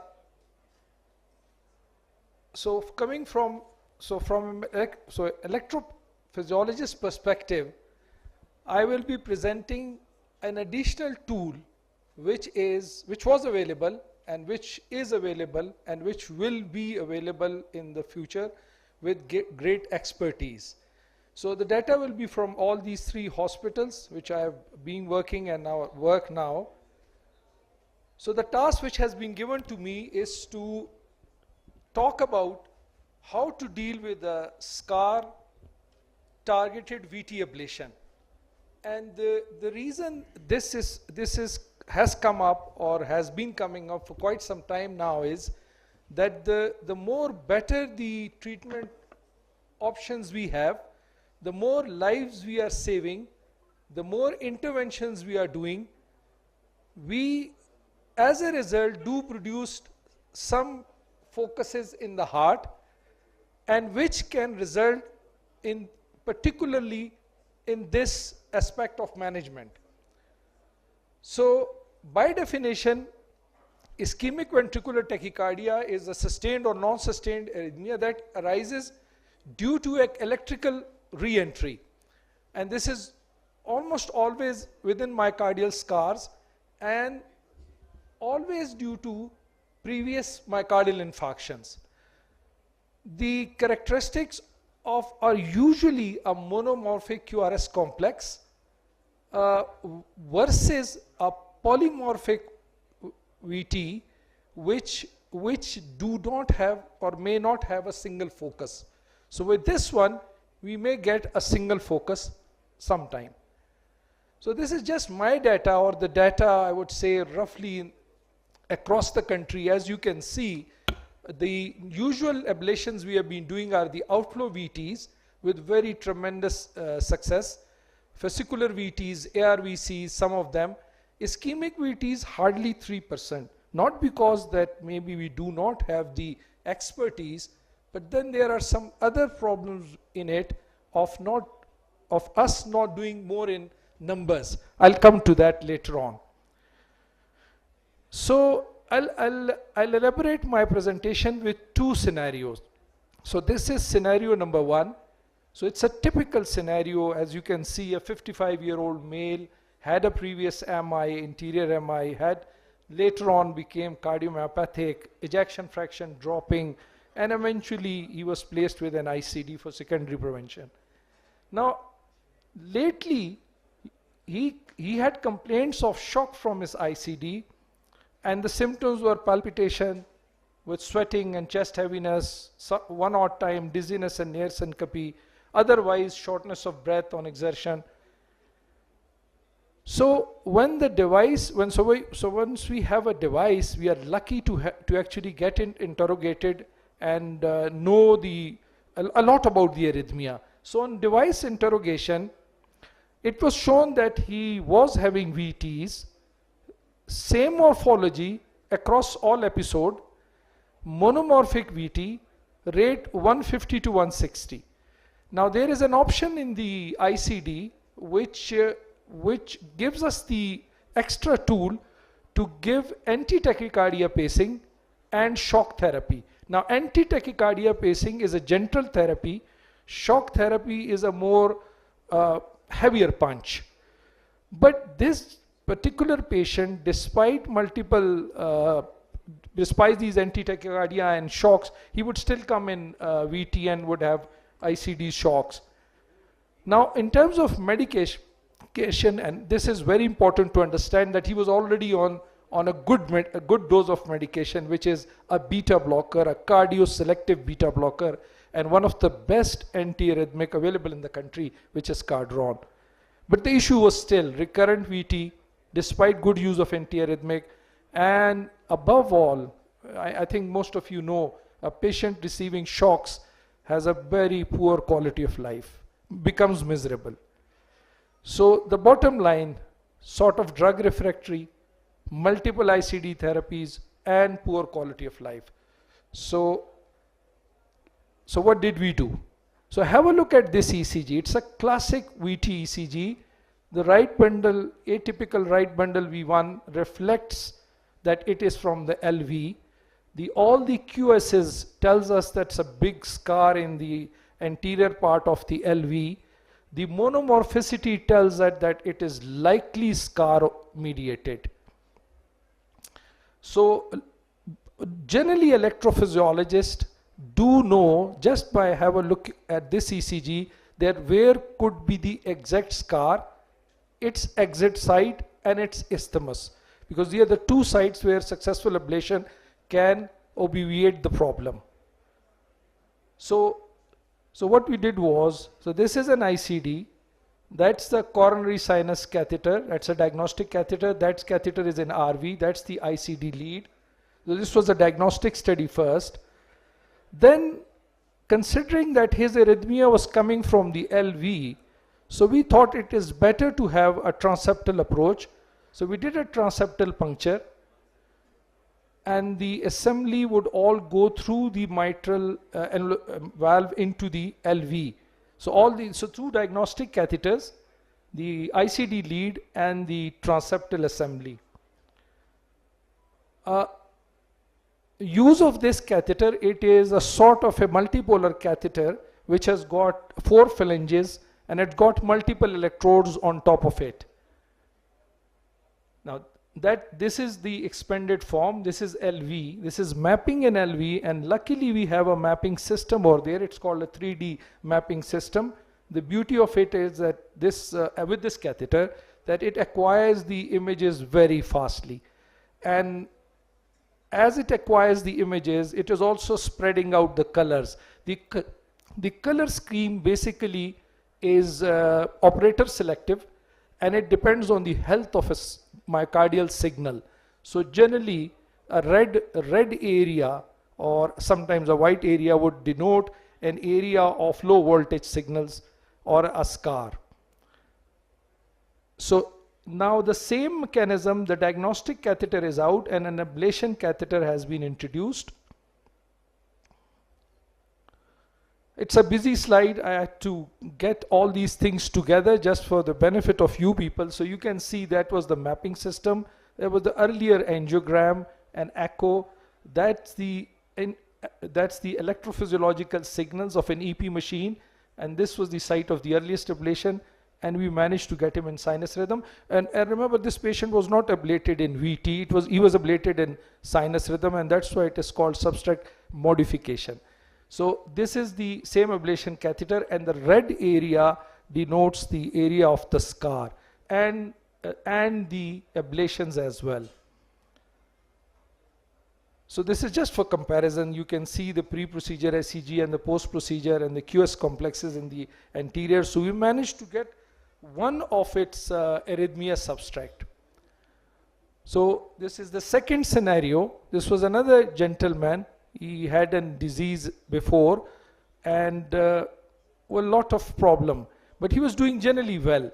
Overall, he was progressing well, good quality of life and so on, until he developed a very slower onset VT.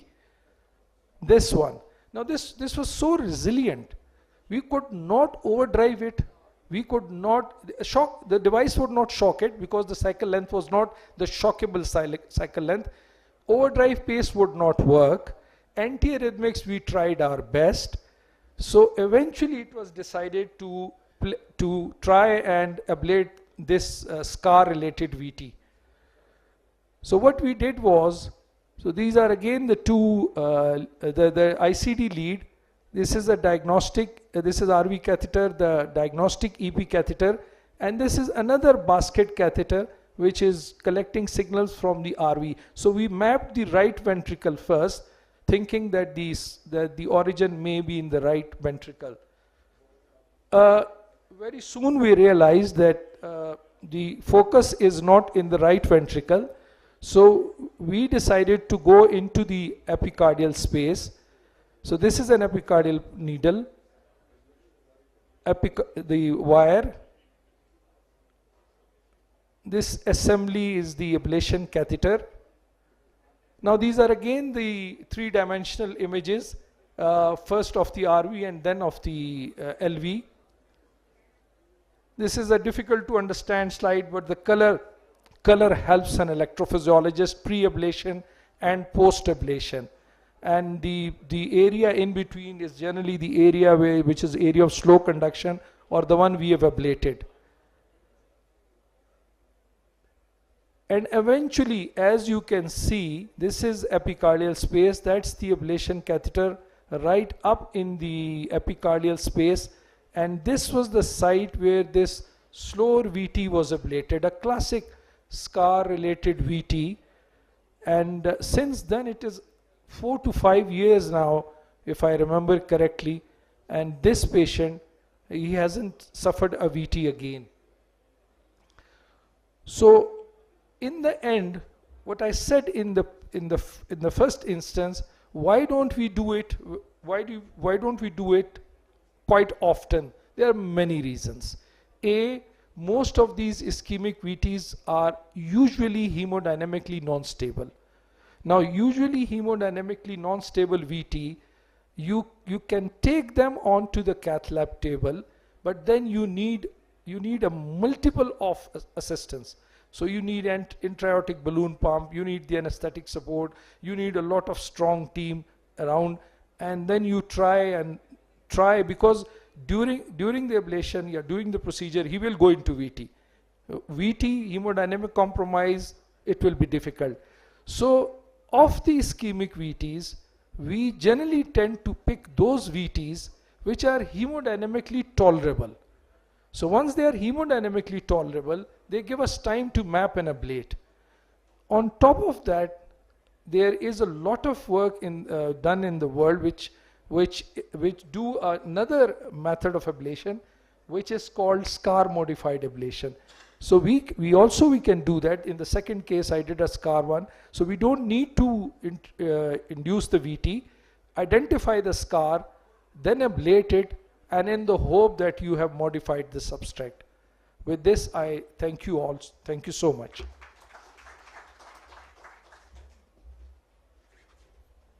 Thank you, Sir Azmat.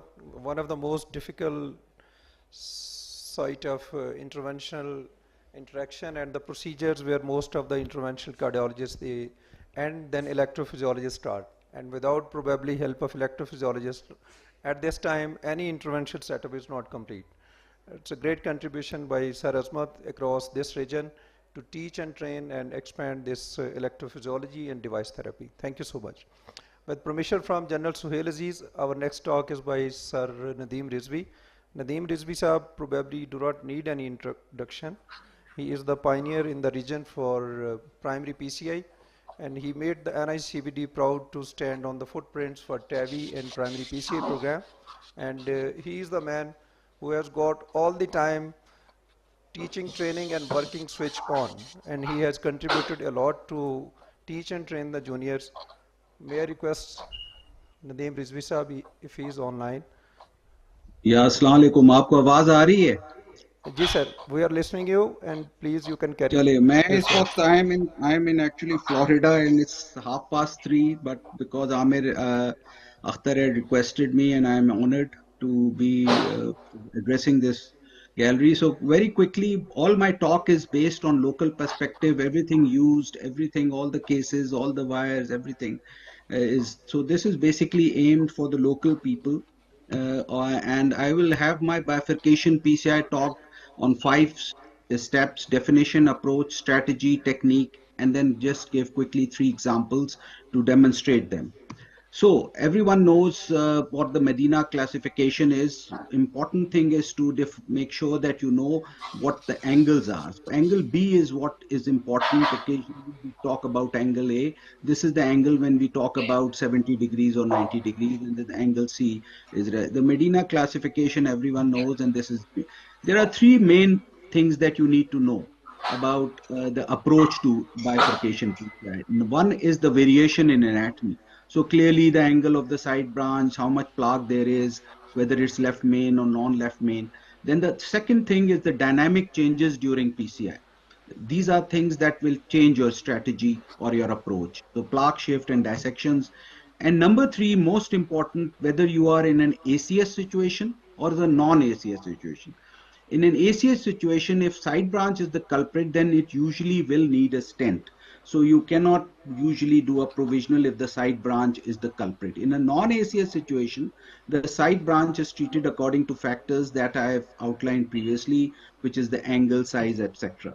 So the strategy, if it's not a true bifurcation, a focal lesion, side branch expendable, etc., you can do provisional. In a true bifurcation, suitable for stenting, you can do all these, which I'm not going to go through, all the techniques, the 2 stents. The algorithm again is very simple, despite all the Europeans and everyone telling it's very simple. If the side branch needs to be preserved, yes, then the likelihood of side is high, then you go for 2 stent strategy, whether you go for the 2 stents, whether it's T stenting or collot or reverse crush, depends on the angle. If the side branch is not important, etc., then you can go for provisional. The side branch compromise, if it does happen during an angioplasty, then depending on the angulation, you go for T or collot or DK crush. If it's a successful angioplasty, then obviously TB3 flow in the side branch, less than 70% stenosis, then the provisional has been shown to be a better strategy. Again, when we talk about 2 stent strategy, I divide it into 3 things. A short left main, you can do V stenting. That's probably the best. If the angle is 90 degree, you can do a T stenting. And if it's less than 90 degrees, 60, 70 degrees, then I normally do a DK crush, but you can do mini crush and collot. Now, what I want to tell you about is that the stents are different. Nowadays, they are similar, but not exactly the same. So we've used all these stents, and you can see that they are the same diameter stents are different designs.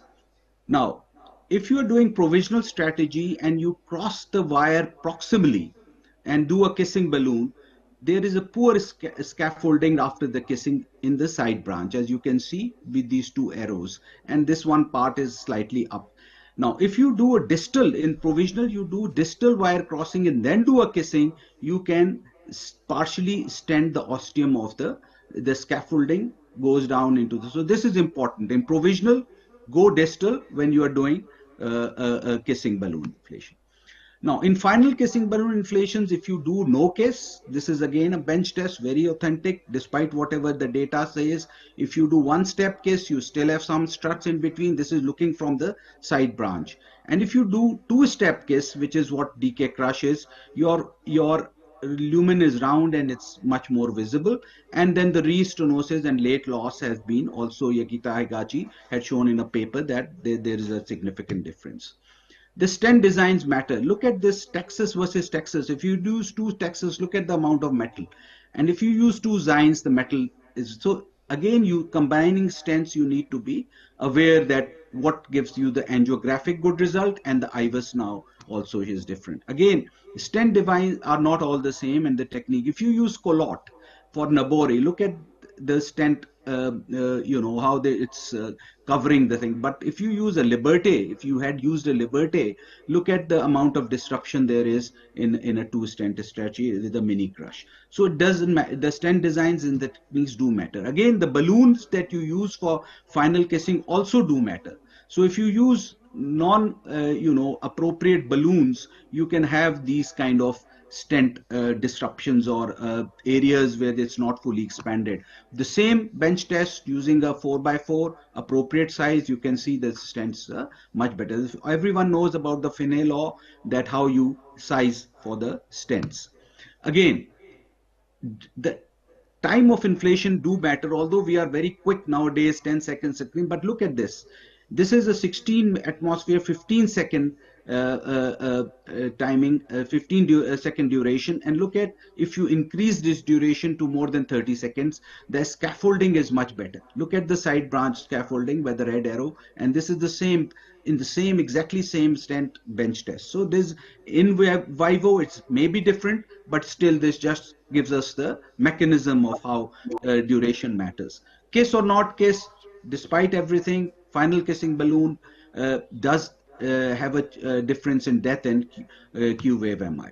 Now this everyone knows. The minimal stent area is related, is a predictor of ISR as well as outcomes, and 5, 6, 7, 8 is the usual formula. 5 for the left circumflex ostium, 6 for the ostial LAD, 7 for the confluence, and 8 for the left main.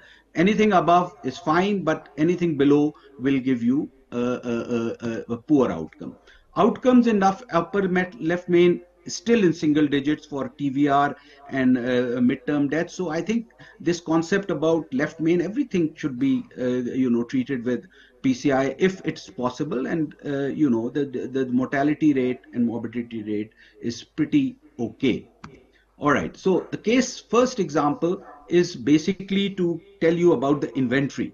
Now this is the as you can see, this is got a distal left main. I'll just go back. And so this is a calcified 111. It's got calcification. This is again from the local perspective. In US, they probably rota it, etc. But here, this is a calcified left rate, real life case. So basically, you've got occluded dominant distal left circumflex, and the late filling shows that the post-occluded vessels are significant size. So the inventory, you need to, the simple wires wouldn't cross, so you needed to have special wires, and then a balloon would not cross that distal occlusion, so you needed to have a 1.25 by 10 millimeter balloon and a good support of the guider. So that's important. So finally, you can change, and then you need to stent that distal bifurcation in the OM, and you needed a trackable stent, as I said, a trackable third generation open cell design DES. Again, once you need a double work, so you need to change it again to the normal workhorse wires, and you needed for the side branch, you need a third generation trackable stent. This is the case why I'm showing you is because a normal stent wouldn't go, and you need a proper size 2.25 or 2.5 trackable thin strut, something like Orzyro or Onyx, to get in. Sometimes the Zeiss would just, Expedition would just not go in here. All right. So then again for the inventory point of view, appropriate size sequential balloons to open up the stent. So 1 millimeter, then 2, then maybe 2.5, and then you could sequentially open it. sometimes the main branch may not cross with the stent, so you need to open up this the crush type stents, and appropriate size NC balloons for to properly crush the side branch stents, and appropriate size again deliverable stent extra long so that you can save some cost, and then you can pot and recrossing with a hydrophilic wire. Now, in this case, the normal wire would not go, so you needed a hydrophilic wire. So finally, you do a kissing, final kissing for NCs and final plot, and then you can see that the result is acceptable, and you can get, So my aim of showing this case was, look at this inventory. So the inventory shown here it shows you that this is what has been used, and the final, if you can see it, it's around 4,75,000 rupees of just using inventory in Pakistan. So that's a cost that would, in this case, if you can't, so a minimal inventory that's required in these type of cases: polymer coated penetrative wires you need slippery row profile 1 to 1.25 millimeter balloons in your cath lab, appropriate size NC balloons, thin strut new generation open cell design drug eluting stents, appropriate size long deliverable stents to save costs, and rotablative device if that doesn't work, the balloons, and covered stents in case of. So the total device inventory cost in this case was 4,75,000. This excluding the drugs and disposable. This was just what you see on the screen. So the cost, if you don't have the financial means, then you cannot do these cases. Now, this is another case where you can see that we missed quickly. I'll go through. It was simple case. So distal bifurcation, simply two stent strategy, and you can see that the stent was put in and there was a geographical miss, so that needed to be sorted out with a tap, and you can see that now we have got, instead of two stents, we've got three stents in here, and the result is apparently okay. So you've got 2-3 millimeter stents, and so sometimes you can you need to innovate in these kind of cases. Now this is my final case where there is a modification in left main trifurcation with 58-year-old non-STEMI, LVF of 30-35%, EDP of 25, cabbage refuse, high-risk complex PCI with an objective of total revascularization. You can see the trifurcation. You can see that this got mid LED, it's got a right is filling up there, and there's a two bifurcations, and the right again has two lesions, TME2 flow, so we don't really know. So complexity in this case is unstable pre-shock patient, culprit for ACS not clear, it's a pan-coronary destabilization as I call it, effective total revascularization is required, all significant vessels of the left main trifurcation need preservation of TME3 flow. So how you do it? First fix the right, simple. Then you do the mid LED for support, and then start with the bifurcation, put a stent into the circumflex. Now you need to crush this. In this case, we modified it to crush it with the ramus. So now you've got a little bit of sticking in the left main, but the distal part of the carina angle B is free of stent, and you needed to then do the NC, proper NC, make sure that there's a balloon in the left main, then final kissing, and then you go ahead and put a stent. First, you've already stented the distal, make sure that you don't do double stenting of the ostium to occlude the ramus, and so another short stent overlapping distal to the ostium of the LED, and then potting it, 1.5 millimeter balloon initially, and then using upgrading the balloons, and to get a final result which is acceptable. So this is a nano crush. So in conclusion, the provisional bifurcation stenting has shown the best long-term outcomes for the moment, but I am personally don't believe that. I feel that two stent strategy is more important, more reliable, needs more time, but again, you can use DK crush, Colot, mini crush, and taps in Pakistan. Most commonly used techniques: upfront, two front, reverse tap, nano crush can also be used. European operators usually favor Colot for some reason. US and Asian operators prefer DKC, although DK crush needs to be practiced again and again and needs all the steps to be followed. Colloidal tap can be used as bailout for major dissection, residual impaired TIMI3 flow, as I've shown. Choice of technique depends on the coronary anatomy and operator expertise and the comfort of the technique in which he's experienced. The objective, this is very important, the objective is to achieve optimum lesion coverage at bifurcation without leaving uncovered areas and also avoiding excessive double layer of metal at the proximal and distal end of side branch ostia. So final conclusion from the local perspective, complex coronary artery disease is fairly prevalent in our local population and most people prefer PCI rather than CABG. A significant proportion of PCIs in Pakistan constitute complex coronary frame which usually involves a bifurcation. A minimum inventory of special equipment device is required as I have shown to effectively do a complex bifurcation. You should not do these cases if there is a financial constraint or if you are not experienced enough. Local interventional cardiologists need to be aware of, trained and experienced in various techniques and strategies in treating bifurcations effectively and appropriately, and then it becomes a very simple, long-term outcomes are very good. Cost effectiveness of such procedure depends on the patient demographics, financial sponsorships, or personal paying capacity, and most importantly, availability of appropriate technical expertise. And with this, I finish, and thank you very much. And if there are any questions, I'll take it now because I think I won't be able to maintain my non-sleep pattern for much long. Thank you. Thank you, sir, very much. Any question from the audience? Because Sir Suhail has got one question. Mic दीजिएगा mic.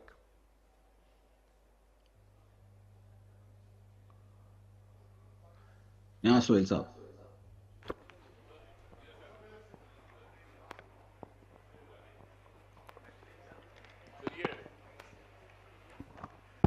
Assalamu alaikum, Nadeem. An excellent talk, very exhaustive and very comprehensive. But because we do things the way we do, you didn't mention micro catheters using a stiff wire, which is perfectly acceptable. You don't use it, we understand that. I think one classification which is not mentioned in most of these talks is the MADS classification. MADS classification, like we use Medina to describe what the lesion is like. It helps us tell us what the Medina, which lesions are critical, which area, which vessel is critical. It doesn't tell us more like what is the angle, what is the length of lesion, how much calcium, what there is. But MADS tell you what sequence would happen after you place your first stent. Whether you put it in the side branch, main branch, or wherever, and what happens if you cannot recross or re-enter. For example, if you cannot recross a DK crush in your first jail vessel, suppose you can't recross in the circumflex, and you have a wire is still jailed in the crushed circumflex, you open it up and turn it into a culotte. So in a bifurcation, one must always be ready to change the strategy because patient may become unstable. You may not be able to complete a procedure. You may not be able to recross. Some of the side branch may become totally chlorate. So it's very important that you keep this backup plan always ready in the back of your mind and must work out in your mind also what is the strategy. And right up front, you must decide whether it's going to be 2 stent or 1 stent. You might have to use a 2 stent for a bailout. But if it's significant side branch with a long lesion, one must go with a 2 stent strategy. And in those bifurcations with bifurcating significant lesion both branches, there's enough data to suggest that it is much better than provisional. And one must be ready for a 2 stent strategy where there's significant and a critical lesion side branch. So a great talk, and you should go back to sleep, Nadeem. You look very good actually. Don't look, it's 3 in the morning. So very nice presentation. 2 quick comments. First, one should always try to objectively risk stratify the chances of losing the side branch by applying definition 2 criteria, and if possible V-resolve criteria, so that one can decide whether it's a simple or a complex bifurcation requiring an upfront 2 stent strategy, 1. And secondly, as per applying Excel and Nobel studies criteria, they have upgraded the MSA or MLA for proximal circ, LAD, and left main stem, which is something like 6 to 7 millimeters for proximal circ, 8 to 9 millimeters for proximal LAD and 10 to 12 millimeters for left main stem. Thank you. Thank you, Dr. Jahanzeb. Yeah, Sir, can I thank you so much. can I just can I Yes, sir, just please. answer this? Yeah. I think देखें ये जो आपको जो आज talk दी है ये basically local perspective. This is what ये ये जो आपकी 5, 6, 7, 8 पे है, if you get a good round lumen and this kind of thing, there is no आपको जो उन्होंने जो upgrade किया है उसकी आप studies पढ़ेंगे तो it is very selective and it's not. I think this still holds. I'm not saying that the bigger the better. Of course you can do that, but from the locals' perspective, we need to have the expertise and the basic standard आपके होने चाहिए. उसके ऊपर you can obviously improve. अब तो image वो IVUS आ गया है, उसे आप कर लें. लेकिन ये 5, 6, 7, 8 पे जो outcomes हैं वो कोई खास फर्क नहीं है. And I don't know, you want to go up, that's okay with you. I mean 7, 8, 9 कर लें उसको, 10 कर लें, वो तो जितना बड़ा है. But our European arteries or American arteries are not the same as Asian arteries हमारे यहाँ की. Sir, thank you very much. And probably we agree with your point of view that there is probably no data on the Asians, especially in our population, to tell about Sir, the left main or comment. LAD or circumflex area with the IVUS guided. Probably till that time, whatever we are doing, it's all good. So, sorry for this, another comment. We all have very state-of-the-art stents which give us excellent result. If I tell you there's a stent which will give you 28% better outcome, will you take it or not? How much money extra will you pay for it? So if you do an IVUS guided PCI, you're going to get a 28% better outcome. Because then you don't have to worry about the size. If it's well approximated, don't overstretch it. So that's the big difference, especially. So I think if you're going to do a left main and a bifurcation, IVUS is going to be a real big advantage to make sure that you get a good approximation and a good long-term outcome. Sir, thank you very much. This debate can go a long way, even for hours and hours, and it will not end. And Sir Nadeem, Okay, thanks. thank you, Ji. Sir, thanks. Thank you, Ji. Thank you. Assalamu alaikum. Our next speaker is Sir Suhail Aziz, and probably he has covered most of his aspect during this discussion already, because he knew that these questions are going to be faced by him. He is the President PSIC, and he is the lead interventional cardiologist in Pakistan and great teacher. Welcome, please. Thank you, Bandesh Sahab, for those kind words, and Assalamu alaikum and Bismillah ar-Rahman rahim. I actually had just 5 slides, and then Imran Fazal and Kathir said, no, please make it to a larger number. And so then one said, okay, give us just one good case and that should be enough. And somebody said, no, just data. And, like that, thank you. So what we did was that we decided to make slides number a little longer. So please don't look at the slides. It just has a message and you must get the gist of what's going on.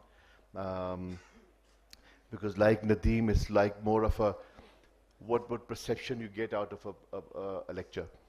So the greetings from the Fauji Foundation Hospital. And so we talk about COVID, war, and bird flu, and so much scare.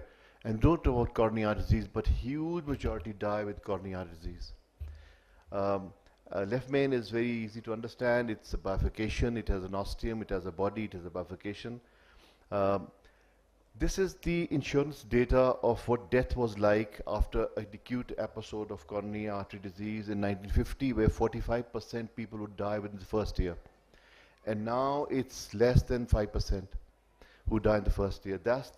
And this change has not been a sudden change. It's been a gradual shift of procedures and practices and data and our own understanding of the disease.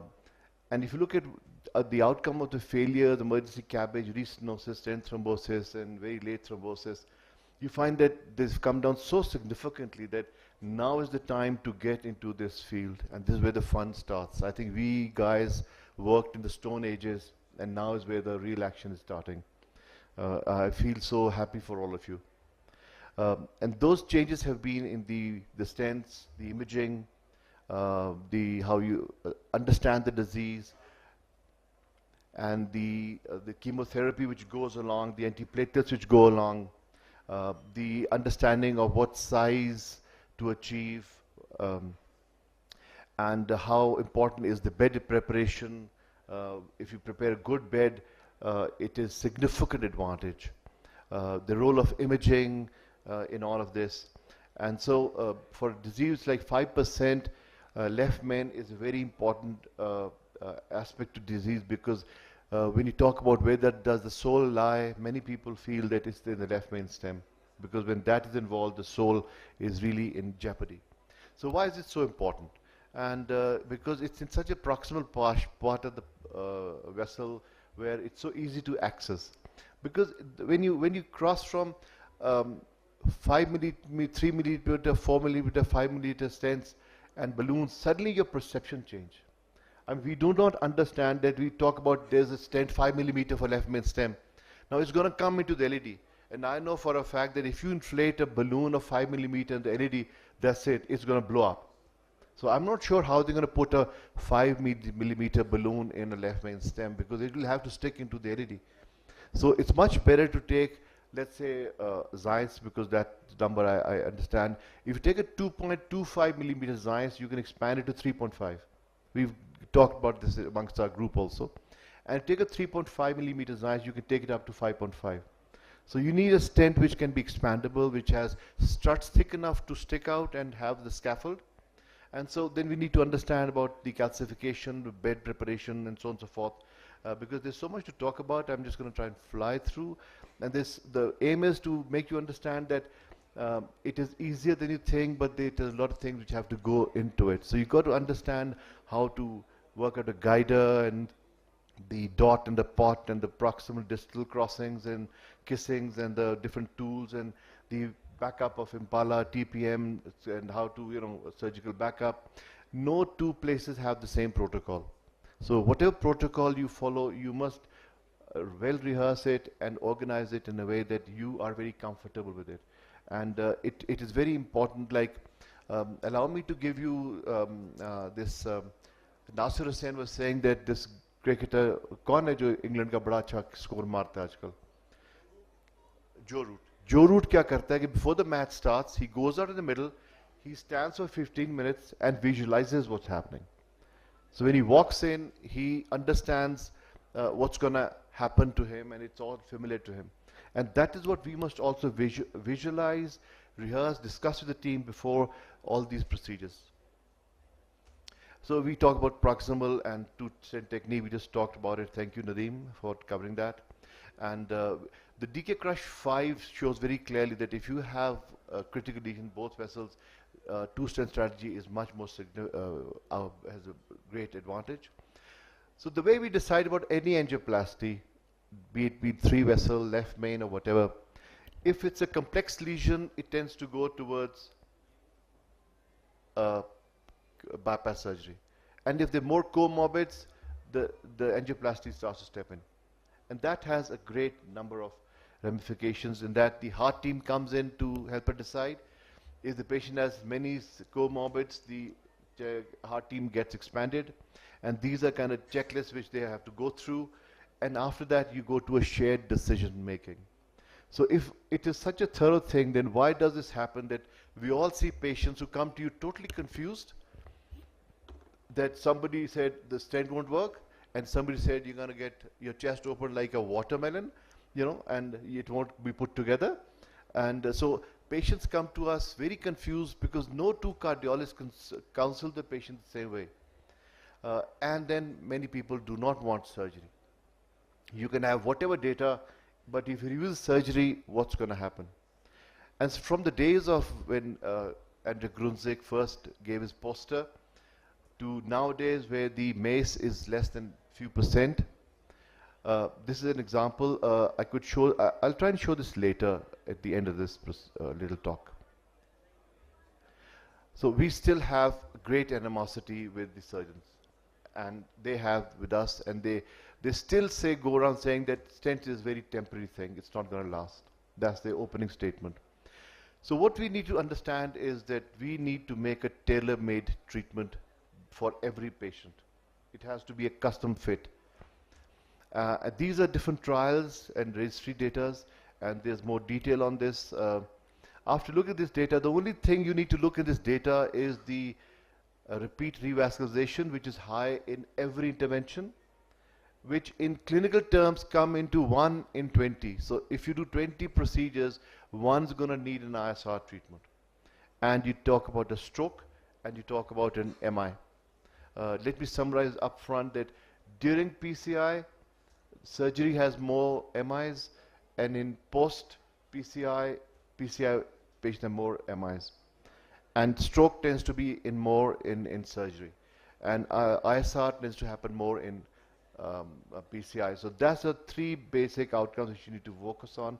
Rest are discussion. So there's more of the same data, and this data suggests that there's no mortality difference between PCI and CABG for left main stem. This meta-analysis, and look at the revascularization; it's still high. So those three things stay the same in virtually all the trials and data that you will come across. And so Nobel and Excel have been talked about so much, but they have totally different outcomes. And one of the difference was that Excel was a very well planned and well thought out and well executed trial, whereas Nobel was a very chaotic trial with first generation being used also, and it could not recruit all the people, and so it was very, well, to me it's not a great trial. But when so if you look at the Excel trial did show a significant relationship to the syntax. So higher the syntax, more the ISR. And so based on, there's so much publications on data and guidelines, and but the bottom line is what we just talked about. And everybody has given a different recommendation based on how much leverage they want to give it. I'll talk more about this. And after all the discussion, when the induction for Excel was happening, they wanted low and intermediate score for PCI. But when the core lab looked at the CDs, they found that a quarter of them were more than 33 syntax. So Excel actually dealt with very complex cases. And this graph, which was shocking for many, but typically describes a patient with coronary disease and intervention, that for the there's a the angioplasty does well for 3 months, and then at 5 years it spreads out and surgery has an advantage, but still not statistically significant. And so we have got lots of guidelines, and guidelines talk about the same thing. Guidelines talk about surgery has the diabetics do much better with surgery, but then diabetics don't do good with anybody. They do worse with surgery, they do worse with angioplasty. Best are people who do not have diabetes. And then at the same time, this main compare came out and showed there's no significant difference in mortality or major adverse events in people with or without diabetes. And repeat procedure was lower in CABG than PCI, same old ISR. And so there's more data that suggests that the mortality is kind of equivalent. And so we understand a lot about these conditions that PCI we talked about as more MIs, AF, and the advantage is that they have less strokes in MI and AF, and more rapid recovery, lower MACE. So we understand the advantage of one over the other now quite well. The guidelines across the Atlantic differ a little, and that is because the US guidelines tend to be more stricter. And the European tend to stick on the syntax score, whereas the American tend to stick on the location of the vessel. So choice between PCI CABG becomes tricky because there's such a heterogeneity in not only the patient, but the lesion, the local environment. So the decision becomes tricky, and every place has own practices. So hard team approach seems to have a great advantage, but there's some ground realities. And that is the threshold for performing PCI of left main stem is becoming very common. The rate of and volume of PCI left main is increasing and surgery is shrinking. That's happening across the world. And there's a marked variability in the prevalence of where it's happening what. And the main concern for many people is whether it's being underused or inappropriately used. And this is happening more so in Asia, because of the lateral heterogeneity in our cultural risks and socio-economic factor and the belief in the social welfare system and the nursing care and standards. So how do you talk to your patient? He'll be so confused with all this data. So he'll be very curious to know, okay, Doctor Sahab, main kya karu? So it is, for me, the way I say, it's not just the end point, it's your destiny also. So we understand that so even if you put a lemur, it's going to last for 50 years maybe. But what about the vein grafts to other vessels? So by and large, at 10 years, you're going to be ready for something else.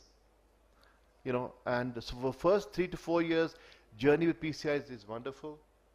And then, of course, you get, you're going to have an ISR. And that will happen with surgery also. And you must be able to accept 1 in 20 repeat procedures.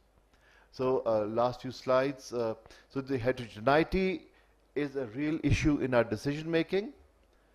And so the real world is that angioplasty is happening and it's become very common. And while we debate on angioplasty and surgery, I think the editorials are clamoring about more data. And I think the time has come that we stop talking about data, we accept that angioplasty is there to stay, and we start defining on the techniques and the stents and the drug therapies and things related to the procedure. And we make decisions with the heart team, which should be intellectually honest, based on not just the international data and guideline, but on the local expertise and data also. So that's very important for us. And I cannot help but show Andrew Grinzik. He's the man who made it all possible for us. And if you care to say this case, we had lots of problem with this. We had this loop in radial, which is quite natural. We straightened out. We took a picture. And you can see the big OM has a problem. The left main has real osteal disease. Although this left main looks, in other views, it'll look tighter. Here it doesn't look tighter. There are a lot of BD appearance right up till the diagonal. And you can see that haziness in the left main, and both the osteums are. So at some point it does look 0-1-1, but it has to be treated like a left main stem. So this is the right coronary artery. And so we had all the scores for us. And so this is what it looks like. The LED, the circ, and the RCA. And so what we did was we started with the RCA, and we ballooned, we used micro to assist us in that. And where is and some more ballooning. And sorry, I think I missed it. Yeah. Sorry, I missed the RCA. Yeah, so that was the RCA. And there's a lot of diffuse disease, but the flow got going. And then we dealt with the distal LED first. And then the circumflex. And we placed stents in the distal LED and the distal circumflex. And then we dealt with the proximal portion with the DK crush, the usual steps involved there.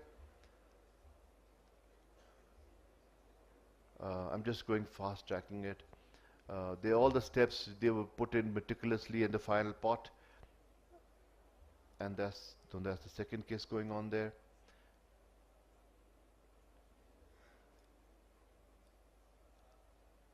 And that's the pot again. So in a pot, if you have a very long balloon, doesn't matter, you can make it stick out, but you must never cross the carina. And so that's the final result.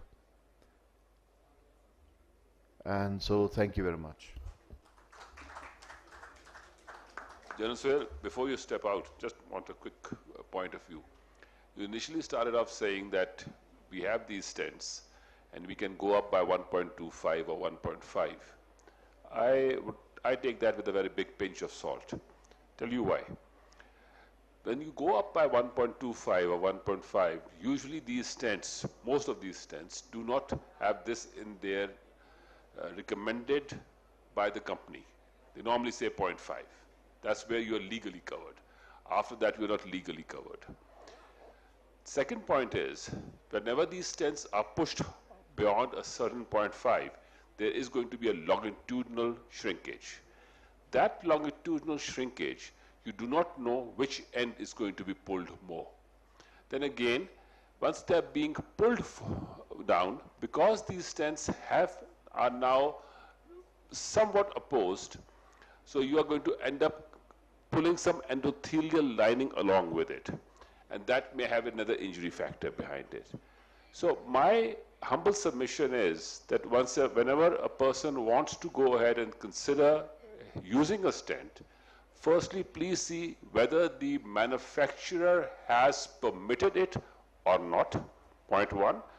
Number two, once you do that, the helical design that these stents are supposed to retain, because that gives it that structural strength, that has changed. So will that be maintained or not? Again, something which industry will tell you whether that is going to happen or not. And then again, once you are going to pull it back, especially if you are trying to nail the left main and you're not really thinking of hanging your stent out by a millimeter and you really want to do a close job, then you have got a problem coming up. My simple submission and point.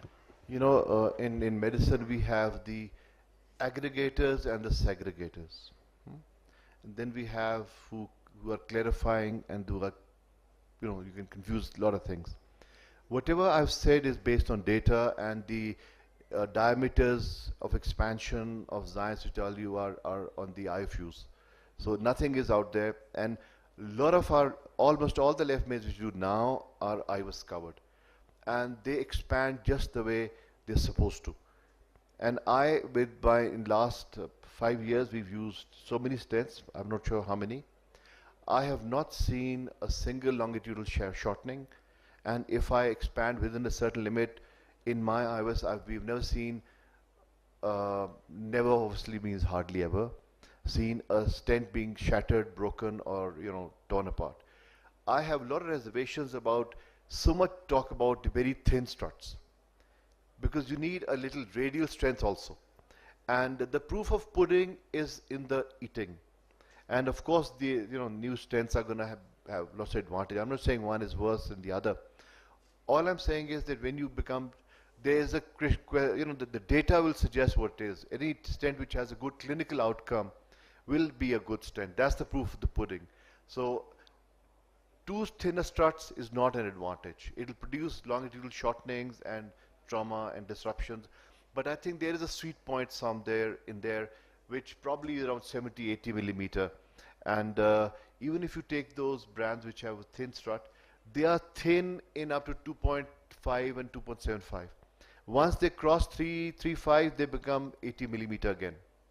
So much for the thin strut. So IVUS has shown that at least the case we've done, there's no longitudinal shortening and there's no disruption of the struts. And whatever diameter I suggested, 2.25 can go up to 3.5. Why does that happen? That happens because you were like 5, 6, 7, 8 sizes. They don't make a one stent 2.25, another 2.5, another 2.75. They will take a 3.5, shrink it down, crimp it on a 2.5 balloon, 2.5. So the balloon changes, the stunt. There are only two sizes of Zeiss. One is can be expanded to 3.5, which 2.5 can go up to 3.5, and then a 3.5 which can go up to 5.5. So they've got just two stents which are mounted on different balloons. So that's how they have so many sizes. They can't have X number of sizes.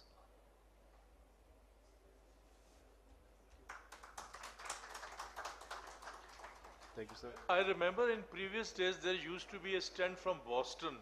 It had, besides chromium, another element, and that was responsible for shortening, which has been long discontinued. Yeah, I Now think it's chromium not a question. cobalt is the trendy one. Then they had platinum, and Right. they also had a nickel one. Yeah. But the nickel one had so many allergies that they had to withdraw it. Yeah, Yeah. Yeah. These alloys can be much thinner than stainless steel. So now is the days of alloys. G, of course. But there's a trade-off. If you make a very flexible stent, it'll be thinner and it'll lose its radial strength. So you need to have that sweet spot where you get both trackability and radial strength. But what you have to look at what the manufacturer says. If the manufacturer does not say it and you do something, please remember you are legally not covered. That's my point. What is not being legally covered? So when a manufacturer says that my stent can go up to by 0.5, there are Boston stents, the Promus for example, has a 0.5 limitation. You tip What is 0.5? 0.5 millimeters. Point? 0.5. 0.5? 0.5. आप Millimeter. 3.5 को वो कहते हैं 4 तक लेके जा सकते हैं. That's what there legally it says. You push it up by to 4, you have a stent fracture, it is not covered. I've had this problem, that's why I'm pointing it out. I think you made a very valid point. Just you must understand the stent you use. You just can't say, give me this, I'll try it. You must see all the expense island. So for me, the best stent for left main is, unfortunately, I can't help but saying it's a Zions.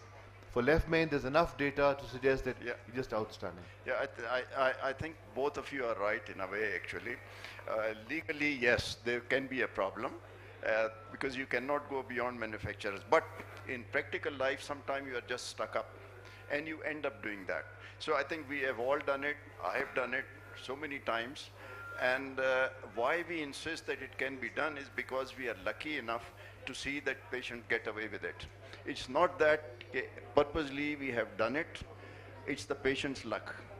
And I agree, if you undersize, there are problems, but having said that, I just recalled a patient जिसको 3.5 में किसी ने 2.5 डाला हुआ था. And every 2-3 years I did a cath, it was still patent. So it's patient's luck also. But yes, I mean legally, I think we should avoid doing that purposely, but sometimes you are stuck up, you can only use one stent, and the distal vessel is lower size, so you can't help it. We all end up doing that. Sorry, Mansoor, this is not, you don't leave main stem on luck. You have to do technically what is right. Yeah, for main stem, you better use 2 stents rather than 1. Luck is too serious. I mean, we cannot rely on 2.5 becoming 3.5. But having said that, I think during stainless steel days, we have seen stent fractures quite frequently. Luckily, that doesn't happen these days. Yeah. But in left main, no chances. Thank you. Thank you, Dr. Sohail Aziz, for a wonderful talk on the left main assessment, bifurcation, and stenting. And Sir Mansoor and Sir Bilal, thank you very much. May I request now Dr. Nasir Samorsa, who is Commandant AFIC and who is a wonderful interventional cardiologist, and he is also dealing one of the biggest center with the heavy volume of the intervention at Rawalpindi. Sir Nasir Samor to enlighten us on ISR management strategies. Thank you.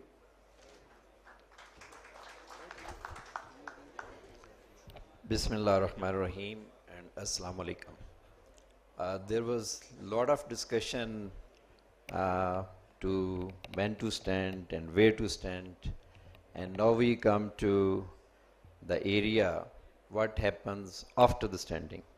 So the topic which was given to me was algorithmic management of in-stent restenosis.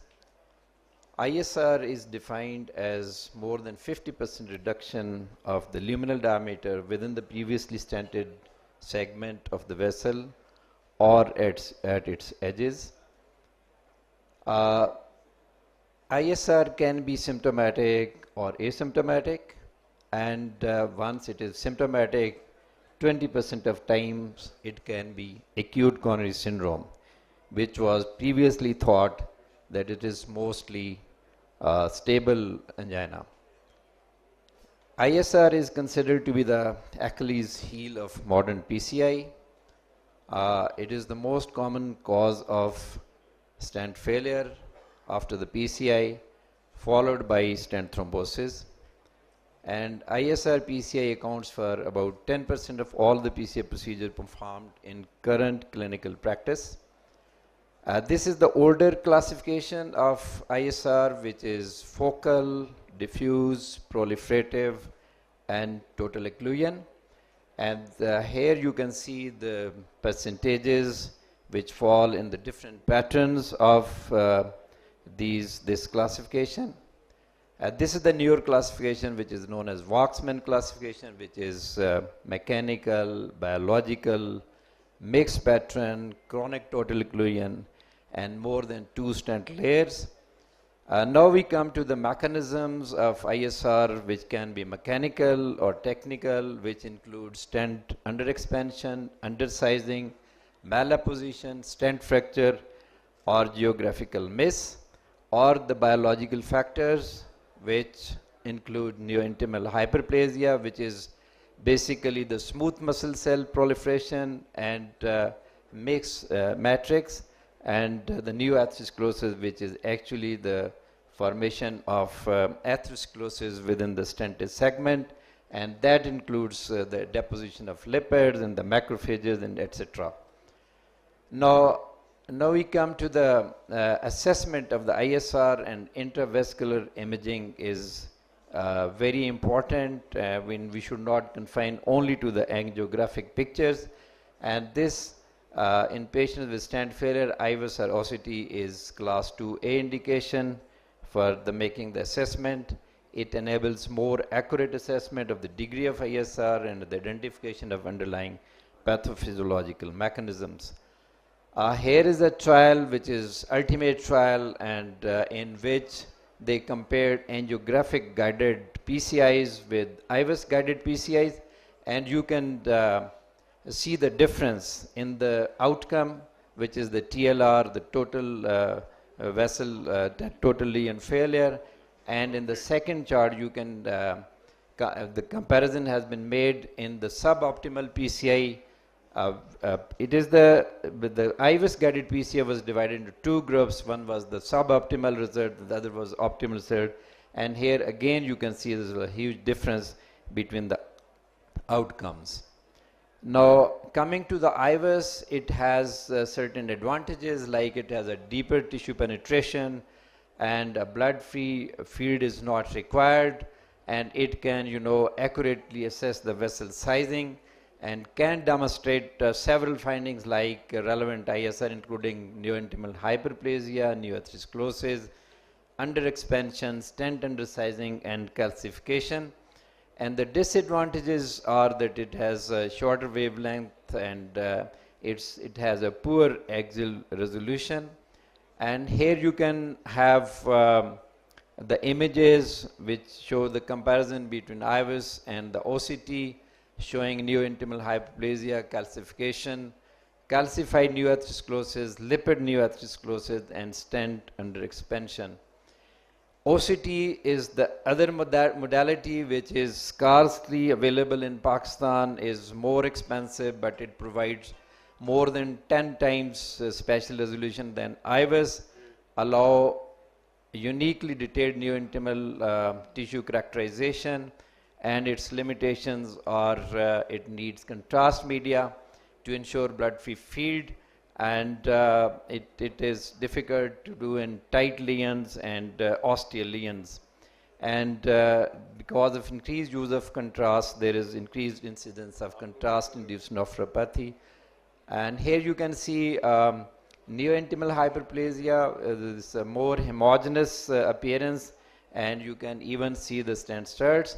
And this is OCT image of neoatherosclerosis with a thrombus present in the lumen.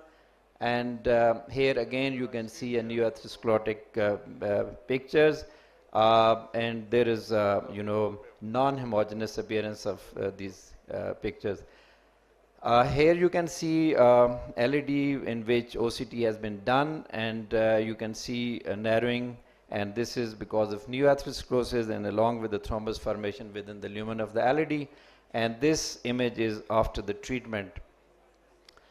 This is the OCT image of stent fracture, and you can see these images in the lower panel, which are B, C, D, and E, and they have been taken at the site where stent fracture was observed, and you can see there are no stent studs visible in all these images. Now coming to the management, prevention is better than cure, and the prevention of ISR lies in the fact that it should be a precision guided PCI, it should be optimized to the maximum extent, and that includes well-opposed stents, well-expanded stents, landing zones, plaque burden should be less than 50%, and there should be no significant edge dissection.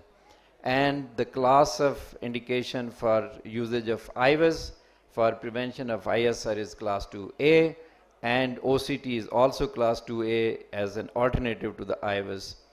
Coming to the treatment, it is important that we should first define these lesions, ISR lesions, and then we should make proper assessment by using proper angiographic views, orthogonal views, and then we should use intravascular imaging. And then preparation is another very crucial step in the preparation. It is quite difficult to prepare these lesions, and it takes quite significant efforts.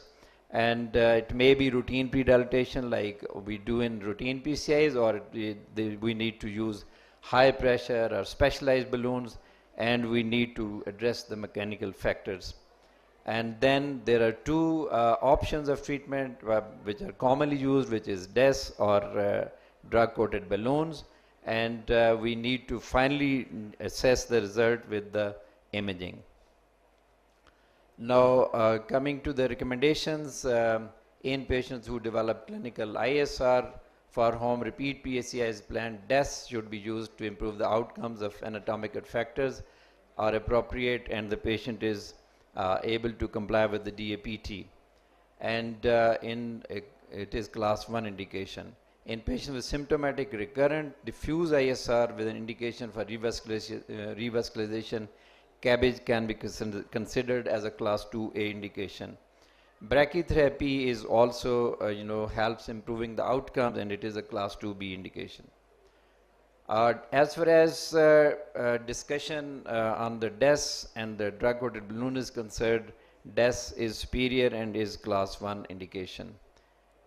Now, a little bit detailed discussion on the lesion preparation. It is of paramount importance. If we are not able to prepare the lesion properly, we would not be able to get the optimal outcome. So NC balloons and cutting balloons, high pressure balloons, lasers sometimes may be required, or intravascular lithotripsy, or even atherectomy. This is the repetition of the same procedures. And coming to the different trials which have been conducted from 1997 to 2021, and there has been two modalities which have been consistently emerged as preeminent management of ISR, which is DES and drug-coated balloons. And this is the number of trials in different trials which has shown the outcomes.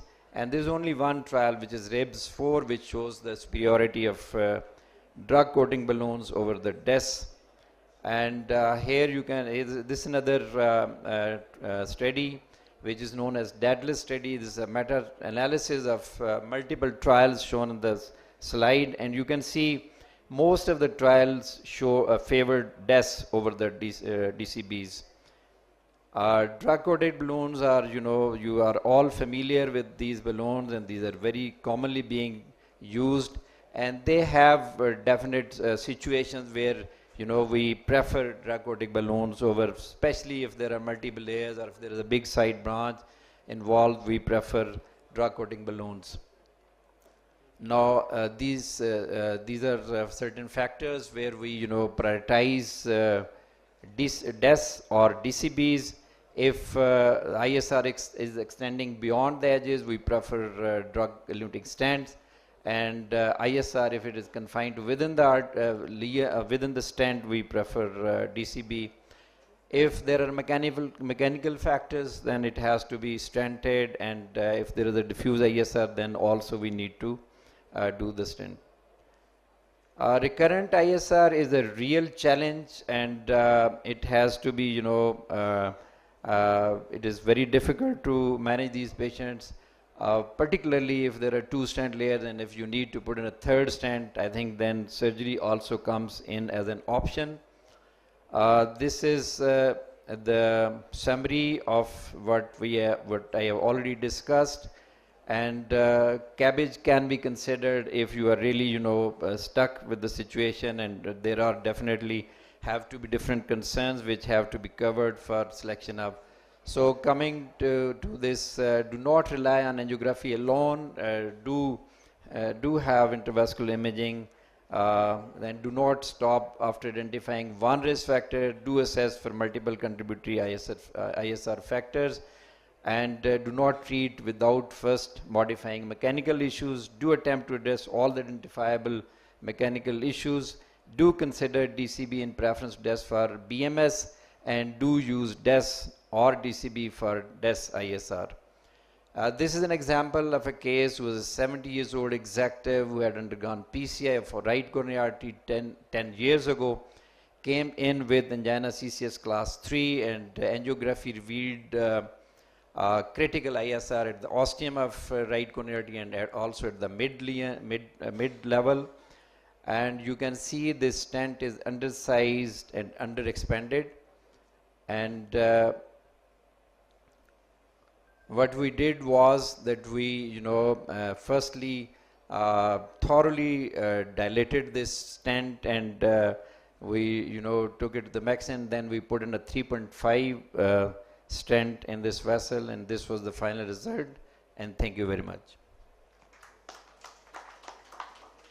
Yeah, Nasir Sahab, I've got a question which in fact anybody can answer. Sir. The thing is that besides you have shown so many things which promote the ISR, there's one thing which we came to know very early after the stenting started.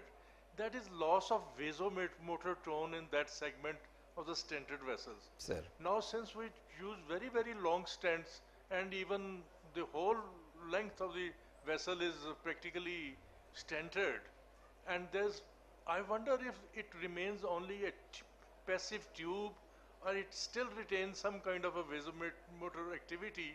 So how much this is a factor in ISR and long-term outcome? Does it remain a hazard? Sir, I think it is a very important point which we are highlighting, and most of the time this point is highlighted by our surgical colleagues, and I think there is some reality in that, but usually we, we don't have anything to measure the vasomotor vasomotion of these vessels. But as far as the outcome of these patients, mostly you see these patients are doing very well in the OPDs, and the outcome is really very satisfactory. So that is what I can say about that.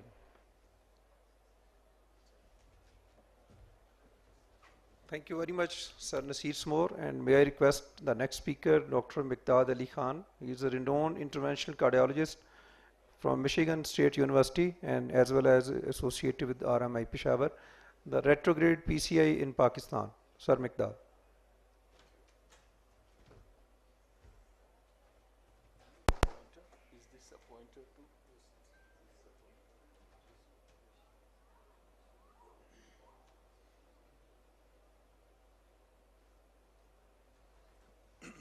Assalamu alaikum. It's wonderful to be here. Thanks, Dr. Mandish and his team for inviting me. I'm going to be talking about retrograde C2 PCIs in Pakistan. I practice both in US and here, and I have the pleasure of doing these things at both places, so I have to adjust myself when I come to Pakistan to the situations over here. So I'll be mainly concentrating on how I practice here, the retrograde CTO. I have nothing to disclose. If you look at the CTO incidence, it's anything between 15 to 20% depending on what data you see. But if somebody is any mild even CAD, there's a chance that they will have every fifth angiography will have one CTO. That's not a surprising finding. The most surprising finding is what happens to, this thing is not moving very well, by the way. This is supposed to stick on the 9%, but anyway, we'll get used to it. 9% so here's a person who has symptoms, who underwent angiography, and there's only 9% of these folks went into PCI. Well, what's the reason? Firstly, these are complex lesions, and if you look at the Greg Stone, who is really the guru in CAD, um, because of the complexity, number one, they are under revascularized. So incomplete revascularization is one of the things. The other thing is that these folks are straightforward referred for cabbage. So according to Great Stone, and that still holds true, is that this is the final frontier. Well, what is the difference when I practice here versus when I do it in Michigan? I'm emphasizing, I'm talking about my practice of retrograde here in Pakistan. The first thing is gadgetry. You don't get all the things all the time. You have to get things through alternative paths, and for this you got to have multiple sources so that you don't get stuck in the middle of your established practice. How about complications? Well, complications are a strange entity here because number one thing is that you got to have the skills to deal with it. But beyond that, dealing with the family, and there comes the indication.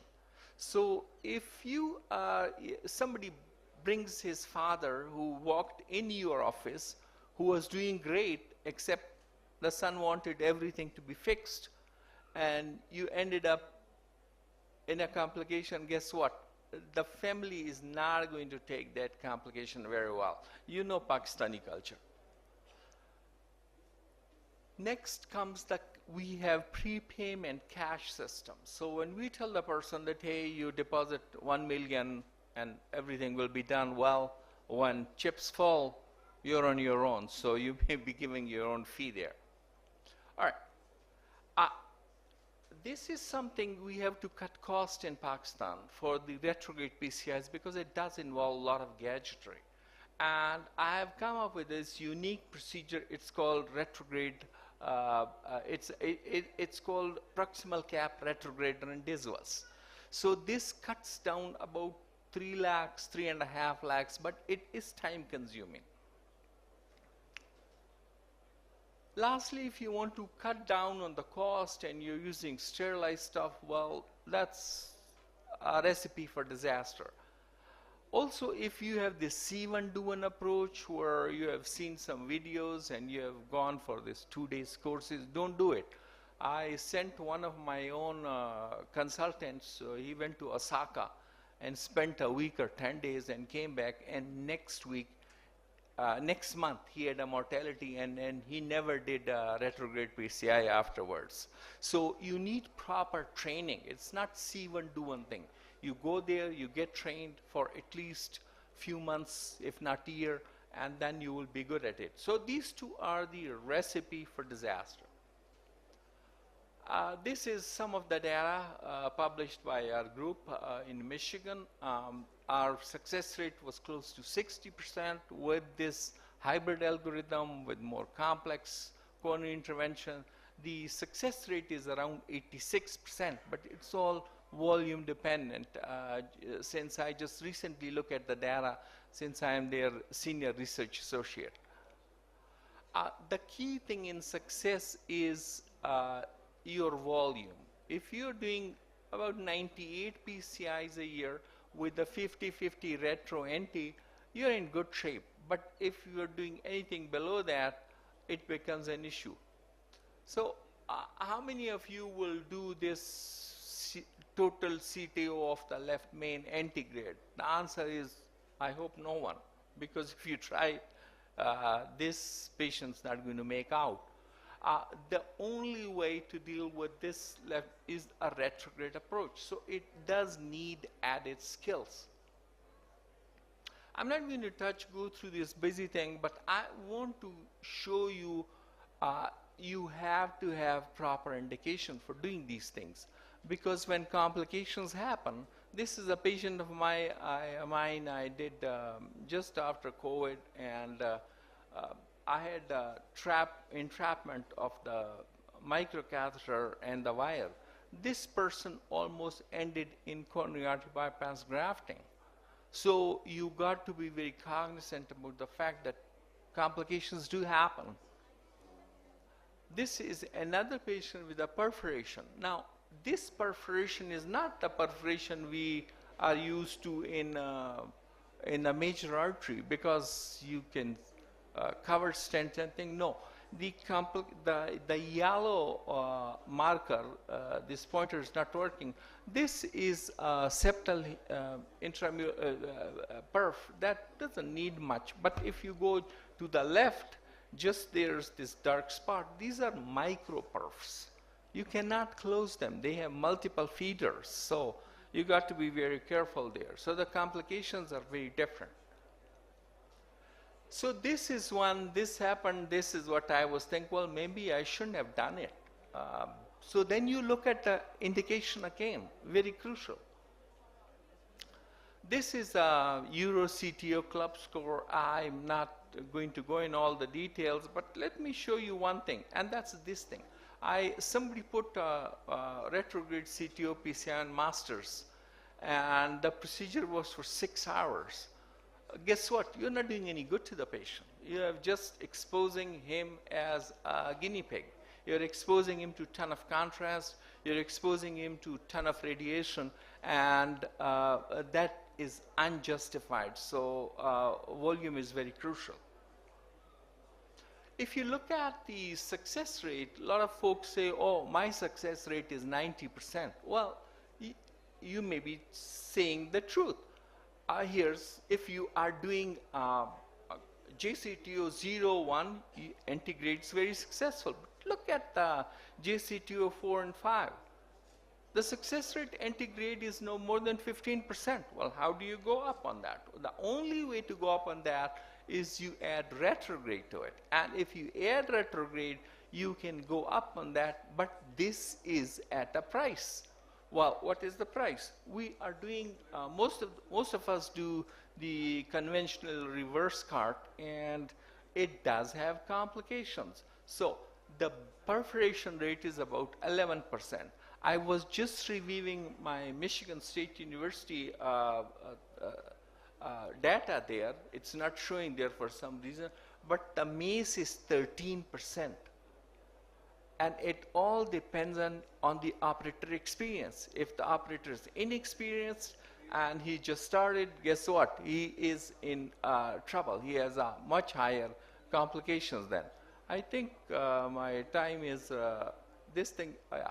So added cost, to cut down on it, I came up with this proximal capillary diswas, and I'll explain it to you. This is what I explained in 2020 in our cardiology meeting over there. What you do is I came through the epicardial diagonal, came back. This pointer is not working for some reason, but anyway, what happened is once you come across to the proximal cap, you check the pressure. If your pressure is fine, obviously IVUS is ideal, as Dr. Sail Aziz said, but the cost adds there. So then what you do is you make it Rendeza's procedure by putting another wire and getting integrate and make it an integrate procedure. This will explain it well. The proximal cap is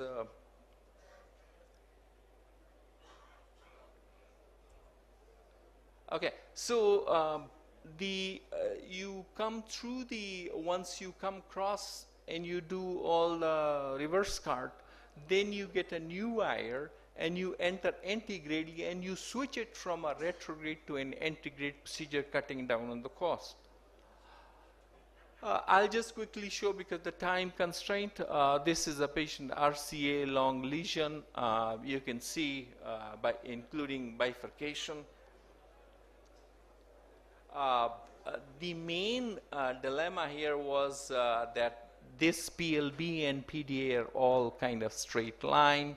The distal RCA is way down in the straighter portion. So what I did was, when I came through this stent, this guy had a LED stent there. I came down there, crossed it with a wire. The wire would always go in PLB, and that made it very difficult. So with time, you become more bold, you become more careless. So I got a Suzuki, and when I made the curve over there, Suzuki was stuck. And when I pulled it back, it was in bad shape. So you get more gutsy, but you're exposing these patients to a high risk rate. This is when you externalize the wire, and this is the tip-in procedure shown on the right. Again, but this costs more because you're getting another microcatheter there. You switch it to an integrated procedure, distal angioplasty is done, and one stent, long stent is placed, and then another long stent is placed, and you have a good result. The point, so you can see that the bifurcation is saved. It's very crucial. If you have done it antegrade and you mess up the bifurcation and you saved one artery, no good. You're not doing any good to the patient. My point is that if somebody wants to have it, they should have all the gadgetry. They should have patients who can afford it, and they should get proper training, not see one, do one sort of a one meeting you go to or you get trained for a week or 2 weeks. No, that's retrograde is not one that should be done that way. Thank you very much. Thank you very much, sir, for interrupting, and sorry for interrupting because of time constraints. And may I request the next speaker, Dr. Farhan Tayyab, to enlighten us on primary PCI in unusual cases.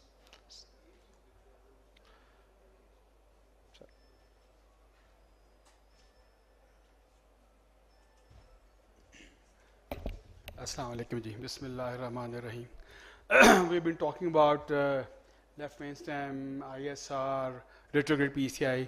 All of these angioplasties are done in a rather planned manner.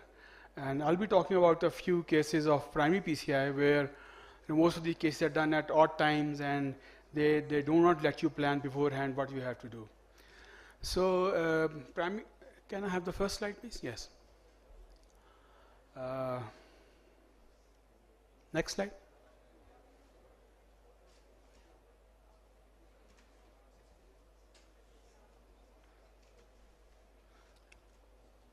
यार ये किस तरह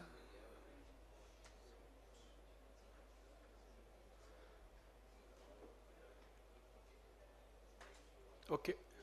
So primary PCI is an established treatment of acute myocardial infarction. It has proven to be better than thrombolysis. Generally, primary PCI cases, we know that these infarctions happen in non-critical lesions, and they present early. We have done within first 12 hours. Thrombo is generally soft. They are not generally very challenging. However, one can face unusual situations or complications which may require technical skills, expertise, and instant decision making. A few cases are presented. Now, my first case is a case of hypertension, 3 hours chest pain, ECG revealed acute anterior myocardial infarction, and there was no contraindication to primary PCI. So we take him to the cath lab, and here we see, you can see there is a tight distal left main stem stenosis. We stopped there. We offered primary PCI, but the patient, of course, declined. And we also note that the surgeons hardly take over these kind of patients. So we now look at this again. This is left main to LAD disease. We can circumflex is non-dominant. The osteoma of the circumflex is not significant disease. So this is a simple bifurcation. So we made a crossover strategy, and we were able to balloon and then stent, and that was the part, and then that's the final result. Okay. So the crossover standing from left main to left anti-descending is technically easy. The decision of crossover is easy when the circumflex is non-dominant, small size with a healthy looking osteum. And it provides a quick fix in unstable situation where cabbages decline. So that's the next case. The 39-year-old male presented with chest pain for 7 hours. And we had an acute inferior MI on ECG. And here you can see there is a lot of ectasia on the left system.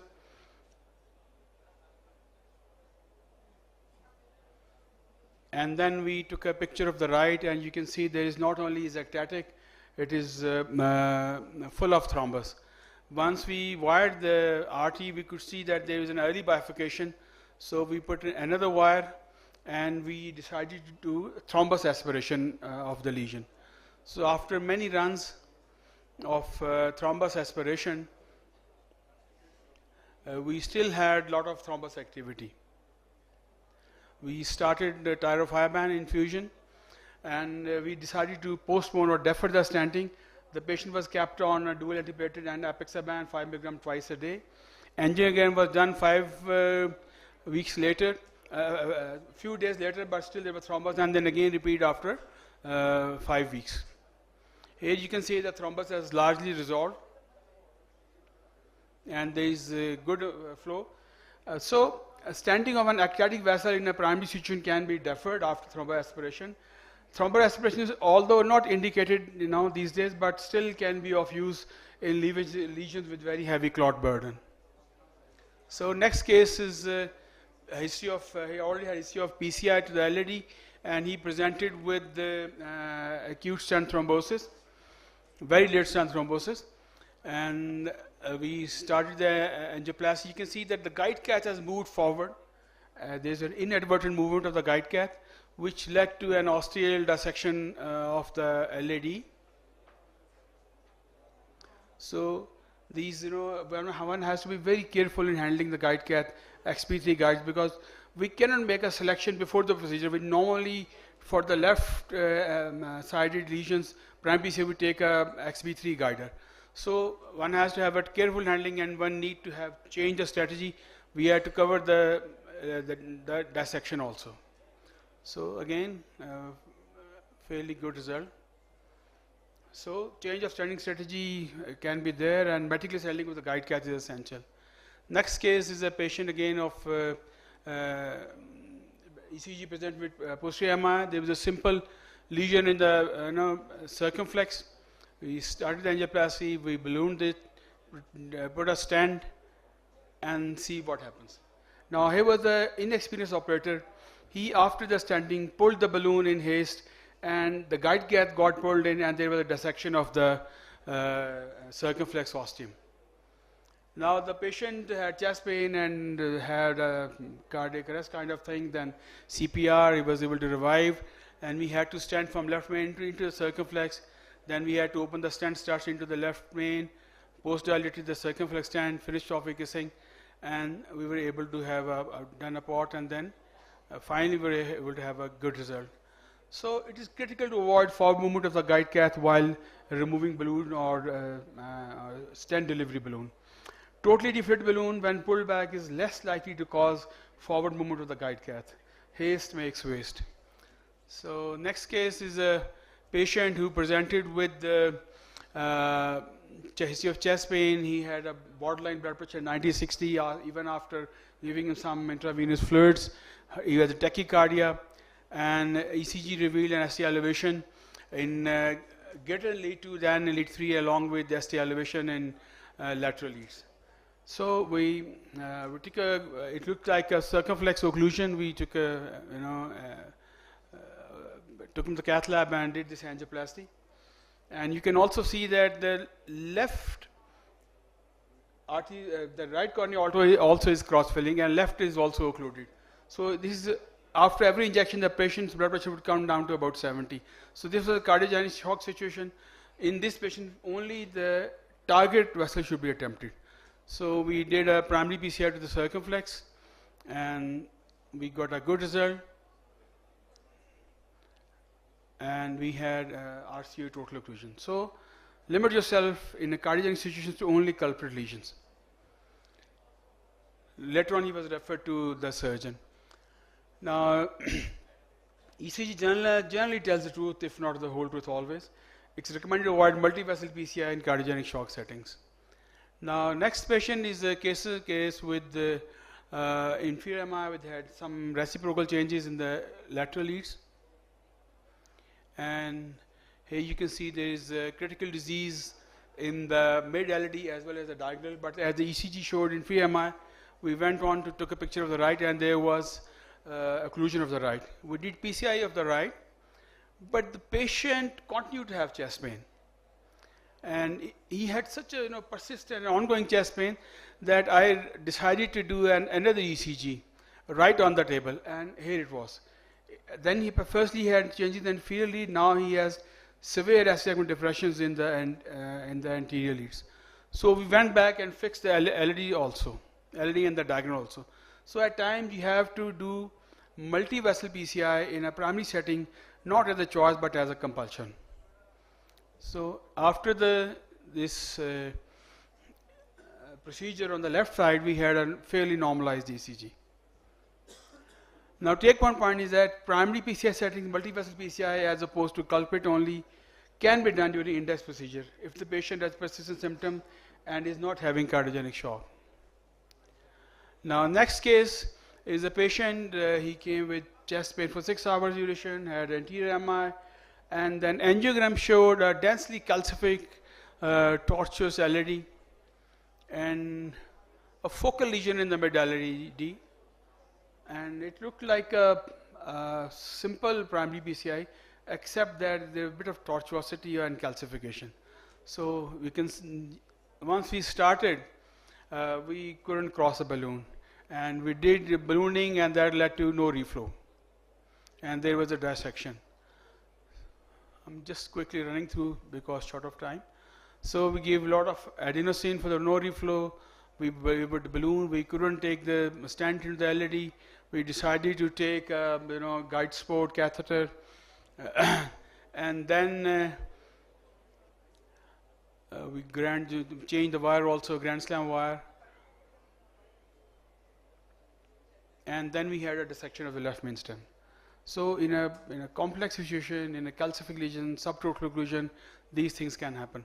So we are now faced with a situation where not only we have an LAD occluded, but the dissection in the left main also.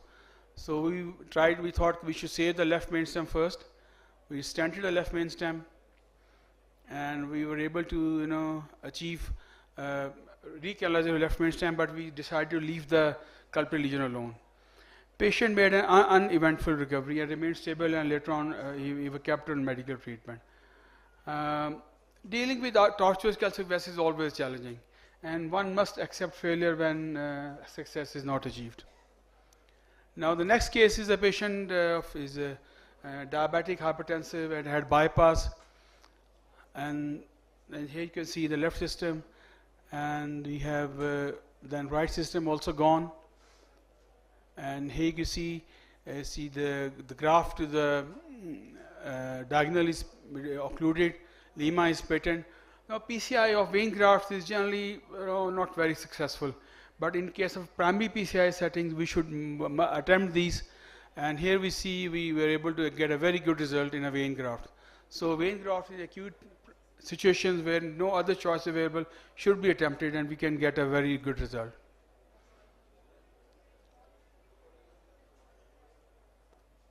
So next, now last case, of course, he's moving, So if there's ST elevation lead 3, this is RC occlusion.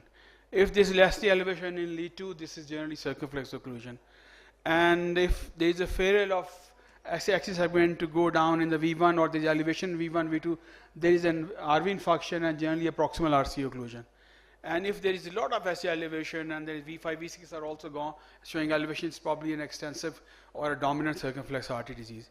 Here I show the last case. This is a patient who presented with the ECG of pattern of the circumflex occlusion. He had also he had also a heart valve. We had to put in a pacemaker, and we did this.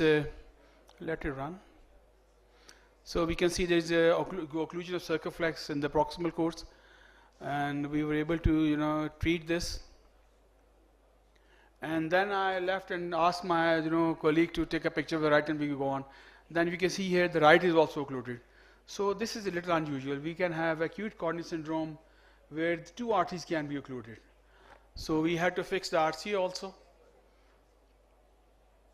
So that was the final result. So take home message here is the ECG of great help, but accept the unexpected in PCI. One has to learn to handle the equipment meticulously. Do not let the guide cath move inadvertently. Multiple PCI sometimes is not a choice but is essential. In a systemic setting patients in or in post-cabbage patients, do whatever you can do. Always expect and always have an expert available to you if you are not well experienced. Thank you very much.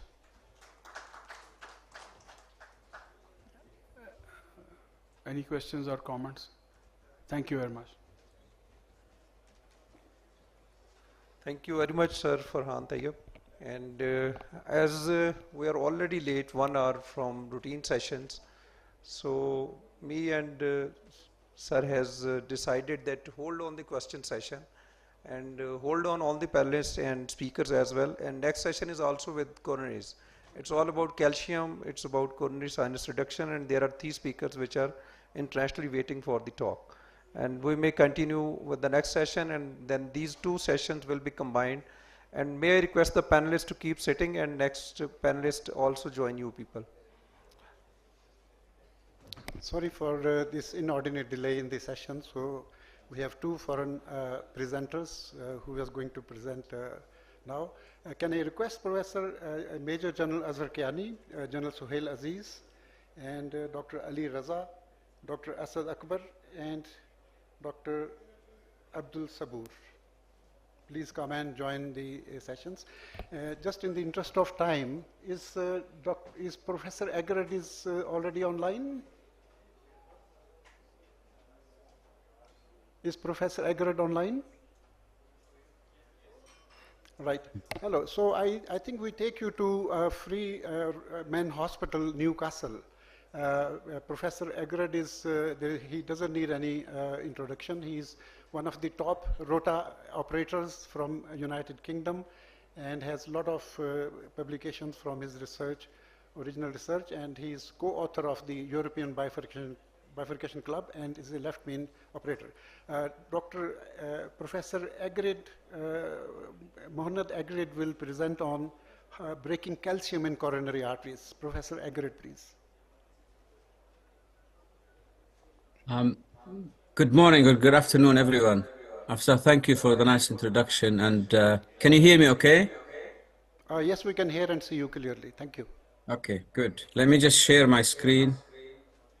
Can you see my screen now? Oh, yes, we can. No, not yet. Okay, fine. Can you share screen, please?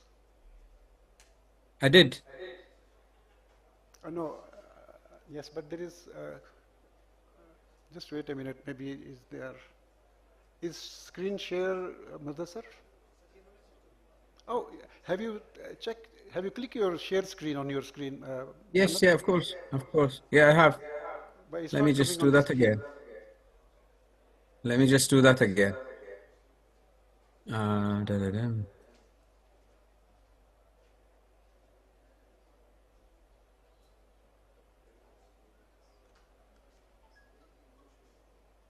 Can you see it now?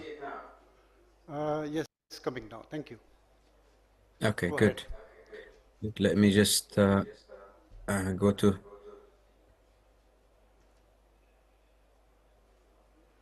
Very good. Here we go. So let's take it. First of all, thank you very much for the nice introduction and for involving me in this. Sorry I couldn't be with you in person as much as I wanted to, but hopefully next time. So my task is to talk to you about breaking calcium coronary arteries, something everybody now is facing because of the elderly population we're treating and the comorbidities, etc. These are my conflict of interest. Now, what I'm going to try to do is just talk about the effect of calcium, how do we detect it, and the devices and treatment for that.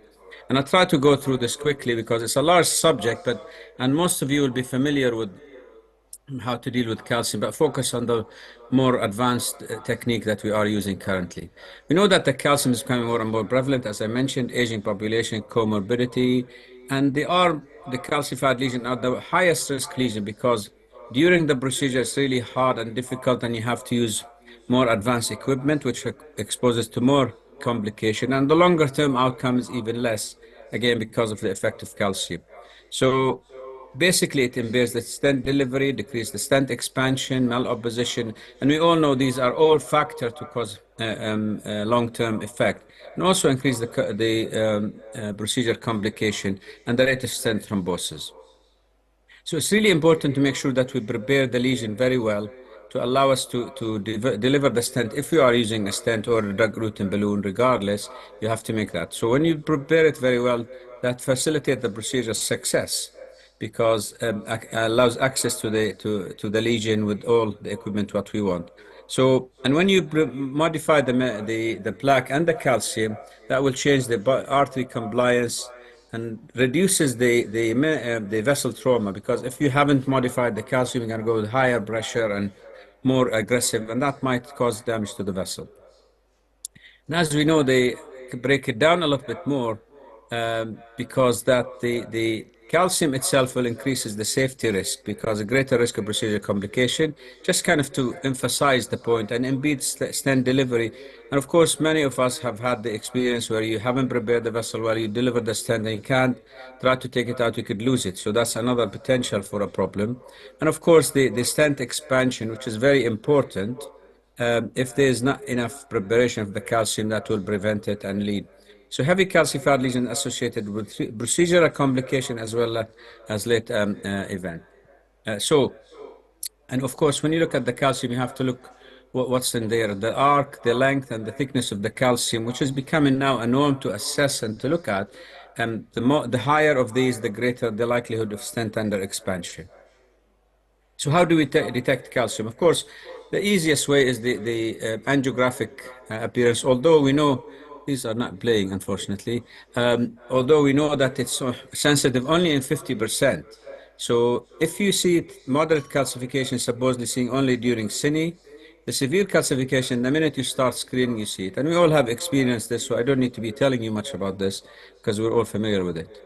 Now, of course, IVUS is more significant because intravascular imaging in general are the one that tells you what kind of calcium you're dealing with.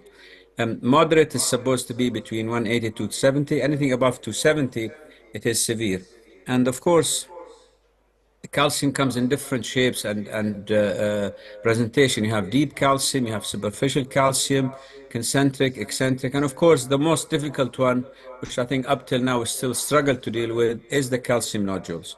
And that always raises debate. How do you treat it? What do you do with it? But in general, this is how the calcium will present. And you'll be familiar now with these kind of algorithm to assess the length and the depth and the arc, etc., whether with a calcium or with IVUS, and you get a score, and that kind of in a way tells you how significant this calcium is and what you need to do. I'm not sure if, because almost invariably, the majority of the time, sometimes when you're trying to deliver any intravascular imaging in cases like this, the IVUS or the OCT might not go, and that in a way tells you that this is something that you need to deal with because the IVUS catheter is flimsy. So if it doesn't call, and probably heard me say that before, it used to be called the Washington test. You try to put the IVUS down. If it doesn't go, you need to do debulking, which to modify the calcium. And of course, now you have the OCT, which is with the Ultreon, which is an automatic edge dissection for the calcium, and that gives you the arc, gives you the thickness, and so on. And that's the kind of the score for the OCT. I don't go to too much details with this because if I could get the images, fine. If not, you're gonna have to do something about the calcium before you do any imaging. And this is the other IVUS-based scoring system. It could go 2, 3, 4, etc. The higher the score, of course, the more significant the calcium, the more action you need to take. And as mentioned before, the calcium nodules are really our Achilles heel. It's really difficult to treat, and there are two kinds of calcium nodules, the eruptive one and the nodular one. And each one, more or less, acts the same in terms of the long-term effect and the procedural one, but the irregular and eruptive one have an irregular surface and adjacent proximal and deep calcium sheet. So how do we modify the calcium? Now we identified it, whether angiographically or try to do intravascular imaging. There are two, you could break into two things. The role, easy to remember this, and non-role. The role kind of implies rotational atherectomy, orbital atherectomy, lithotripsy, and obviously currently the lithotripsy we have been using is the electrical one, but you'll be aware that there has been something on the market, and I've just used the first one here in the UK just about a week ago. It's called the mechanical lithotripsy. It's called the Lethix balloon. And I'll come to that in a minute. And then, of course, we have the excimer laser atherectomy. I'm very fortunate to work in a place where we have all of these and you kind of use them and kind of cater what you want to do based on this. The non-roll ways of dealing with the calcium, of course, the old-fashioned way, what we've done for years, which is non-compliant. We have the cutting balloon, we have the scoring balloon, and of course, the OPN balloon are very, very effective. If you use them correctly, they give you a very good outcome. And here's a depiction of all these from the cutting balloon to the scoring balloon, laser, and orbital atherectomy. So if we go through this quickly, of course, we know that balloon will have some limitation because if you have a nodular calcium or eccentric calcium, when you inflate your balloon, all what you're doing is just pushing the normal part of the artery away from the calcium.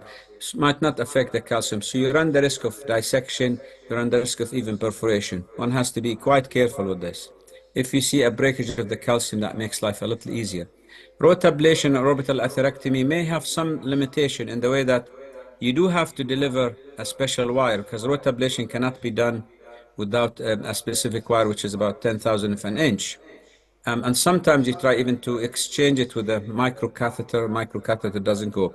However, if the wire down, the rotablation wire down, it's very effective and hardly ever fails. But of course, with eccentric calcium, sometimes people talk about wire bias and whether you affect it or not.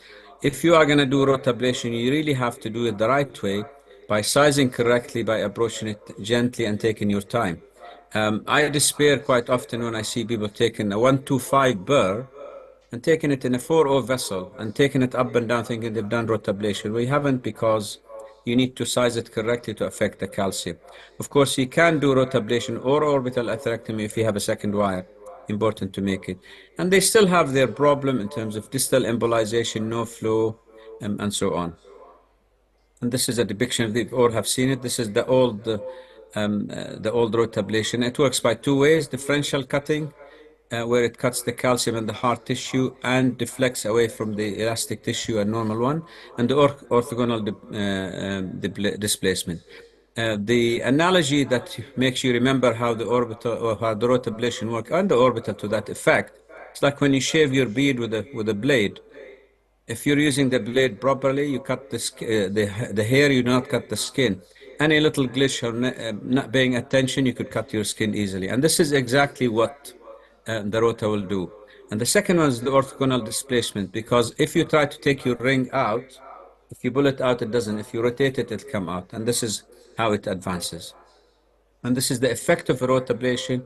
Minimizes the vessel stretch, of course, and elastic recoil. It creates a decent, as you key on the lower part here on the right, it creates a nice kind of smooth vessel, eliminate vessel trauma, and shaves the calcium dramatically. And allows you. Here comes the orbital atherectomy, which has been on the market again for a few years now. And this is how it appears. It's got a crown, which is a little bit eccentric, and they have some 10 micron exposed diamonds, and it rotates exponentially. It has two speeds, 80,000, 120. The higher the speed, of course, of the 120, the bigger the lumen it can create. And this is easier. This is how you see it in here. Very similar to rotablation. However, it's a little less, what's the right word? It's like a sanding of and you have to take your time. You have to go slowly through the artery, allow this crown to go to the artery and shave this calcium slowly. And often, sometimes it takes a little bit of time after you do the orbital and use higher pressure to be able to break the calcium, but it does affect it. And I found it so far with the experience, and many people are saying the same. That's probably orbital atherectomy. Intuitively, this is right. It's probably the better option for calcium nodules. Of course, anything can work, but this is probably seems to be the most effective just by the definition how it works and how it affects the calcium. By shaving it, and also there's a theory that with this movement it has a little bit of jackhammer effect, so it breaks the deep calcium. And here's a depiction also how quick, if you go to higher speed, you could create a lumen up to 3.5 to 4 millimeters square. The other one is the laser atherectomy, and this is, in fact, actually, this used to be the old mechanism. Now it's been studied a little bit more, so we've changed our understanding of how laser works. And these are the mechanism of action. Light pulse, which is ablates the mixed tissue. Sonic wave impacts the hard material and changes the vessel compliance. It could break the calcium very well. And the vapor bubble. And we see these forming and collapsing, particularly when you use contrast. If you use contrast with laser, you could generate up to 120 atmosphere in the artery. And 120 atmosphere, if people using IVL generates about 42 atmosphere. So you could see the impact. Of course, you have to use it in the right place and you have to have the experience to use contrast with it because it's not licensed to be used with contrast, but it's very effective. And of course, you have to use it slowly. This is why we still say saline flush because that's how it's licensed. But when you have developed the experience, you could use it with contrast and have a very good effect and very good result. Razor BCI, this is where you have, and probably 1 to 2% you might require two modalities, particularly if you're unable to pass the rotor wire. You could laser on any, because laser can be used on any angioplasty wire, then you could deliver the rotor wire and get rid of the calcium. And laser grenade, this is what I mentioned about the contrast. This is a cutting balloon. We come to the non-roll. Cutting balloon have, as you saw, excuse me, as you know, have 3 atherome on them, very small blades that, and it's important again to know how to use them. You see people take a cutting balloon and go in quick and inflating it. That does not allow the blade to open up because you need the blade to open up and cut through the calcium. And of course, one of the most important thing to do when you deflate the balloon is to move it up and down so you really cut through the artery. And the other one is to inflate it multiple times by rotating it slightly so the blades could go from one side to another.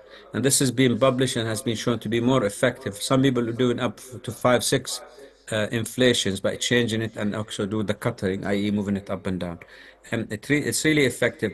In my practice, I don't use cutting balloon very often. In calcium, I go for debulking or laser, or I mostly use cutting balloon in instant restenosis where the fibrosis and so on, or in subintimal hematoma. They are a little bulky, higher profile, but if you pre-dilate it with a non-compliant balloon, you should be able to deliver them. We come to the angiosculpt, which is the scoring balloons. There's the angiosculpt or there's the scoreflex. The scoreflex has a wire on the side of the balloon, and now there has been 2 or 3 new ones which have a different 3 wires around the balloon.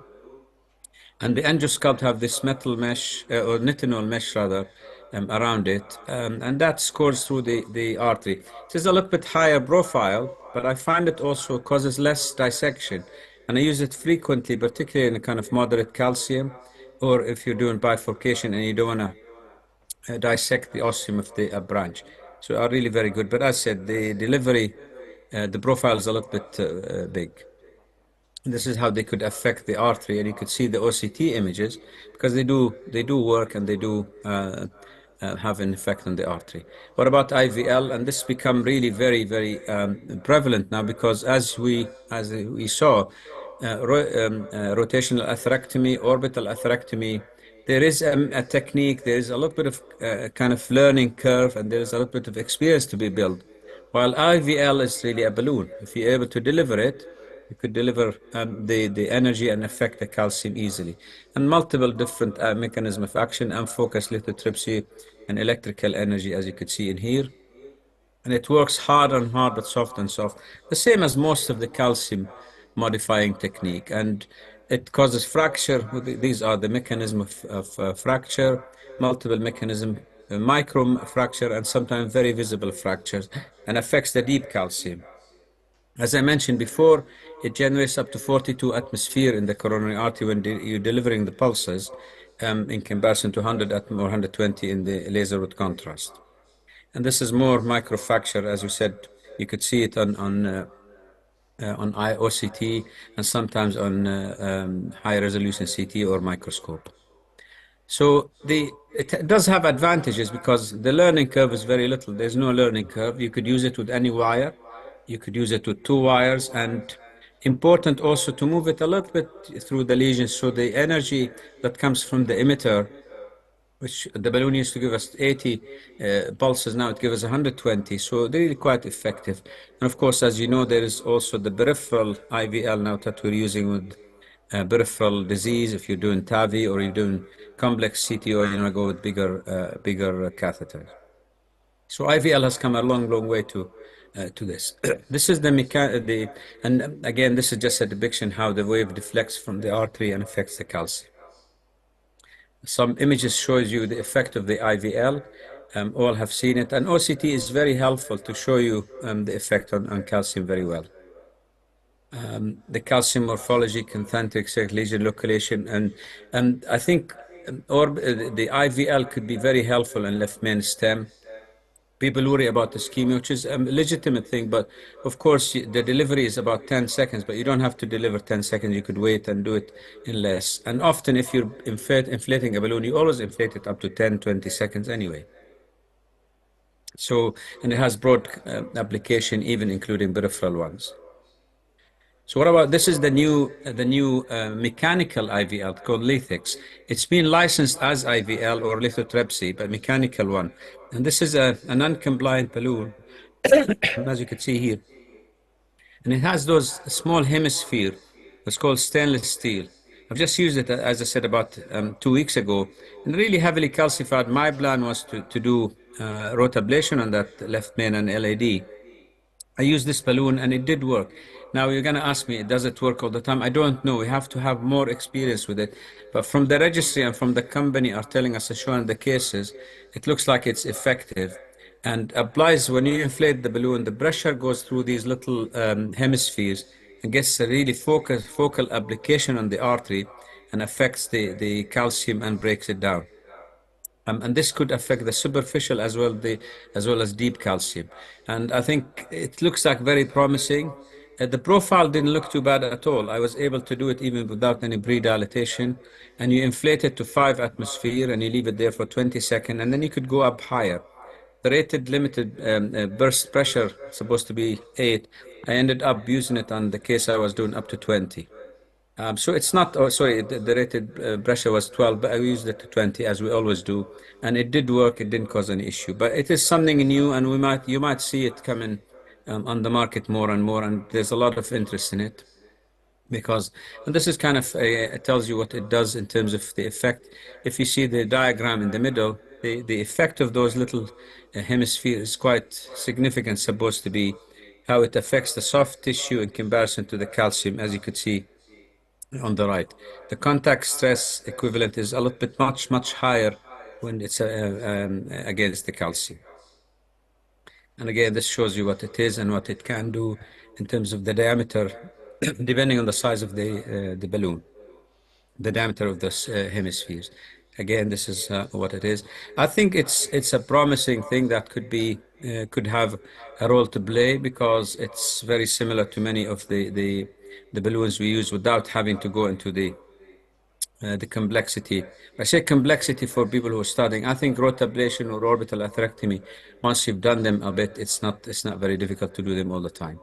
So, and imaging, of course, now becoming a must. It tells you the diagnosis. If you can do it before, you could always plan your procedure a little bit more. If you can't, and you know that you need to debulk, then you could use the imaging after to allow you to find the best thing about the sizing, the good preparation, the breakage of calcium, to make sure that your stent is going to be deployed in a very, very good environment and it will last longer. And of course, looking at this, you know that devices are different and complementary. There's no competition. You need to build up the experience with one or two, and I think rotablation will remain, or orbital now, but rotablation will remain one of the most important devices. The only drawback about rotablation is the need for that thin wire to do it, but it's a very effective and very good device that will always be our go-to if we have any trouble. And if you think you need any of these devices, use them. Avoid debulking regret. We always say rota regret. The minute you think you need to debulk, please do it, because you spend a lot of time changing balloons and body wire and guide liner and rupturing balloons here and there. And at the end, you might get there, but you will know if you IVUS that the lesion has not been prepared very well. So if you think you need to debulk, go ahead and debulk, and don't wait until you're in the middle of the case and struggling to use this. And of course, I'll show you a video, because it's nice to have everything in one go that you could use in one go. And this is not working. Let's see. This is just as a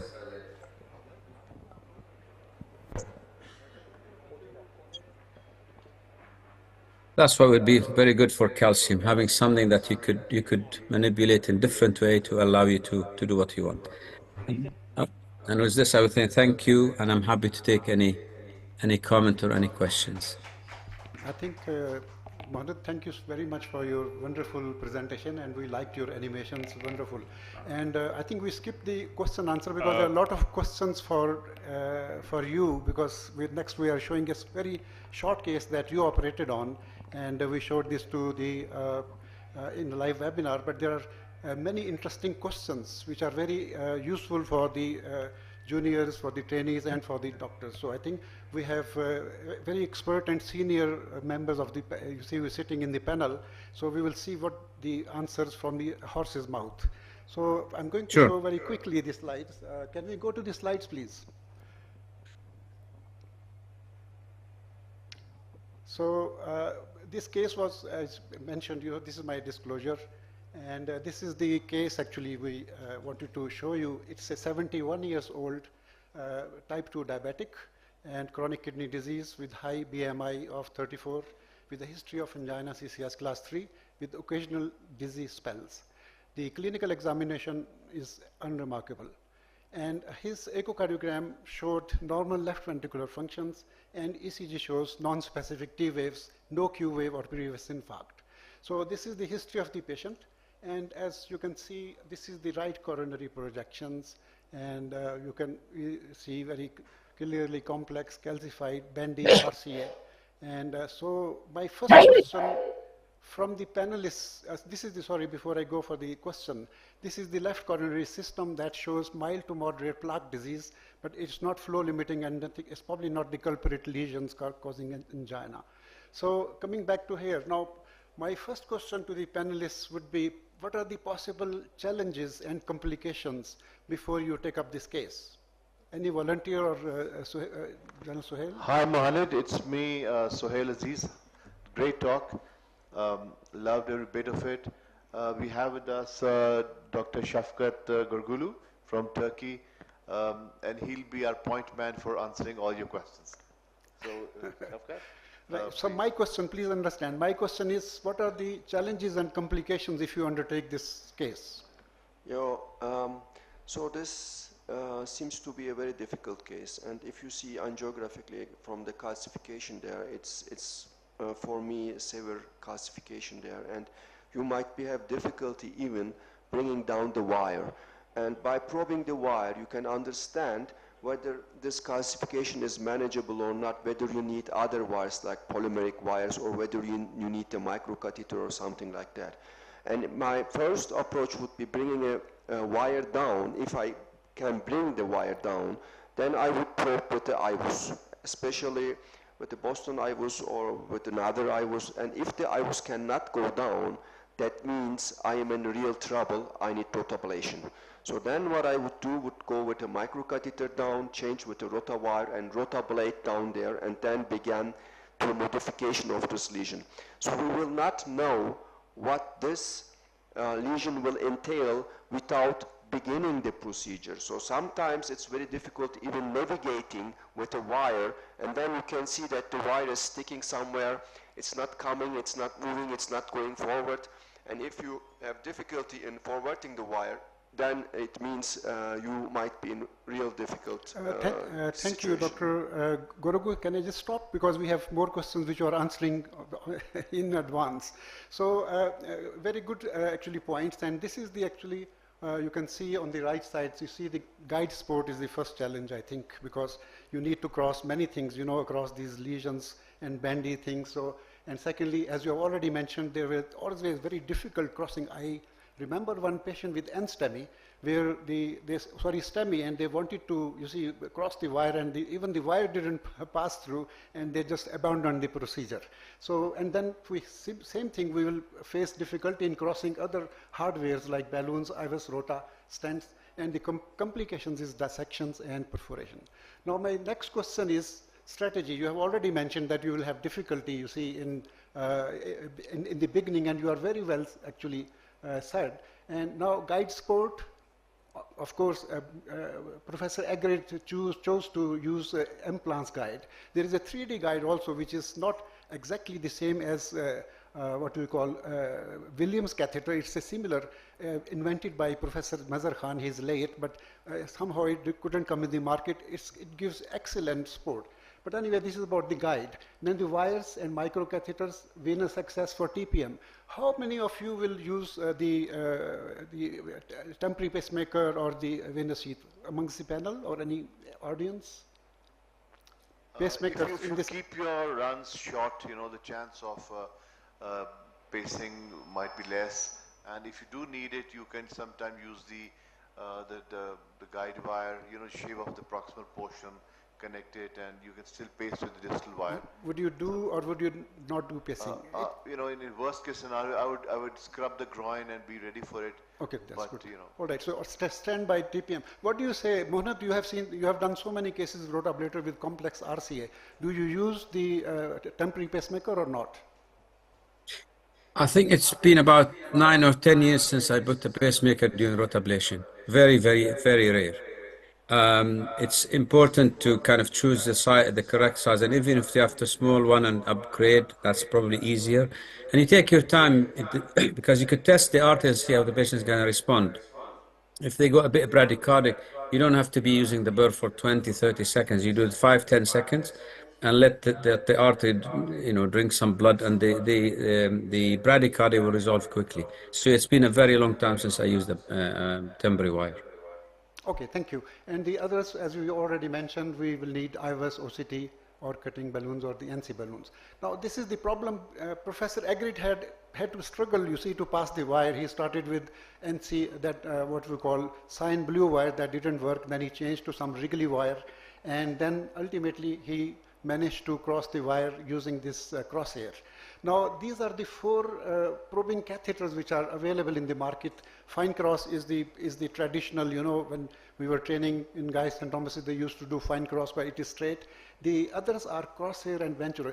Mohanat, can you tell us which is there any advantage? Because the problem doing practice in Pakistan is that, you see, the cost is a very major issue. So can this kind of lesion be, you know, negotiated with simple balloon sport or maybe microcatheter? What are your experiences?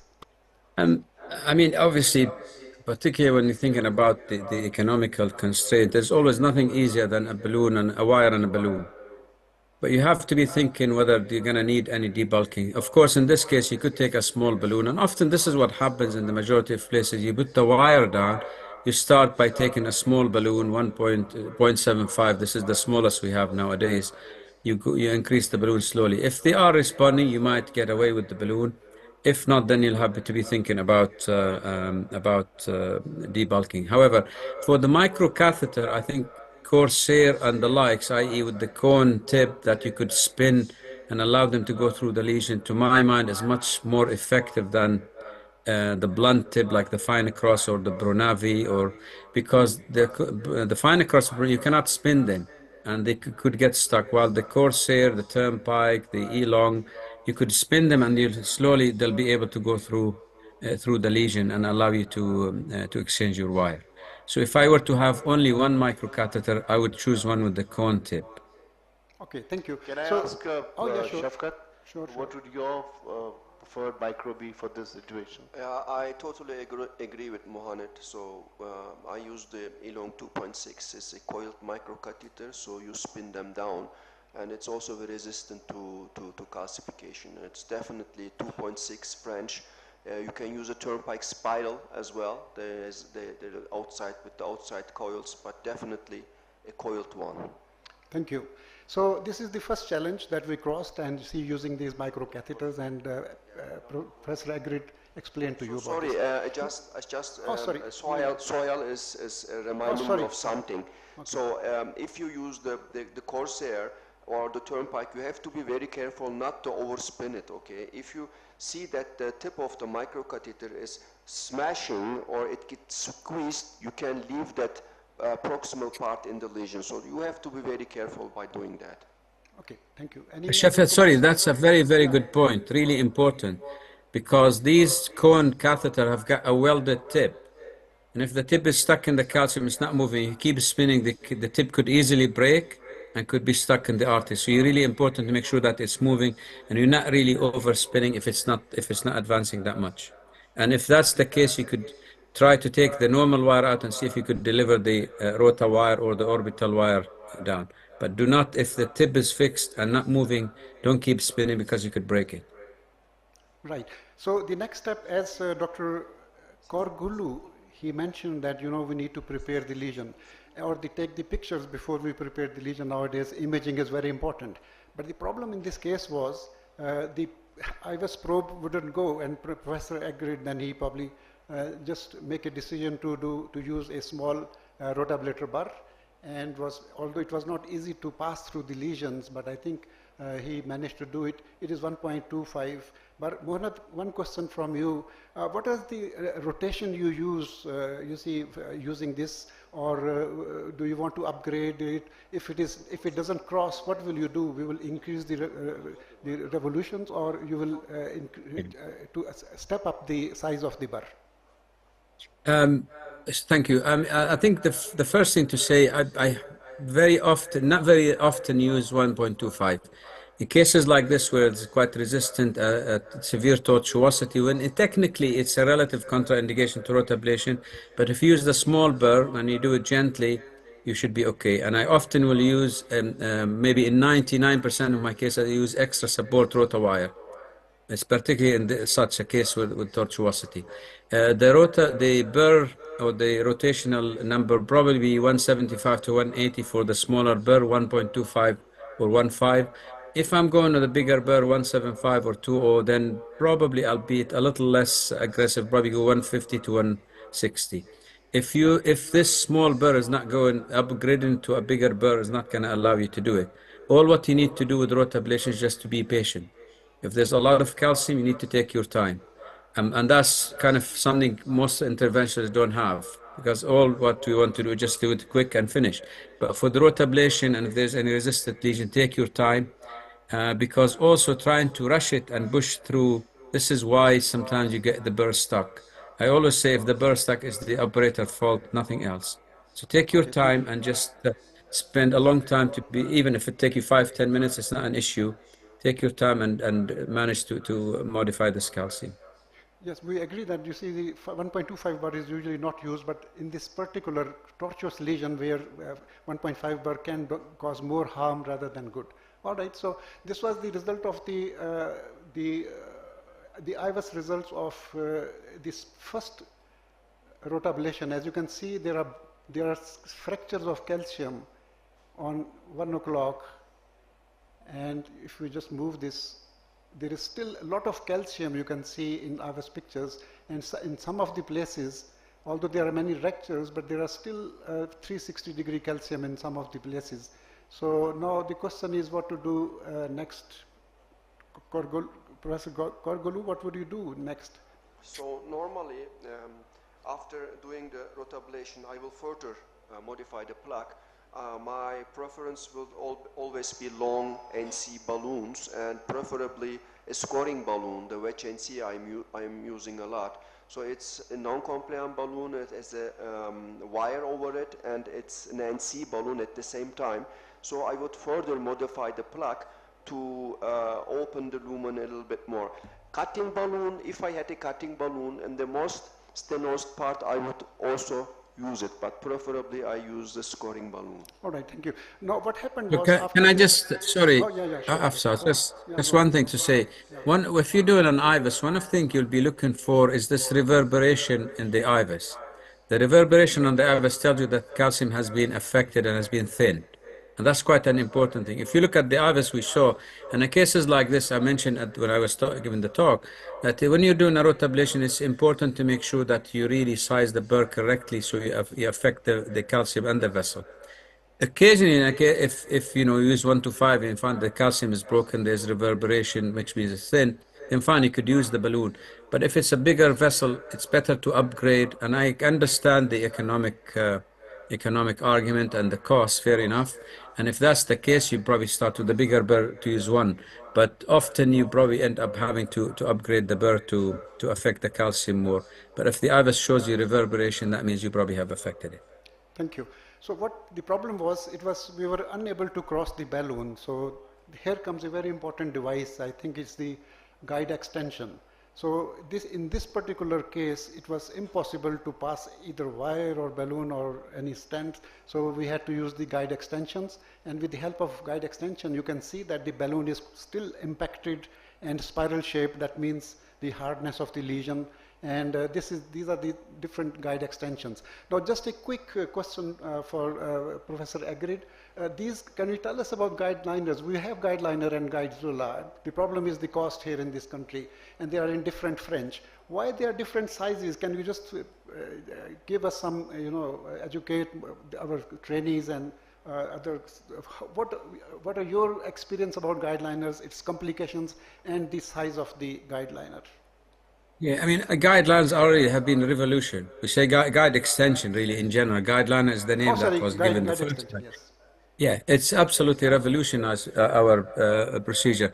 As you know, the majority of our procedures happen with 6 French. So it's important to have something that's compatible with 6 French. But of course, some procedures happen with 7 or 8 French, and that's where the sizes come differently. The thing with the guideline, the complication that might happen, delivery can be a little difficult in cases where you could use the inchworm technique by putting a balloon and just slowly advancing the guide extension. That's one thing you could do. And when it's down, you really have to be careful. First of all, your pressure could get really blunted. So again, you have to kind of let your technician or physiologist know, because they get really edgy and scared. As long as you're happy with the clinical condition, it's not an issue.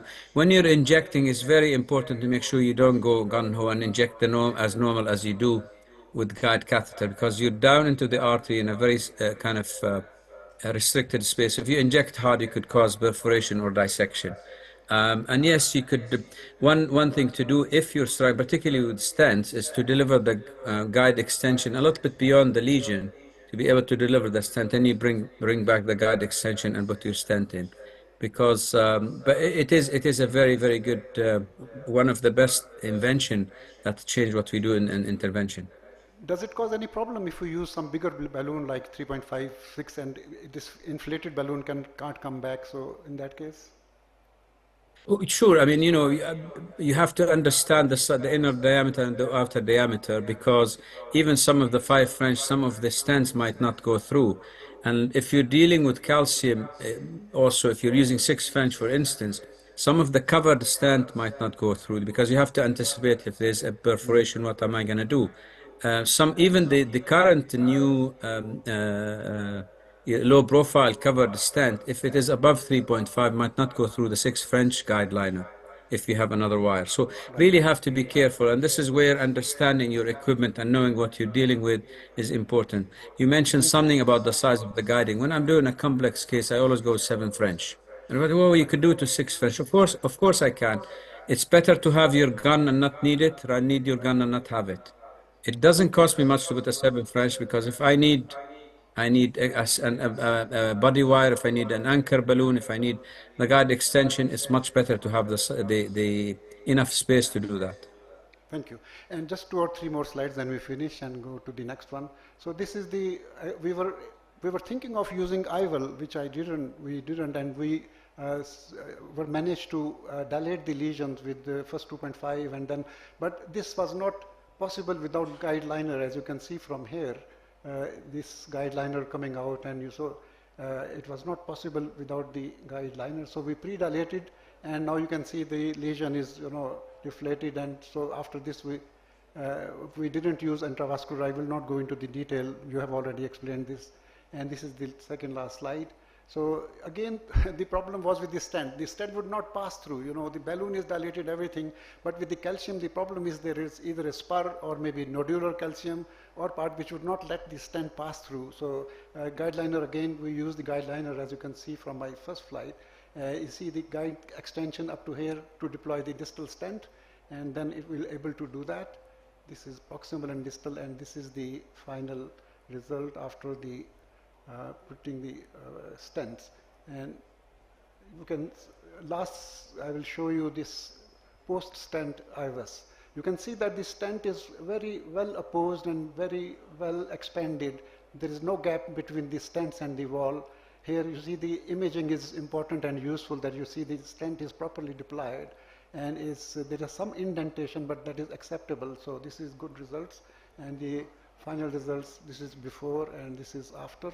So it was a wonderful job, except there is a little dye which is probably a hematoma, and so this is all about. So take-home message is always preempt possible challenges and complications. Number two, we should do necessary homework to assess if we have acquired expertise and equipment. If not, such cases can be referred to a large volume center or request the services of a proctor for a safe outcome and to enrich learning and experience. And I thank you for your kind attention. So we immediately move to Professor Umar Gotkin. Is very kind of him. Just one burning question. Professor Umar is waiting for long, so thank you. Is Professor Umar on the line? Yes, can you hear me? I'm online. Professor, just one question and then we take you. Just half a minute. This is Bilal over here. Umar, how are you doing? Just a quick question. Fine, thank you, Bilal. How are you? Yeah, just a quick question. I think I'll like to have both you and your friends over here and everyone. This IVL is now gradually coming into Pakistan. So the one big question is that with the rotational arthrectomy, one rule is that you never do a rotational arthrectomy of the last surviving vessel. So what are your take on the IVL as the source for a last surviving vessel if you have to do it? One. Secondly, if you initially thought that the calcium is not going to be that bad and you have deployed your stent, but your stent is not deploying well, is IVL a safe item at that time? Can you go back, do an IVL of that calcium at that moment, and then come back? So Mohammed and Omar, you're all over here, so let's have an opinion.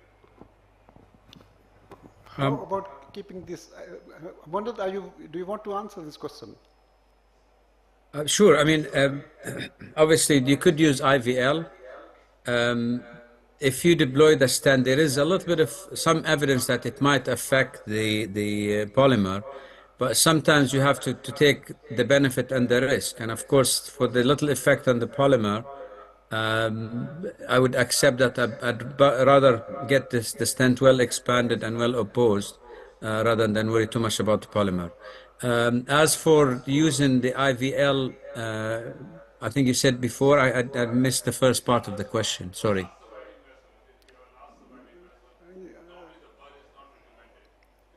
There's always the chance that you may lose the vessel sorry, after a birth. I will just... in the last remaining vessel, yeah. I think it's probably unlikely because IVL is almost like a normal balloon. Of course, with rotablation or orbital, there's the chance of no flow, about 1%, but nonetheless it's there. So you really have to be very, very careful, and you have to balance the benefit to the patient, because sometimes we have to do something that's out of the norm if that's the only option we have.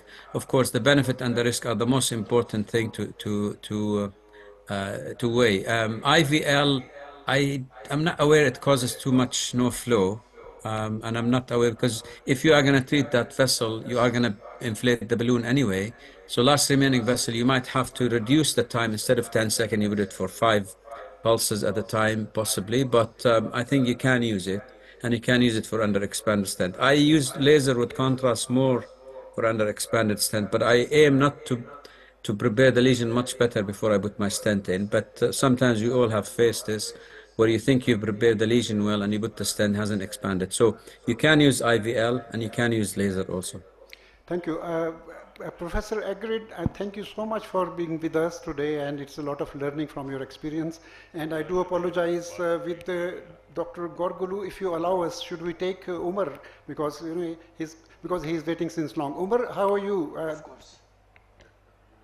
I'm fine, thank you very much. Regarding Umar, we do Bilal's apologize to question, keep you a little waiting, and you go ahead with your presentation, please. Okay, yeah. Can you hear me? Yes, we can. Afsar, can you hear me? Yes, we can see this slide, thank and you very much. your beautiful picture also. Thank you very much. So I am very happy to be here. I wish I could be with you for this meeting, but I couldn't make it this time. Next time, inshallah, I will be there. So I will talk about DCB or DS in current management of coronary artery disease. I know that the Shirket's topics similar to my topic. I hope we don't have that much overlap in this talk. Apologize, Shirket, for that if we have any overlap. So I think we have to know that there is a non-plateauing 2 to 3% annual event rate after DSPCI. We have every year 2-3% event if we implant a stent in any coronaries. And also syntax studies tell us if we have longer stent and much more stent in a patients, and also if we have a smaller diameter, we have more mortality rate, right? So if we have less extensive stenting, our result will be comparable with CABG operation. So it's important to use less stent in our routine practice according to syntax study. So why does PSI fail? So I think there's some mechanical issues, and also diabetes is also very important. If we have a multiple disease or chronic tautologic lesions, LAD lesions, small vessels, we have more restenosis rate after DES. And also, if we have a diabetes, you know, again, CTO, instant restenosis, long lesions, and small diameter, we have a worse outcome after DES. So if we compare DS and DCB, we can talk about advantages. Like, you know, if we treat this stenosis with DS, there will be no vessel enlargement, but also we could have some neointimal proliferation after DS implantation. So because it's cage, there will be no any more vessel enlargement. But if we do DCB, so we have a chance to have vessel enlargement, plus plaque regression, or we could have only vessel enlargement, or we can have only plaque regression. So in three-way, we could have better advantage over DS. So look, other advantages of the DCB over DS. First of all, we have low risk of acute vessel occlusion. There is no stent thrombosis because it's a never-ending story. There is no strut caging, so the origin of the lateral branches will be free. Also, DCB allows maintenance of post-PCI vasomotor function and allows the normal function of the endothelium to recover.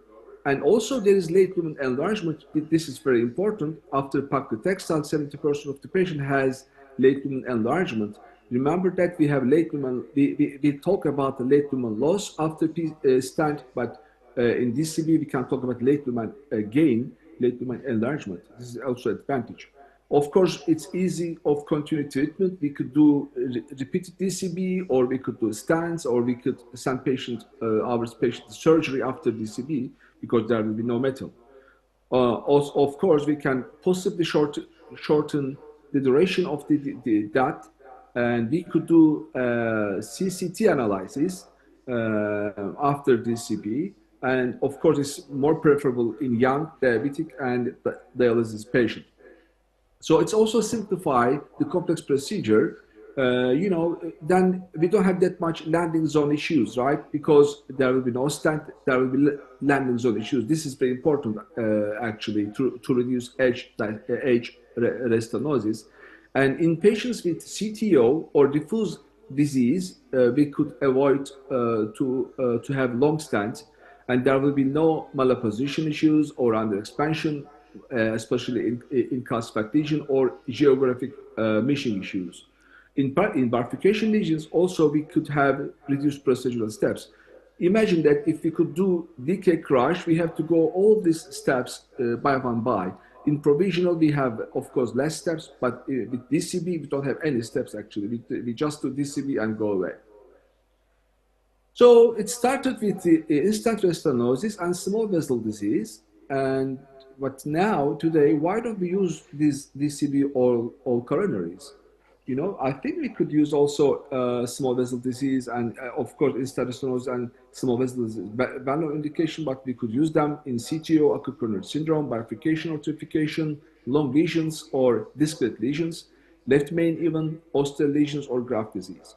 But of course, we have some limitations, such as we could have recoil, acute recoil or dissection, or we could have late recoil or late proliferation. So interestingly, regarding dissection, we have a very old paper. It's a 40 years old paper.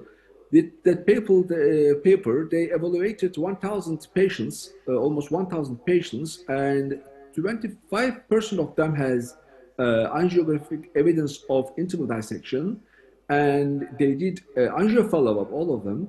What they see is if you have dissection, you have reduced restenosis rate. This is very interesting, but it may help to heal the vessel, and it may help to have large lumen after dissection. How about the DCB era? How about the effect of DCB in native coronary artery disease left with dissection? We have a very nice paper. They studied 156 patients, and they followed the DCB dissection, and 48 patients has dissection after DCB.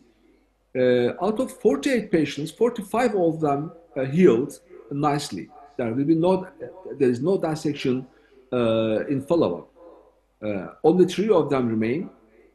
Even they have 5 type C dissection, and 3 of them also healed, and there is no dissection. 2 of them stay as type A dissection.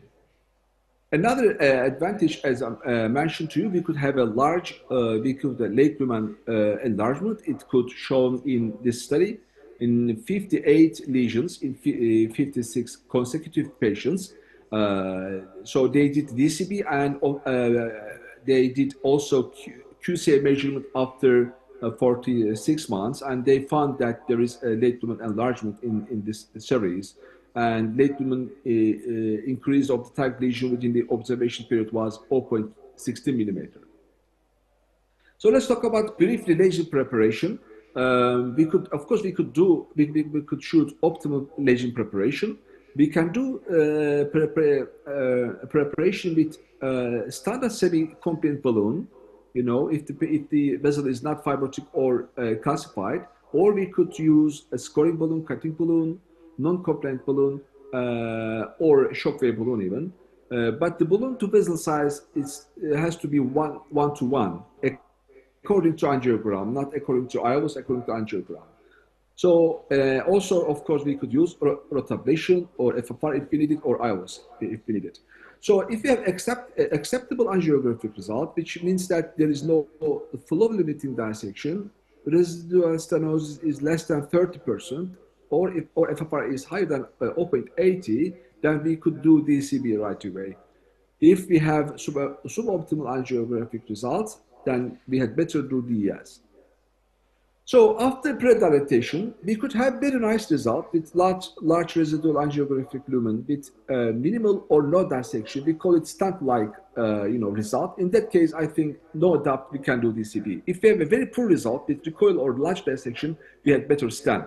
But if we have intermediate result, then we can do a QFR or PD or PA measurement, and we can re-evaluate. Or what I do, if I have type C dissection, I do with non-compliant balloon, I do 4 or 5 minutes long balloon dilatation, and if I see that the dissection will be sealed, then I do DCB in this intermediate result. If I still, after 4 or 5 minutes balloon dilatation, if I see still dissection, then I implant this stent. So let's see some studies. For example, this study is evaluated DCB in multivessel disease, and in study, this is a quite new study published like 3 years ago, and the number is quite good. They have 500 patients. They compare DCB versus stent And according to their result, DCB has less major cardiac events and less major bleeding and also less cardiac death. If you see here, especially they compare DCB base group and DS only group, and 64 patients of them DCB only, but 35 DCB plus stand. And here you see that we have a base advantage and target vessel revascularization advantage as well. How about in large vessel? We have a randomized trials. In here you see 7 randomized trials, and we have a meta-analysis of those 7 trials. And in here again, numbers is quite comparable. DCB in 384, stent is 386 patients. And as you see here, we have a less MACE and less TLR in DCB arm than stent arm in this meta-analysis. This shows us the DCB for de novo lesions of the LAD lesions. I think LAD lesions is also important because LAD has more restenosis rate after stent than other vessel sizes. It's important to see them, and they show that in 2 years follow-up, there is, in terms of target lesion failure, target lesion revascularization, and target vessel failure, balloons, DCBs are better than DS. Another all-comer studies, it's a large number registry, 2,440 patients. 1 year outcome shows us MACE is 10%, TLR is 6% in the studies. But this is all-comer. If you separate instant restenosis, which the result is worse, versus de novo lesions, in de novo lesions, even results are much better. MACE is 5%, TLR is 2% in the study. I think quite impressive results. How about acute coronary syndrome? Yes, we can use DCB in acute coronary syndrome. We have some data about it. This is published in JACC 2023. They treat more than 1,000 patients and 452 the DCB, 687 DS. And according to the study, after 3-year follow-up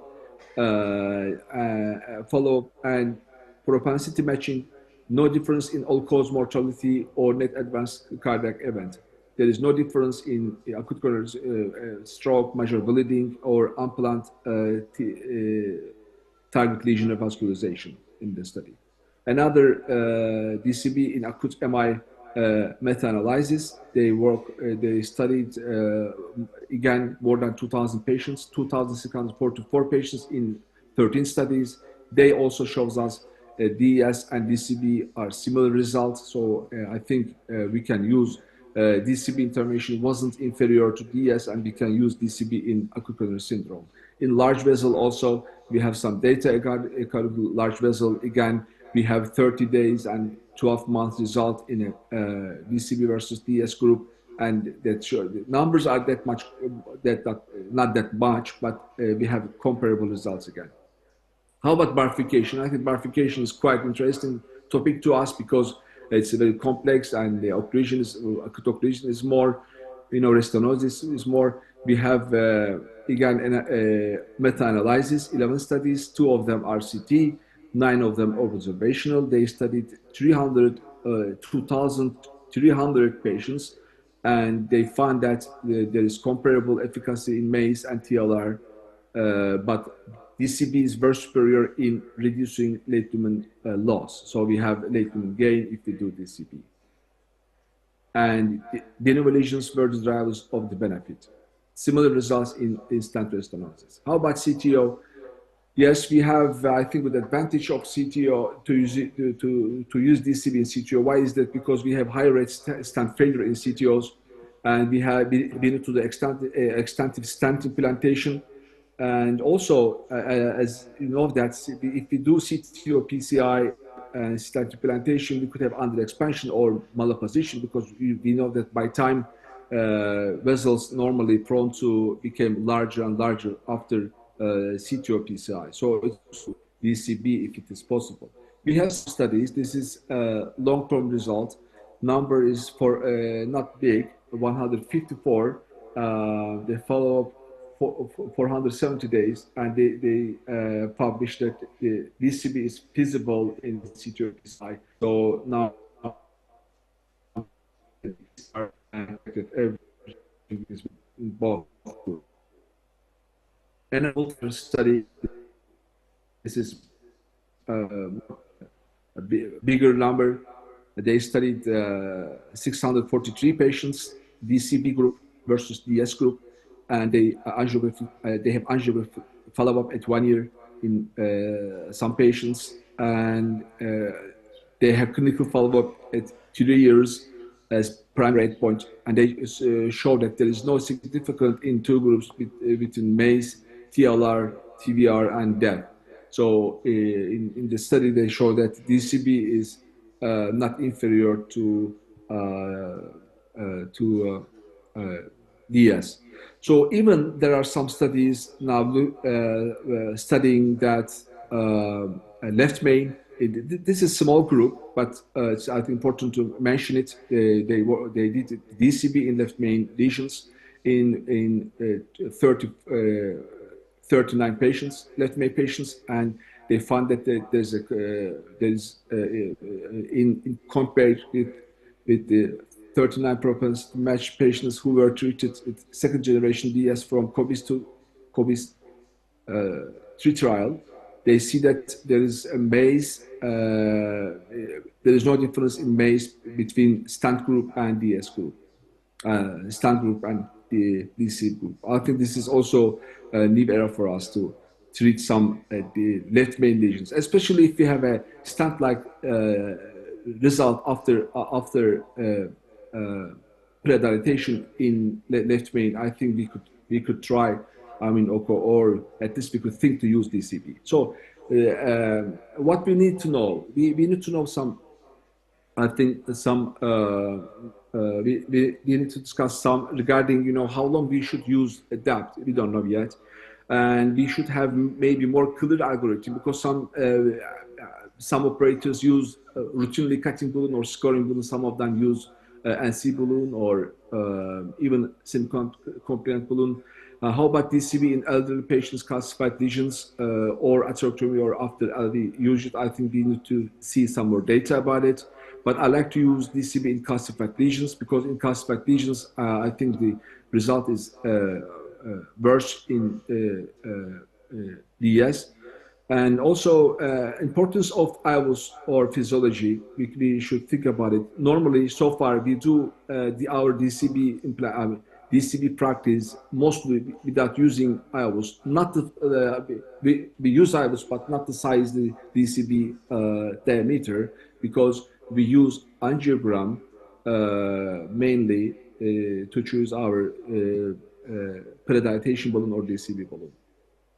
And we don't know yet, is there any difference between paclitaxel and sirolimus? We have some data, but it's not, I think, not finalized yet. And of course, we need more data on large vessel ST elevation MRI and CTO. So I'd like to thank you very much for your attendance and your patience. Omar, thank you very much. You see what a wonderful and very comprehensive data. Very impressive.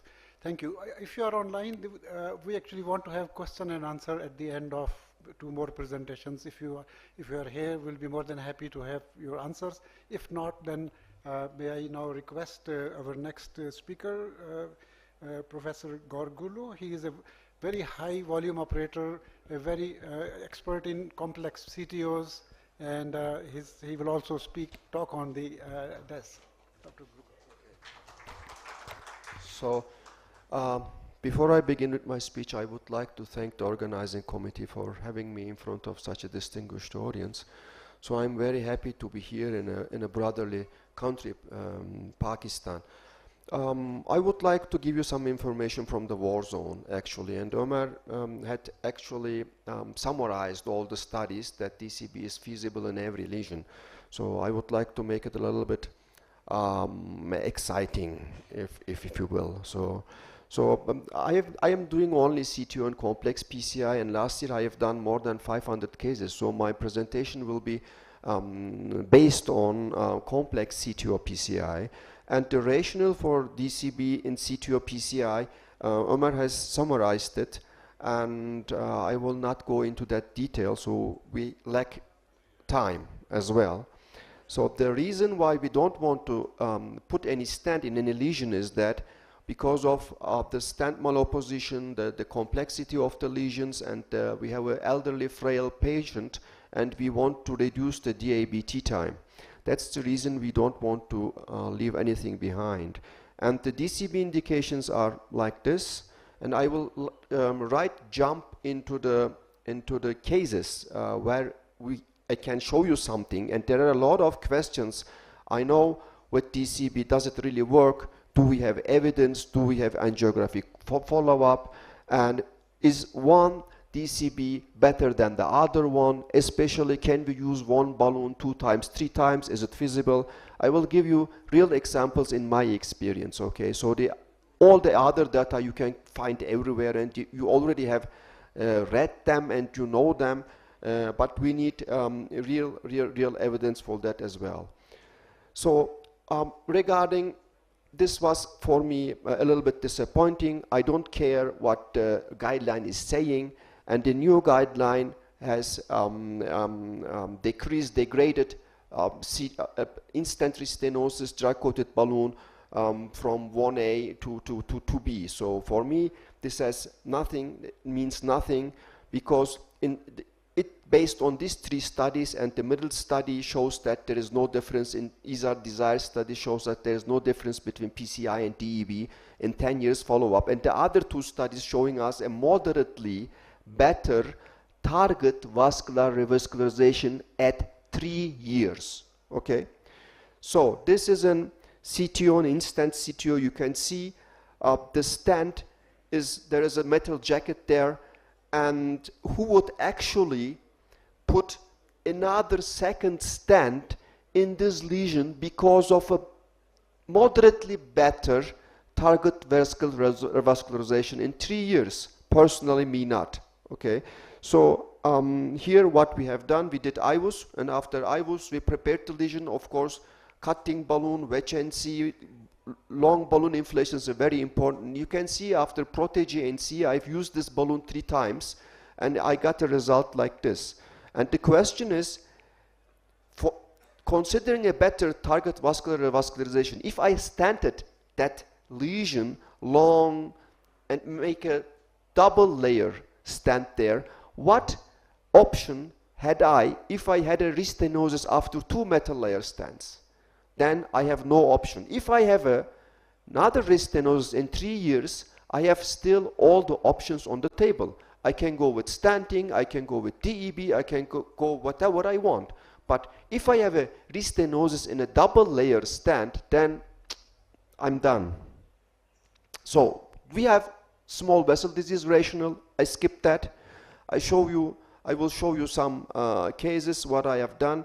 Here, this was the LAD lesion, and I put a stent towards the diagonal, and the LAD treated with the DEB, and regarded this LAD as a small vessel disease. So we have evidence that it works. And in large vessels, do we have evidence? We have evidence. Am I doing it? Yeah, I am doing it a lot. You can see here there's an LAD osteal lesion, okay? And this patient is 80 years old, female patient, deemed to non-cardiac surgery. So what I have done here, you can see the 270-degree calcium there, and we did IVL first. You can see the cracks are there. And then we went there with a VHNC, it's a scoring balloon, and we went with the 4.520 NC Protege, it's a drug-coated balloon. And with this balloon, you can see that my balloon is extending outside towards into the left main. So the left main is blocked now. If you have a low ejection fraction patient, an elderly patient, frail patient, you cannot put your balloon more than 30 seconds there in the left main inflated. So the other drug-coated balloons, you see that the other drug-coated balloons, you have to put them there at least for 1 minute. So, and there is no other option, you cannot use them two times or thrice. But with this balloon, you can, at the same location, you can inflate it 3 times. And that's what I have done here. And this is the final result. Here you can see I have some kind of dissection there. And the reason was dual antiplatelet therapy. We wanted to stop the dual antiplatelet therapy after 1 month. That was the reason why we have approached this patient with a DEB. So bifurcation is the most lesions that I like the most, and I'm very confident with them. And here you can see this was a very, very difficult CTO case. I had no antegrade filling, I had no retrograde filling, but on CT we had viable tissue there, and the patient had symptoms. We had to do something, and everything went lucky for me. And there was no LAD, and after here you can see there is an LAD, a big LAD appeared after ADR, and at the side branch I treated with a drug-coated balloon, and you can see the dissection there. It's a type C-D dissection, but I left it, and this patient will come after 2 months for control angiography. And in CTO PCI, Omar also has mentioned, and I go very fast. I am still doing my own registry, and I have created a sheet in the Progress C2 registry, and we are accumulating our data and putting our cases into this data. The problem is the patient feel well, they don't want to show up for control angiography. If a CTO patient is well after drug-coated balloon, that doesn't mean anything. It could have been closed, and the contralateral supply of the vessel may reduce the symptoms and make the patient symptom-free. So we need control angiography to be sure that it really works. That was a very complex patient. And in my all CTO patients, I go 100% DCB when I can. And it doesn't matter whether it's complex, it's retrograde, it's ADR, it doesn't matter. I go totally DCB. So this was a very complex retrograde CTO PCI case, and it was an ostial LAD. And I didn't want to put a stent in the left main, so I left it with the Protege NC 3 times because the balloon was encroaching into the left main and blocked the left main. So I didn't want it to make it a 1 minute inflation. And here you can see we have a very, very appealing result here for me. And this was another case. I will, retrograde case, I will go very fast. I did tip in here. And then what we did, what the WHNC first, preparing the lesion is very important. It's not about putting the drug into the vessel wall and then hoping for a good result. You have to dissect, at least micro dissection. You have to use scoring balloons, cutting balloons. And then I used the Protege 3 times, 30 millimeter Protege 3 times, and then a 40 to 30 millimeter Protege semi-compliant again. And then you can see the CTO part was treated only with DEB. It looks like better than the proximal part, which has de novo 50% lesion here. And I begged this patient to come for control angiography, and he refused several times because he said, I'm working on the field, man. Why should I show up for control angiography? Because you want it, he said to me. So I missed the control angiography in this patient here. So this was a live case. And in this case, we had already 2 metal layers in the LAD. Okay, the LAD lima is not working. And then we have in IVUS, we see 2 metal layers on the ostial to the left main. So what options do we have? We cannot put a third stent there because it's already in-stent restenosis in the anastomosis side, and we have it from the left main to the LAD ostium. So we crossed the lesion. It was a very complex procedure here. I go fast. And then we did Protege. We used 2 Protege. Normally, the lesion was 100 millimeter long. You have to use here 9 or 10 balloons. Because of 3 times usage of this balloon, we were able to use 3 balloons and 100 millimeter long CTO, instant CTO. And here you can see the end result. It seems not bad. It's okay for me. And this patient agreed to come for control angiography. We are just waiting that he has the time is ready for him to do the 6 months, 9 months results. So do we have angiographic follow-up? So they said always do 3 times work. I am not sure whether it's working. I am not sure whether it's working in CTO. So I have my own evidence for that. This was a live case to Cairo CTO 1 year ago. And this CTO was tried twice, and they left it, and every time with this kind of dissections. Was really a complex case, again, retrograde CTO. And then we had proximal catheter dissection there.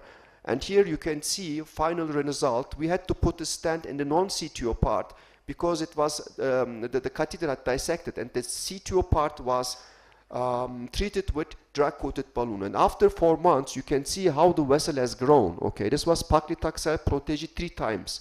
We used 3 times protégé in this case. So this is another case.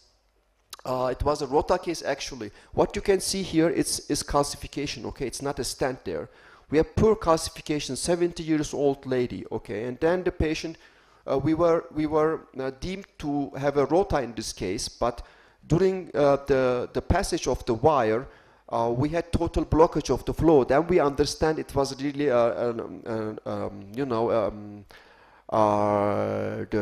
the bridge collateral. So we switched to CTO procedure. We put a pacemaker, and then we did, we crossed the lesion with Hornet 14, and then after wedge balloon and 4.5 to 20 protégé NC. They have also the NC version. I use it in instant restenosis and in calcified lesions. It gives me a better option. And then you can see the final result here. It seems okay. The patient recovered with discharge, and after 2 months, you can see it's still okay. So that means somehow it's working. So, and this was another case here. I go past with the CTO procedure, and this was the CTO part was only treated with DCB. The proximal dissection we had with the catheter was stented, but the distal part was totally DCB. And after 2 months, you can see how the vessel and even the side branch has grown. I go very fast. I'm just about to finish, but I want you to show 2 more very excited cases that I have. So here again, you can see proximal dissection, stented, distal CTO part again, and after 1 month follow-up, you can see I have treated this again with 3 times inflation at the distal part. So this is also a very exciting case, very interesting. You can see the diagonal, it was a CTO, and I wanted to avoid the main vessel. Normally you have to stand from the main vessel towards the side branch, but here I left it with this kind of dissection. You can see this is type C dissection outward, and after 8 months you can see how the vessel has grown, and without any complication on the main branch, just dap the diagonal, the CTO, and you can see I don't care whether there's aneurysmatic dilation or something. I have TIMI3 flow, the patient is asymptomatic, and we will see what will happen. And this was the RCA CTO here. I left this with this is very interesting. You can see here the dissection. This is a type D dissection here, type C dissection, type D dissection. It was a CTO. And after 8 months here, you can see how the vessel has grown. It was again 3 times protégé. So I myself is using, because I have also cost issue, okay? So it's not that much expensive balloon, but you can also use it 3 times, and then you actually preserve 2 more drug-coated balloons. And the thing is, if you cannot cross with the other drug-coated balloon, you have to discard the balloon. But this one has a different technology, and you can use it in 2 times, 3 times in different lesions, and you can take it out and then put it again without any drug loss. So I go fast. Again, retrograde CTO snaring with an RG3 here. I go, and this was the end result. It was an instant CTO, and you can see after 10 months how the vessel has grown again, 3 times usage again. So I go, this one is what I want to show you. You can see this was a calcified LAD CTO, okay. We crossed with Gaia second, and we did 2 times or 3 times, I cannot remember, after VHNC, after preparing the lesion, okay. You can see this is a failure. I failed in this case, okay? It was a type B dissection, 65 residual stenosis with TIMI2 flow. This is a failure, okay? But I leave this failure with a drug-coated balloon. And you will see after about 1 month, you can see how the vessel has grown, has healed, you know. I'm still trying to understand why some cases are working and in some cases it's not working, okay? Nobody knows. Everyone tries to find answers, but the only way is to share our experience and to see what we are doing right and what we are doing wrong. We are still in the phase of understanding the algorithm. So I leave with 50%, 60% dissections, and the algorithm they have created says that you should leave it not under 30%. But there are cases I leave with 30% and I have total occlusion, and there are cases I leave with large dissections and it heals very well. So still we are trying to understand what's happening. So this was a good result. So this is my very last example. So you can see we have LAD CTO, RCA CTO at the same time. And this is after opening the LAD and the RCA CTO. And I will show you after 10 months results. Here we have some aneurysm there, maybe because of lung inflation, I don't know. It works.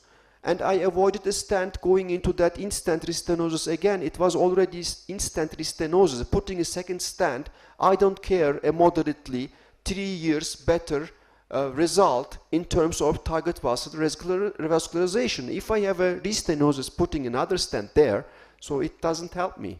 So I don't care what the guideline is saying about instant restenosis at least. So I made the calc. This is my very last example. So I promise you this is my last.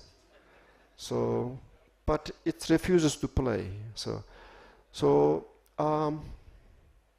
okay. So this was the CTO, first playing the CTO. Come on. Sorry, very sorry. I come to my last. Yeah, this is the last, okay. So here I will play it from here. So you can see this was a CTO, okay, LAD CTO, instant CTO. It was not easy to cross with parallel wiring, okay. And then this is after protege DEB 2 times or 3 times, I don't know. And after 10 months here, I will show you this in a bigger picture. Okay, it will come. It's not coming, it resists to come, okay, here. So, display, this is the last. Yeah? Let me display, okay. Okay, so this is the result after 10 months on my left screen there. So it works. So it is true. I am showing you only the good results. Okay. Do I have bad results? Of course I have bad results. But at least even I have achieved a 50% good result, that means I have preserved 50% of my patients from putting a stent there. So this is something for me. And the problem here now is I gather only the patients that have symptoms. That I think I have to embark on another strategy to lure the patients, or I should not do the CTO if they not agree with me for the control angiography. I think that would be the solution to give you better information. Thank you very much for your attention.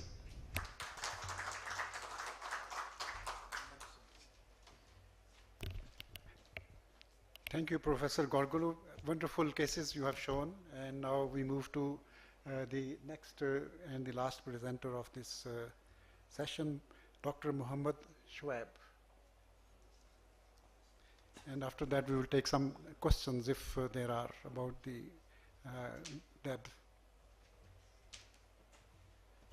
Assalamu alaikum. I'm Dr. Muhammad Shoaib for PIMS, and it is a great honor for me to present in front of my teachers. I will try to cover guideline-directed medical treatment of coronary disease, chronic coronary disease in 10 minutes. So it's a multidisciplinary team-based approach. Not only the clinicians, but the dietitians and the other specialities, they contribute in treatment of chronic coronary disease. We have to focus on reducing major adverse cardiovascular events, including myocardial infarction, stroke, and mortality. And we have to address the comorbids, which will, in addition to these, they also reduce the mortality. And in the end, we have to take care of the angina. So statins are the cornerstone of treatment of chronic coronary disease. We have a data of more than 1.7 lakh participants that show cardiovascular event reduction with intensive statin therapy. And this is the effectiveness of high-intensity statins in reducing the LDL-C. You can see that there is a significant decrease in LDL-C, and this translates into cardiovascular risk reduction in most of the trials which were done on statins. So, but even with all this risk reduction, we have some residual risk reduction, about 21% to about 9% in some trials. And the cause of this is that we can even decrease the LDL even further below 70 to get some more risk reduction. And there are some other atherogenic particles like apolipo-A and lipoprotein A, which can cause further increase in ASCVD risk. So we need some other classes of lower lipid lowering agents, and among these we will discuss the bempedoic acid, isopent ethyl, and we will discuss PCSK9 inhibitors, inclisiran just in some few slides. So ezetimibe has shown risk reduction when combined with statin, and it has a very well tolerated safety profile. The PCSK9 inhibitors have also shown ASCVD risk reduction about 15%. Evolocumab has shown this in Fourier's trial, while alirocumab has shown this in Odyssey trial. And then we have the bempedoic acid, which also have shown some improvement in the LDL-C in patients with chronic coronary disease, but the long-term outcome trials are still awaited. Same is the case with inclisiran. We have some trials with reduction of LDL-C, but long-term outcome trials are awaited for this. And icosapent ethyl is a drug which is used in hypertriglyceridemia in patients with chronic coronary disease, and it has shown reduction in mortality. So these are the guidelines. In patients with chronic coronary disease, high-intensity statins, which decrease the LDL level to less than 50% of the baseline, they are class 1 recommendation, and if they are not tolerated, then we can go to a moderate-intensity statin therapy, with which we can decrease the baseline LDL level to 30 to 49%. So if the patient with chronic coronary disease are judged to be at high risk, and even with the high-intensity statins, the LDL level doesn't come below 70, and the non-HDL cholesterol level doesn't come below 100, then we can use ezetimibe in combination with the statins. And in patients with chronic coronary disease on maximally tolerated statins with the LDL level greater than 100 and persistent triglyceridemia, we can use icosapent ethyl as 2B indication. So in high-risk patients, we use maximally tolerated dose of statins, and if we are unable to achieve the required decrease in LDL, we add ezetimibe, and even then we add the PCSK9 inhibitors, and if the patient is having triglyceridemia, we add icosapent in this regimen. So who are the high-risk patients?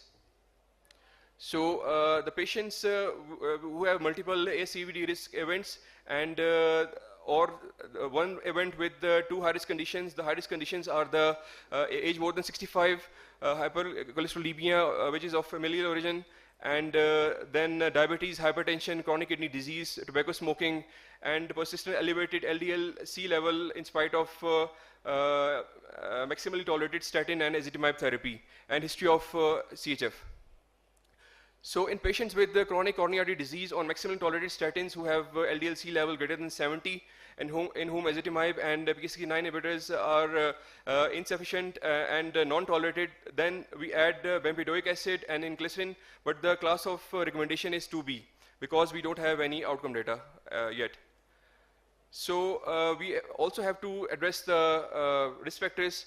We have to decrease the blood pressure below 130 and below 80 diastolic.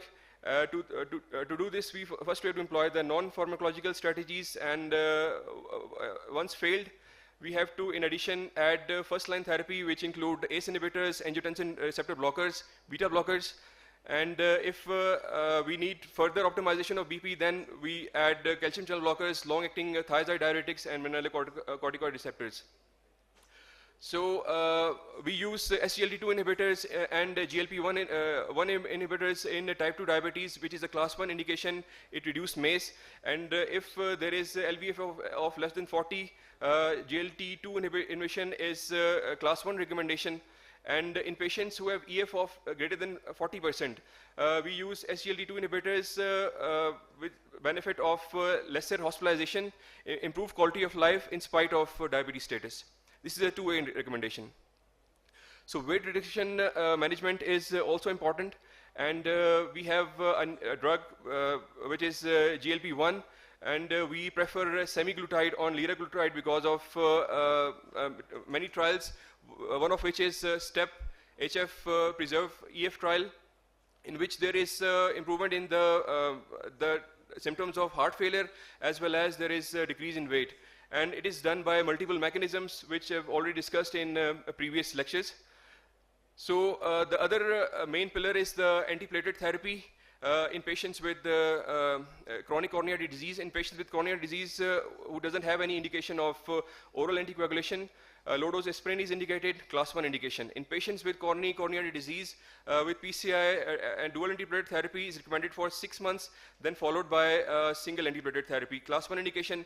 But if we want to reduce the dual antiplatelet therapy for even lesser time, it becomes a two-way indication, and we follow it up with clopidogrel for the rest of the duration. So in patients with chronic coronary disease who have previous MI and at low risk of having bleed, we can continue DAB for 3 years. That will reduce MACE. And in patients with chronic coronary disease without recent ACS and PCR-related indications of dual antiplatelet therapy, the addition of clopidogrel to aspirin therapy is not useful to reduce MACE. So this is the same flow chart. And then we come to the COMPASS trial, which showed there is a reduction in MACE when we use rivaroxaban, low-dose rivaroxaban, in addition to aspirin. And this is reflected in the guidelines as well. In patients with chronic coronary disease without an indication of therapeutic novel anticoagulation and DAB, we are at risk of recurrent ischemic events, but low to moderate bleeding risk. And the addition of low-dose rivaroxaban 2.5 milligrams twice daily to aspirin daily is reasonable for long-term reduction of risk of MACE. So these are the recommendations for beta blockers. If the patient is having EF of less than 40, or there is history of myocardial infarction, the recommendation is class 1. And but if the patient is having if the patient is not having any LV dysfunction, then there is a dilemma. We can use the beta blockers in patients with moderately reduced EF. That has been supported by pretty much large registries, and but few trials are going on which will give us the insight about the use of beta blockers in patients who are not having any LV dysfunction. In patients with coronary disease who are initiated on beta blockers for previous myocardial infarction without a history of or current LVEF less than 50, angina, arrhythmias, or uncontrolled hypertension, it may be reasonable to reassess the indication at 1 year. So these are the guidelines for addition of renin-angiotensin aldosterone inhibitors. If the patient is having EF of less than 40 or history of CKD or history of diabetes, then there is a class 1 indication of adding RAS inhibition. And if the patient is not having any hypertension, diabetes, CKD, and EF is greater than 40, then it is 2B indication. So this is the use of colchicine in coronary disease. In this trial, they given the colchicine to patients who have underwent MIs and followed them with the OCT. And what they saw was that there is a thickening in the plaque, which will cause plaque stabilization. And this was also seen in the meta-analysis, which showed decreased number of myocardial infarctions, but the cardiovascular death there was no significant difference. So the recommendation of colchicine, addition of colchicine for secondary prevention may be considered to reduce recurrent ASCVD events. Then we talks a little on the anti-anginal therapy. The beta blockers, long-acting nitrates, dihydropyridine, calcium channel blockers, these are the first line of treatment. If the patient doesn't improve with these, we add another agent from the same group. And if still the patient is having anginal symptoms, we add either trimazidazine, ranolazine, or we can give combination of these. So in patients with coronary artery disease and normal LV dysfunction, the addition of ivermectin to standard anti-anginal therapy is potentially harmful, because we have already seen in Signify trial that there is no difference in mortality. Rather, the number of mortalities in patient having ivermectin was more, even though the ivermectin was giving some anginal relief to the patients, but the mortality was more. So it is a class 3 indication for using ivermectin in patients for anti-anginal therapy. This is my last slide. Thank you.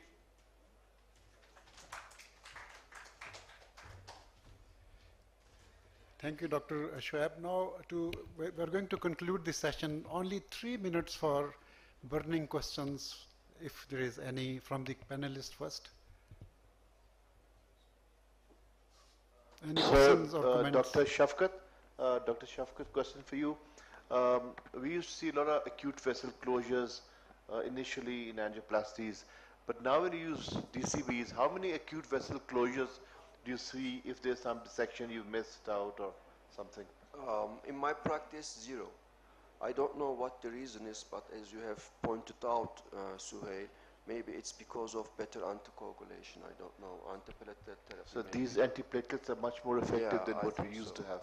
No, but this is a very important question, because when we used to do drug, you see only the balloon angioplasties, it is an immediate acute vascular closure. So particularly in patients with NSTEMI or STEMI, I think probably we need to have more data before we liberally use drug-coated balloon in primary PCI or ST elevation. This is very important. Also, people who use stents also, they have more stent thrombosis than they have acute vessel closures. So I think it's just it's very interesting. There's a feeling that you can have a shorter duration of antiplatelets. This is very interesting. And one more question, quick question for Dr. Gurlu. We see that we call him Shafkat. All right, okay, Shafkat, sorry. So I think what I'm going to ask is, for a proper evaluation, preparation of the lesion, you need to have FFR, you need to have the IVUS. So that is procedure very costly if we start doing properly, if we deploy the drug-eluting balloon properly. So what is the answer to that? So my answer to that is, if you don't have the means to do that, it's better not to do that. So we have to have the gadgets somehow. Otherwise, it's better to send the patient to surgery. You have very magnificent surgeons. Still, we have lost our surgeons. We don't have that much surgeons anymore, because we are doing PCI a lot, complex PCI, and our surgeons lost their training. There are too many now. And there were surgeons, they had a graft, for example, it lasted for 20 years, and nowadays it doesn't last even for 1 year. So the paradigm has shifted a little bit in our country. So we are doing more and more complex PCI. In our country, the patients pay by their own pocket, or they were referred for centers where they can manage these cases. That's also possible. We have different options for these cases. But if you cannot prepare the calcium very well, if you are not have the means to do a proper PCI, it's better the patient to send to surgery, I think. If I can add to Yes, yours, please. I never do IVUS after DCB. There will always be some dissection flaps which you pick up on IVUS. So if there's no visual long dissection, I would just keep him on medical, and I just take 2 views. Only difficulty is if we have to classify the section, we have to see actually from inside. So actually there is this funny thing. Actually you need IVUS for stenting, not for DEB. Because if you do DEB, you are not doing any harm to the vessel. If you even go undersized with a drug-coated balloon, you still have the effect of positive remodeling if you are managed to touch the vessel wall. But if you put a 2.5 stent in a foreign vessel, then you are done. And it happens a lot. And in in-stent restenosis, we always see that an undersized vessel, and you cannot make a 2.5 vessel for all 4.5. It's not possible. That's the problem. You need IVUS for proper stenting. Thank you. As long as there's no flow limiting dissection, also, which is holding on to die, I think it's all right. Right. Thank you. My quick question, sir, Sabur, yes. Dr. Shafkat, is that regular time for the dilating balloon is to inflate for 1 minute, you see. And for CTO, how much time you have? No. So we have, as you know, we have different brands of balloon, and most of the balloons, you have to put it there 2 minutes, I think. For Magic Touch is 2 minutes. For Restore, it's over 1 minute. But this one is a special balloon, Protege, has a special technology, and it's because you want to use it 3 times. You have to use it only for 30 seconds is enough. If you want to use it 3 times.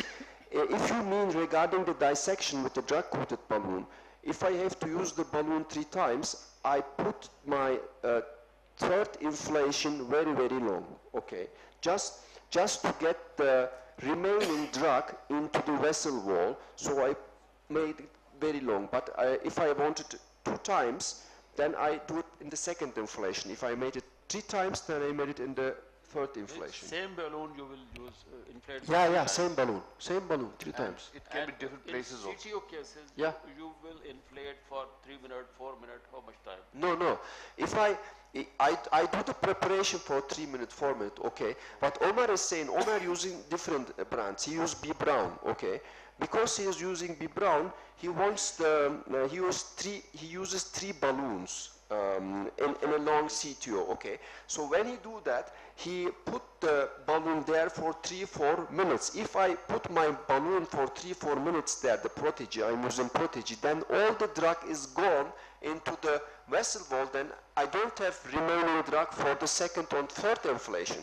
That's the reason why I'm not holding my balloon there. Sorry, we are running short of time, so we need to hand over the dice to the next moderator. I'm thankful to all the presenters, all the panelists, and the audience. Thank you so much.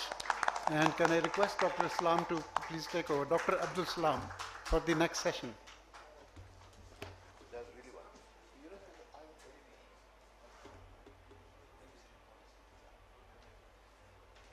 There is a 4D echo course that is taking place in Viranjana Hall.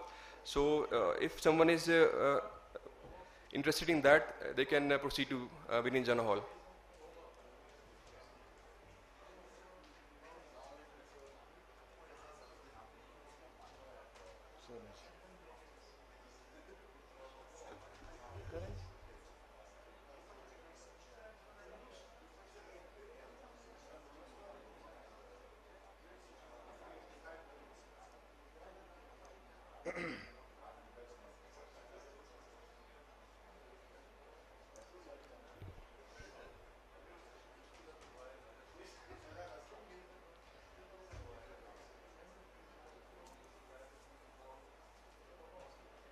Start करें.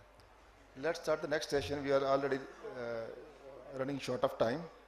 So I will request the panelists to come on the stage. Sir, Dr. Tariq Abbas Saab.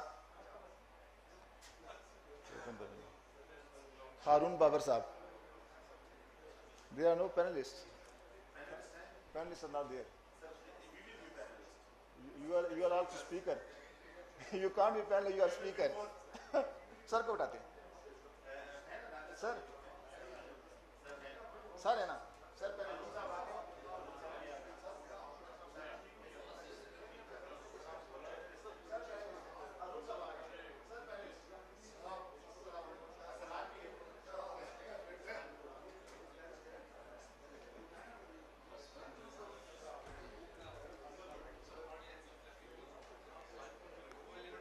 Sir, Brigadier Kaisar Saab. Brigadier Kaisar Saab is here.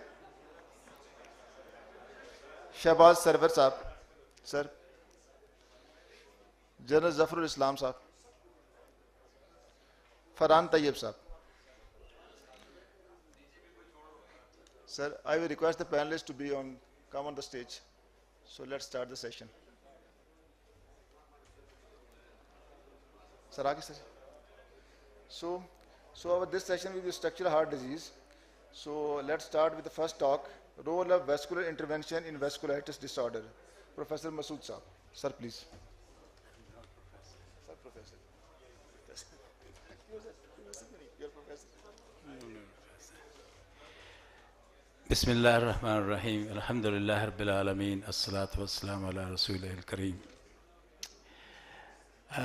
I'm just going to talk about the least presented but very important subset of patients who come with peripheral arterial disease. Most of the peripheral arterial disease patients are due to atherosclerosis, we know that, and these are the risk factors.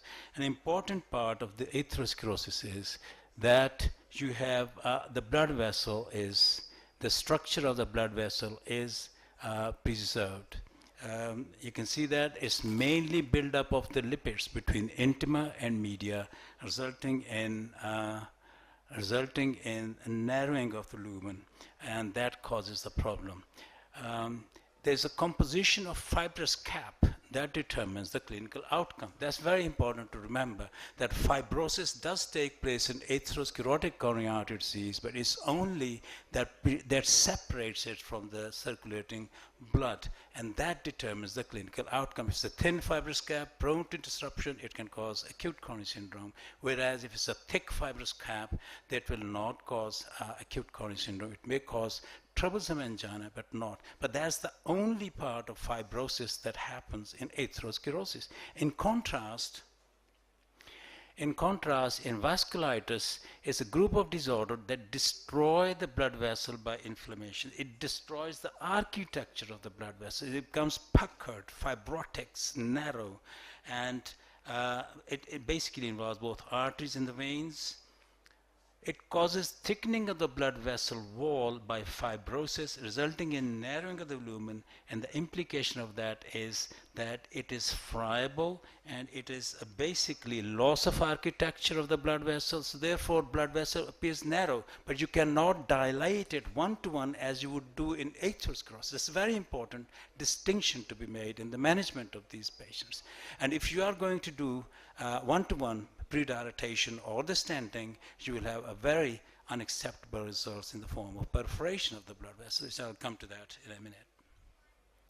This is the picture that tells you, look at the middle panel, it shows thickening of the blood vessel, very narrow lumen due to intimal hyperplasia. There's a transmural, irregular, fibrous thickening of the vessel with intimal hyperplasia. That's very important. It's intimal hyperplasia. Do not treat this blood vessel, fibrotic blood vessel, the same way as you would treat the atherosclerotic blood vessel. You will have perforation, very easy perforation. So therefore, that's important to recognize. And prototype of the vasculitis that we treat is Takayasu's, that involves the aortic arch, as you can see the top panel. This is the implication of fibrosis in vasculitic disease. It is deformed and friable blood vessel, and therefore leads to easy rupture with ballooning, causing precipitous hemodynamic instability. I had this patient, she was 47-year-old. I'll come to that in a detail later on, but I just inflated. I remember this is a external iliac artery, which is normally 6 to 7 millimeter in diameter in normal people. And here I used only the coronary balloon, 4 millimeter, and I had this perforation. Unpredictable perforation with only 4 millimeter balloon because the blood vessel was fibrotic. It did not have the same strength as you would expect in a normal blood vessel with atherosclerosis, and therefore caused the perforation. Causes of vasculitis, as prototype is Takayasu arthritis, giant cell arthritis is called,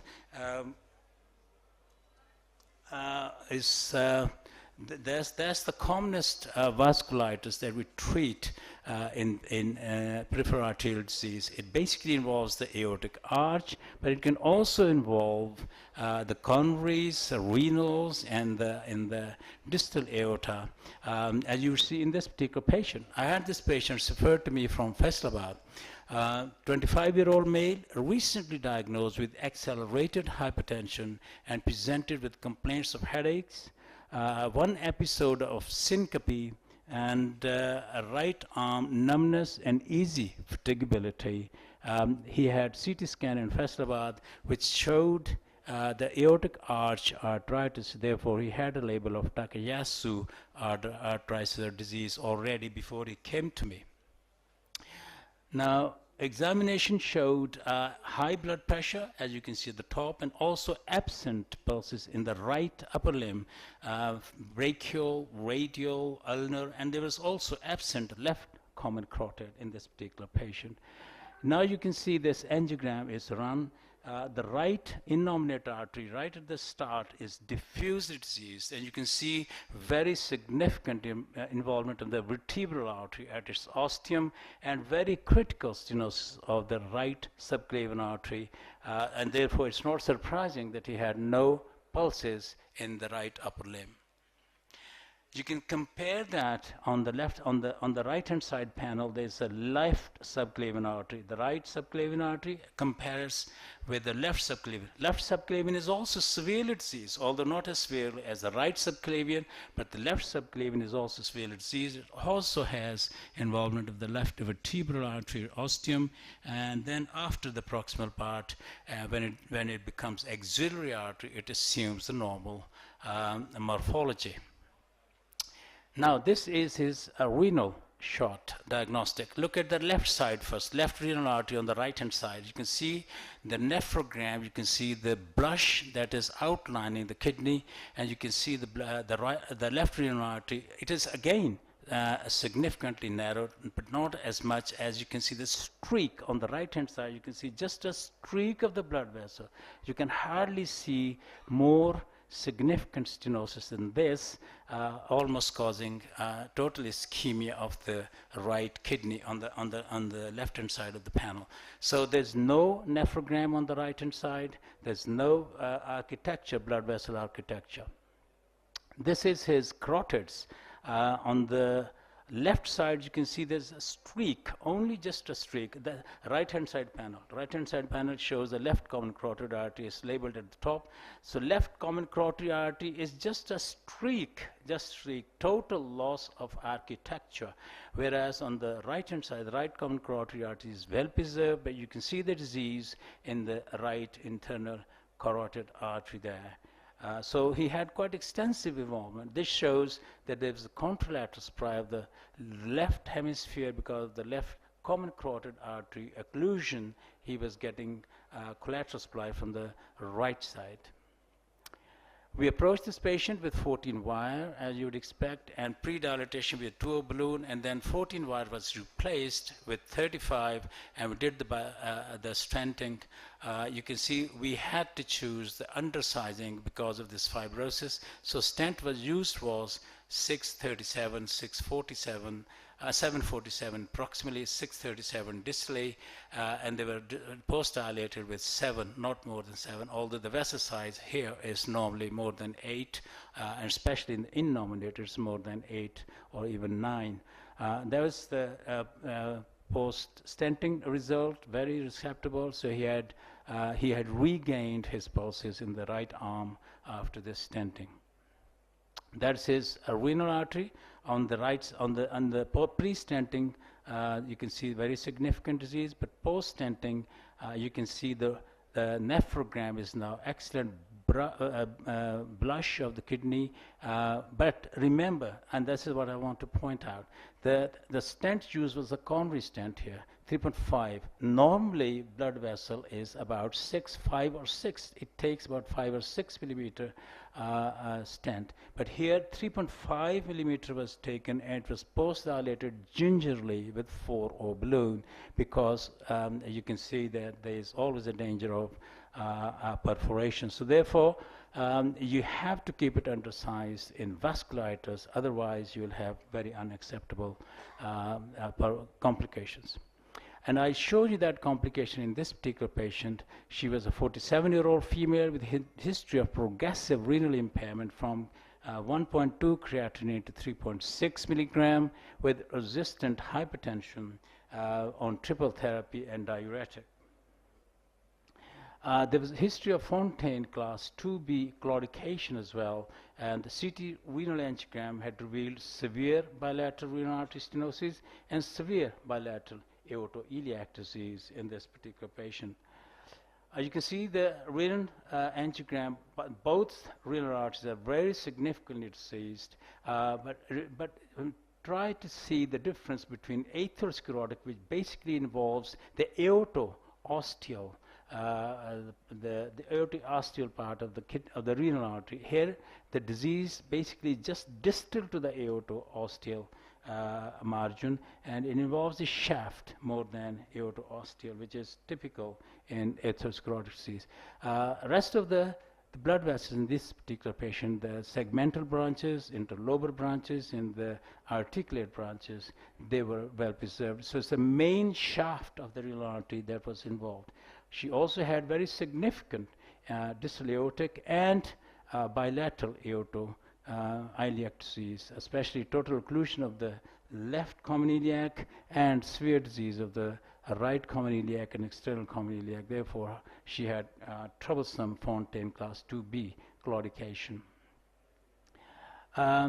Now, this type of lesion in the distal aorta and common iliac is called task C and D lesions. Previously, it used to be in the realm of surgical management, but now it's endovascular first because of the high technical success rate, and newer available technology make it easy to achieve excellent results in this particular subset of patients. So re-interventions can be performed if there is a restenosis, and the secondary patency rates are comparable to open surgery.